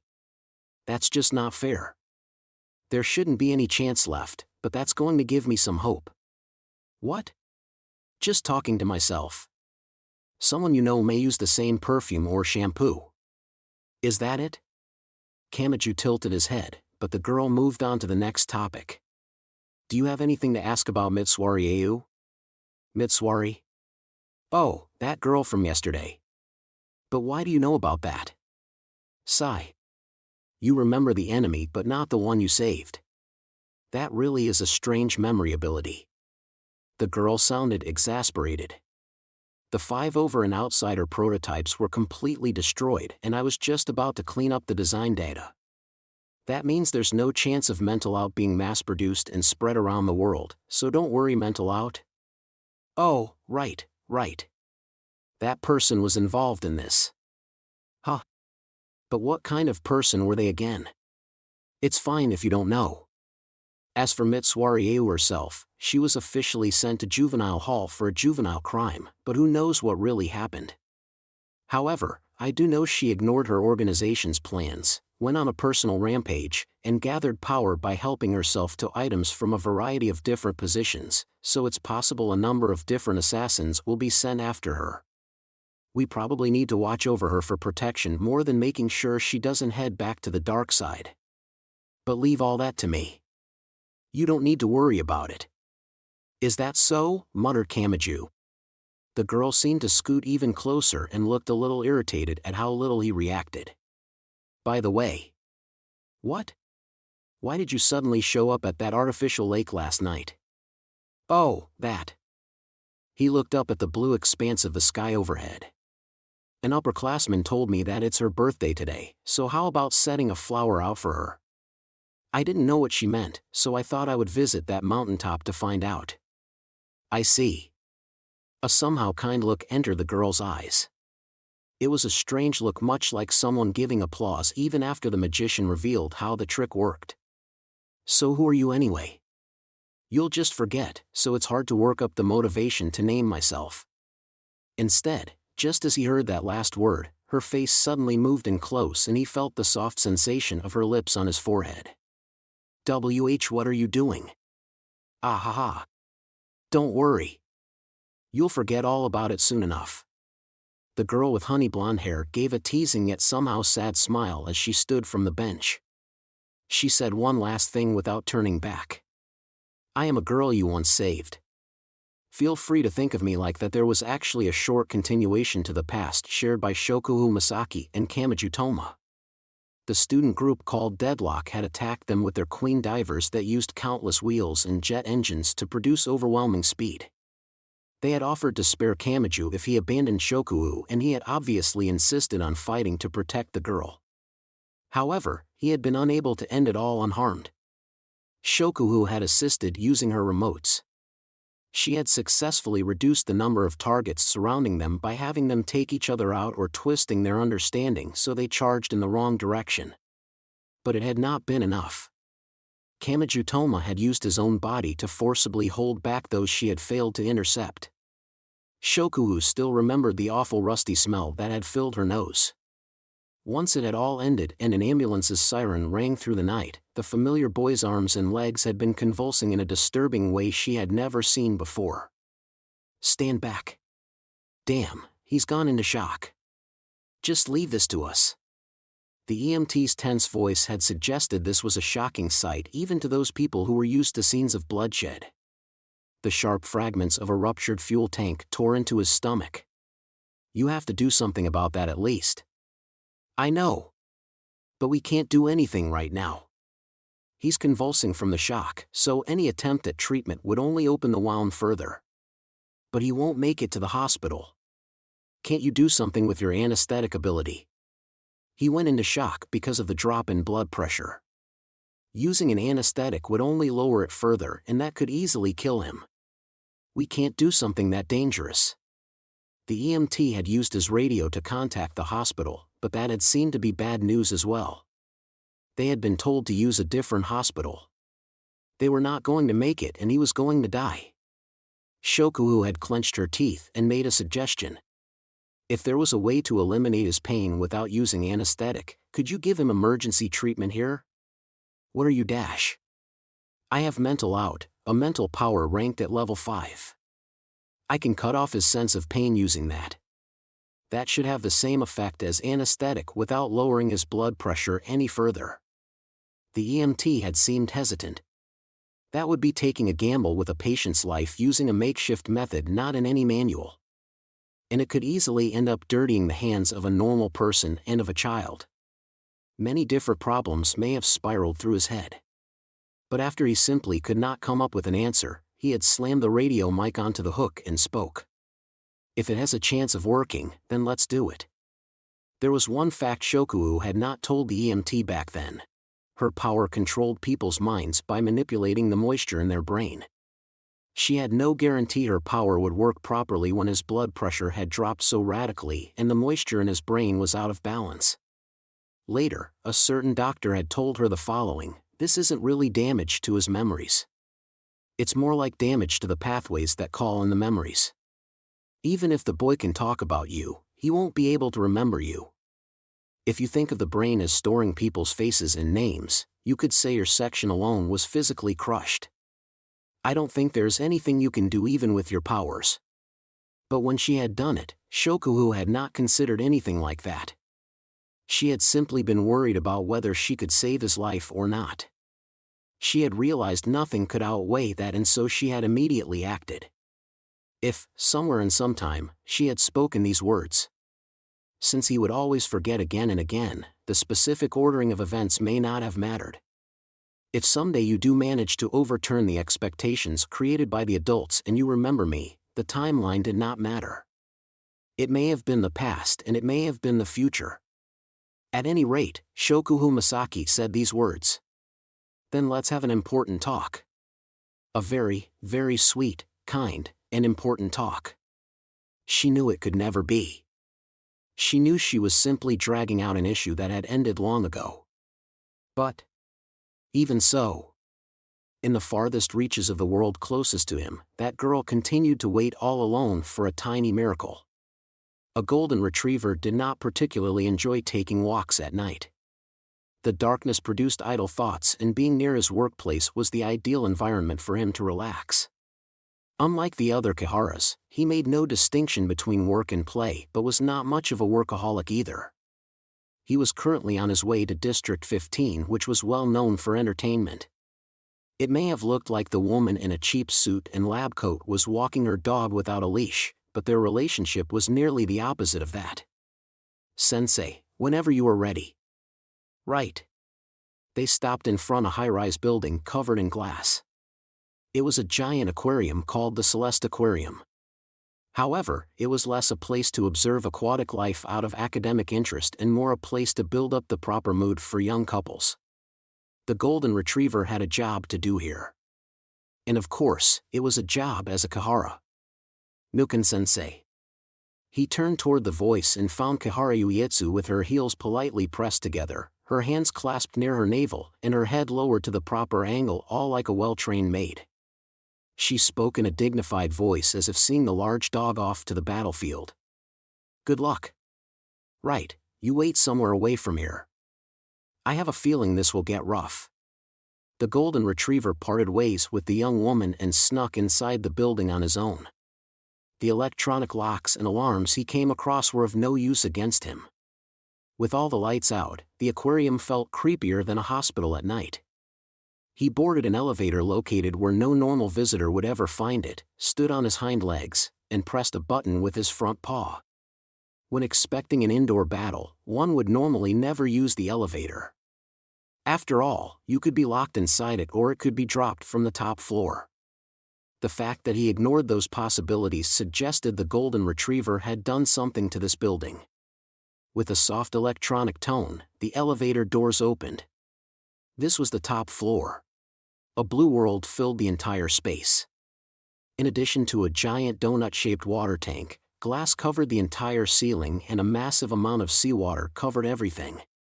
The lights of the city and the moonlight collided within the water and created spectacular artwork out of that light. This was a guaranteed date spot that lowly fashion magazines said was more effective than aphrodisiacs. "I hope you will excuse me for this late-night visit." The golden retriever walked into the center of that floor. He was quite large for a dog, but he looked tiny compared to the aquatic life. The creature facing him beyond the thick reinforced glass was a giant killer whale measuring over 5 meters long. This was the king of the ocean who had no natural enemies. The golden retriever once more spoke to that white and black creature playing in the water. "Do you think you can fool me by acting like an animal?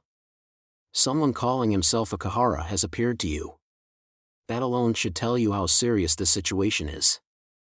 After a few seconds, the creature finally looked the dog in the eye. As the fierce king of the ocean's mouth moved, the aquarium speakers produced the refined voice of a middle-aged man.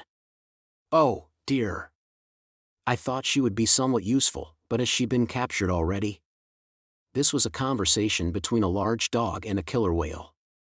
That may have sounded like something from a children's book, but what lurked between them was far different. This was the dark side of the city. They were surrounded by an all-too-dangerous stench that symbolized that fact. "How many sacrifices did it take to reach your current brain?" asked the golden retriever who bore the title of Kihara. "Quite a few. The elephant and whale didn't work.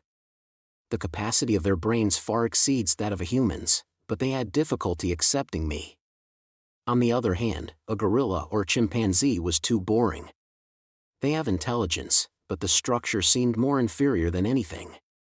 However, I settled on a killer whale both for those anatomical reasons and because of my personal preferences. Not having to worry about wearing any clothes really does make you inhuman, doesn't it?" The overwhelming difference between humans and other animals was their brain structure. That was something even children could sense despite having no understanding of anatomy or zoology. but perhaps that was because they could not think of any other way humans were superior to other animals. But didn't it seem odd? What about the human brain was superior to others? From a purely anatomical perspective, an elephant's brain was overwhelmingly larger than a human's.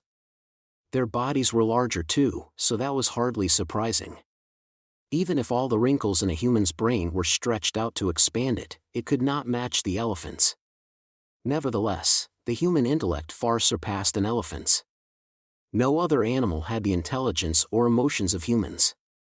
Why was that? It was because those other animals lacked something that humans had. So what if that insufficiency was filled?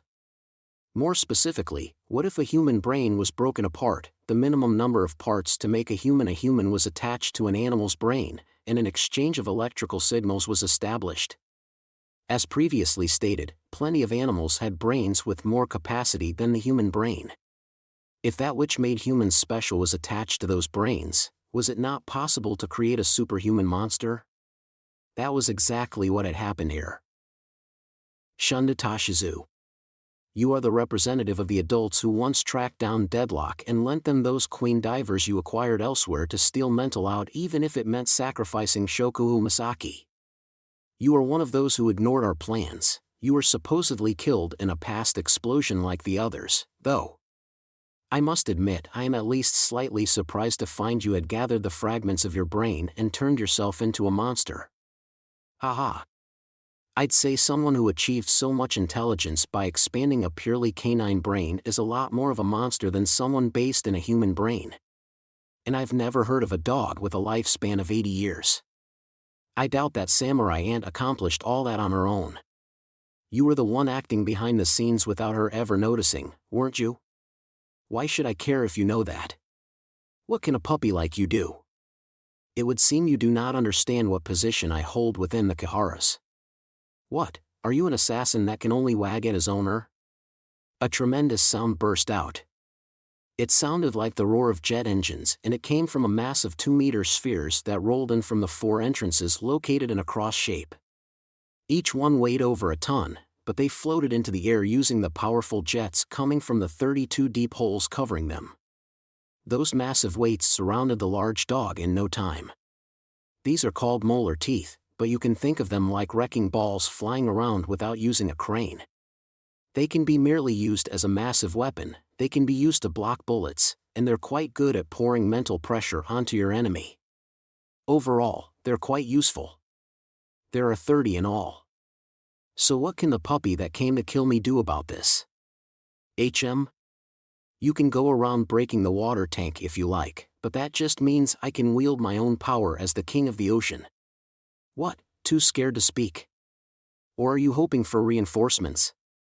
I'll have to abandon this body thanks to you, but I can always transfer my brain over to a new one. If I kill you, no one in Academy City will be able to capture me, so you need to die for my sake. I can't give this any better than a failing grade.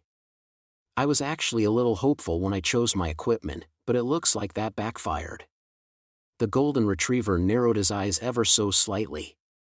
And that was all it took.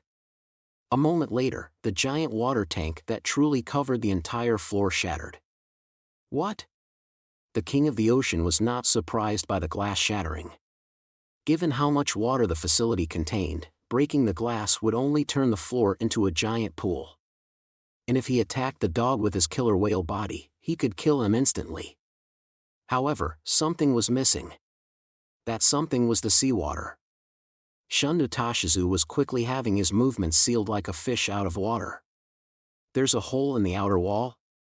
A dumbfounded voice came from the speakers. The seawater was vanishing so quickly because it was flowing outside. Don't tell me something fired on the building from outside. At that point, the killer whale's voice came to a stop. Several impacts struck him and several giant containers stabbed into the floor around the golden retriever. They all opened as if creating geometric nets, and the dog was rapidly surrounded by countless machines, arms, weapons, ammunition, and armor. It went beyond arming him and reached the level of building a fortress around him. With the sound of a dryer, the mountain of weapons floated few centimeters off the floor. the excessive pile of military equipment did not form into a robotic silhouette. It simply fired and simply killed. That far too villainous concept was revealed in all its glory. On top of that, the molar tooth assassins had been crushed from the moment the containers had flown in. Those thick spherical shields could deflect a shot from a tank's gun, but they had not stood a chance. "What is that?" groaned the king of the ocean who had been knocked into the air. All men love combining robots. Learn to appreciate it, young one. His weapons included guns, cannons, swords, spears, missiles, lasers, flamethrowers, liquid nitrogen emitters, and even molecular vibration electromagnetic wave emitters. And on top of those countless weapons, a small arm moved to place a cigar in the golden retriever's mouth. Yes. Even within that great torrent of water, he successfully lit the cigar. No, not that. Why is the water moving out of the way to leave a perfect circle around you?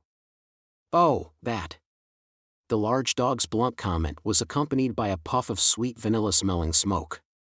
The Esper cyborg Renso was created to crush the 7 Level 5s in case they all rebelled against Academy City at once. My role is similar, but unfortunately, my target is not those homemade Espers. Then, what is your target? Lady Lee Tangle Road, Fräulein Krutun, and codename Dragon. Oh, was that too difficult for you? At any rate, I am the safety when it comes to a realm that people like you could never comprehend. Normally, I wouldn't need to deal with odd jobs like this. A tremendous roar burst out. The golden retriever's territory had only been a small circle around his large machine, but it quickly expanded. The water vanished and Shunno Tashizu's borrowed killer whale body was thrown to a truly empty floor. Putting it like this might make him upset. It was like that king of the ocean was laid out on the chopping block. And the chef who wielded great firepower spoke coldly while puffing on his cigar. Have you ever heard of the special-powered suit called the anti-air attachment? A few minutes later, the golden retriever left the giant building and spotted the woman in a cheap suit and lab coat waiting among the crowd of onlookers while holding an umbrella. I thought I told you to wait somewhere else. Heh. Yeah, but I couldn't help myself. They boldly left the scene of the crime without particularly worrying about all the people around them. Even if they were seen here and even if dog fur and pieces of flesh remained on that top floor, no one would think he had done it. As an animal, he lived outside the laws that could only judge humans. What time is it? It's already 4. How about getting a quick meal, sensei? It would give me indigestion, so I would rather not. I may not look it, but I am an old dog. No, you're a dandy gentleman. I can't get enough of that voice. I sometimes have difficulty telling whether you're looking up to me or down on me. Either way, could you stop hugging my neck like that? As they spoke, the golden retriever sent a communication request that existed only in his head. A hotline soon opened with the windowless building. Boo. Sensei, someone as important as you doesn't have to suck up to that guy. I appreciate your high opinion of me, but you are wrong. Besides, the Kaharas cannot defeat the ruler of this city. Oh, you mean because of the archetype controller? That's just cheating. Archetype was a psychological term for a common understanding or sense of values that developed as each member of a race or group dealt with an identical problem in the same way. These included religious concepts such as the palace of the gods being above the clouds and the prison for sinners being below the earth. In an extremely broad and shallow sense, the idea that the Japanese loved rice and Americans loved burgers was an archetype. But what if you could control those? What if you could create them, send them out into the world, and even destroy them? He was the one that used the terms Academy City, Esper, and Science Side and tossed them inside a framework that could be called mankind's worship of science. To go a step further, the category of the Kaharas is another example. That is why we cannot defeat this ruler. If he wanted to, he could cut us off from our surroundings using the archetype of heretical science and cause the very definition of our existence to vanish into thin air. We might manage to survive, but we would become defanged cowards. And I shouldn't have to explain what happens to a defanged and declawed beast that's thrown out into the wild. On top of that, he brought glory to the archetype of modern Western magic during the Golden Period, and it is still strongly influenced by him. He could always use that archetype to affect the very foundation of today's magic side. While keeping that part to himself, the large dog spoke to the person on the other end of the hotline. He spoke to the city's ruler, Board Chairman Alistair. "I'm sure you were spying with Underline, but I dealt with Shunda Tashizu. That's the last of the 72 requests you made. Every last one of those who grew during your absence and refused to regroup has been defeated. Are you satisfied with my work? This is nothing more than the beginning. Have you found something to make up for what happened?" asked the golden retriever walking with Kihara Uietsu. It was clearly a mistake to contact the magic gods at that point. "Did you finally learn your lesson now that you have to recover from getting a third of your body burned so badly?" "It was necessary regardless. You have a bad habit of sounding rational when you're actually handling everything through emotion. Scientists must be romantics and they must always work to fill people with dreams. Those are your words, I believe." The golden retriever sighed at having that pointed out. If he could change his expression like a human, he might have smiled. "You're right. Romance is important. It is what separates the men from the beasts. Am I wrong? How about you ask your attending physician instead of me?" But if I had to give an answer from a Kihara perspective, it would definitely fall on the evil side of good and evil.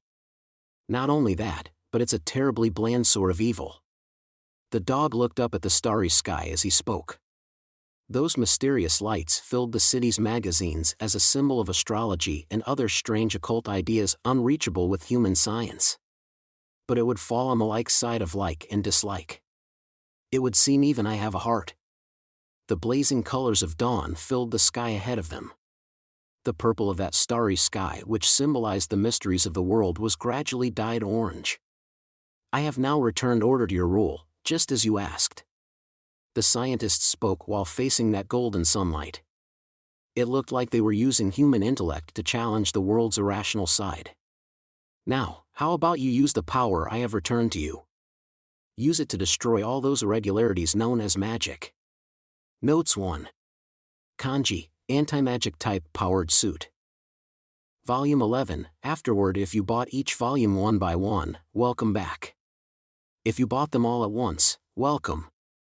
This is Kamachi Kazuma. Let's start with some inside information. This series was leaning pretty heavily toward the transcendent global magical battle centered on Athanas that ended last volume, so this story was mostly meant as a correction to bring things back into balance.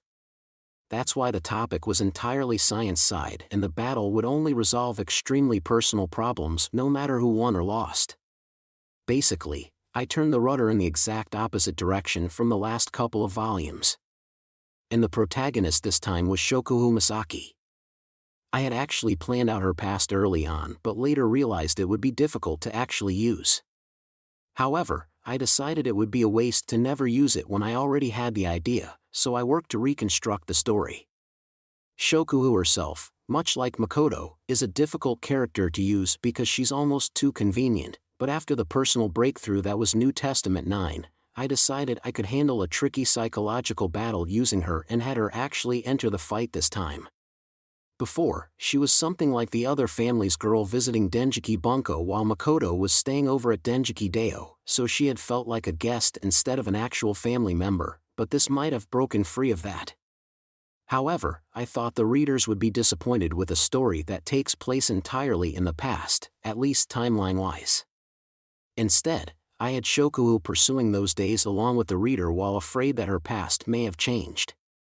I was hoping to make a story that left you unsure what the truth was as the story progressed, and I hope you found it thrilling. As for the enemy character, Mitsuari Ayu, I actually used an initial rough for Shokuhu that Himura-san submitted. I thought nothing could be more perfect for a girl who could not become Shokuhu and insisted that he use the design. I am truly grateful. Her name means honey ant because there is a famous ant that gathers so much sweet honey inside itself that it swells up like a ball and can't walk on its own. Its stomach grows translucent too, so it's surprisingly pretty. It's something like a glass ball. I named her that because she first shows up in that 300-kilogram form, because she filled herself with so many emotions that she couldn't move, and because I wanted to include the character 4 to act as a counterpart for Shokuhu. With Shokuhu, I initially wanted to give her family name a queen bee motif, but most everything I could think of there had already been used. I finally settled on her current family name with the idea that she eats into the entire societal structure and not just the queen at the top. I apologize to anyone who was shocked when they first saw a name meaning bee-eater, but I did put some actual thought into it. As for Shokuhu and Mitsuari's given names meaning control and prey and love and joy respectively, you might be able to catch a glimpse of where their hearts lie and what their differences are by comparing them. Both of them control people's minds, but neither of them looks down on people's minds or hearts. Sometimes, they will risk their lives to fight for those things or start down the wrong path because of them. I wanted to write a story about girls like that. I give my thanks to my illustrator Himura-san, my editors Miki-san, Onodera-san, and Anana-san, and for the first time, all of the Denjiki Deo staff starting with Fuyukawa Motoi-san. I relied on a lot of people to flesh out what was nothing more than lines of text in the plot and eventually create the beloved character named Shokuhu Masaki. Without all of their help, I would never have finished this story centered on her. I am truly grateful. I also give my thanks to the readers. As I already said, I wouldn't have given the go sign for this story without the success I felt from New Testament 9, and this might have forever remained nothing but an idea in my notes. I thank you from the bottom of my heart for giving me the push I needed. It is time to close the pages for now while praying that the pages of the next book will be opened. And I lay my pen down for now. But the connection between Kamakuwa Syria and Kamaji Toma is still a mystery. Kamachi Kazuma.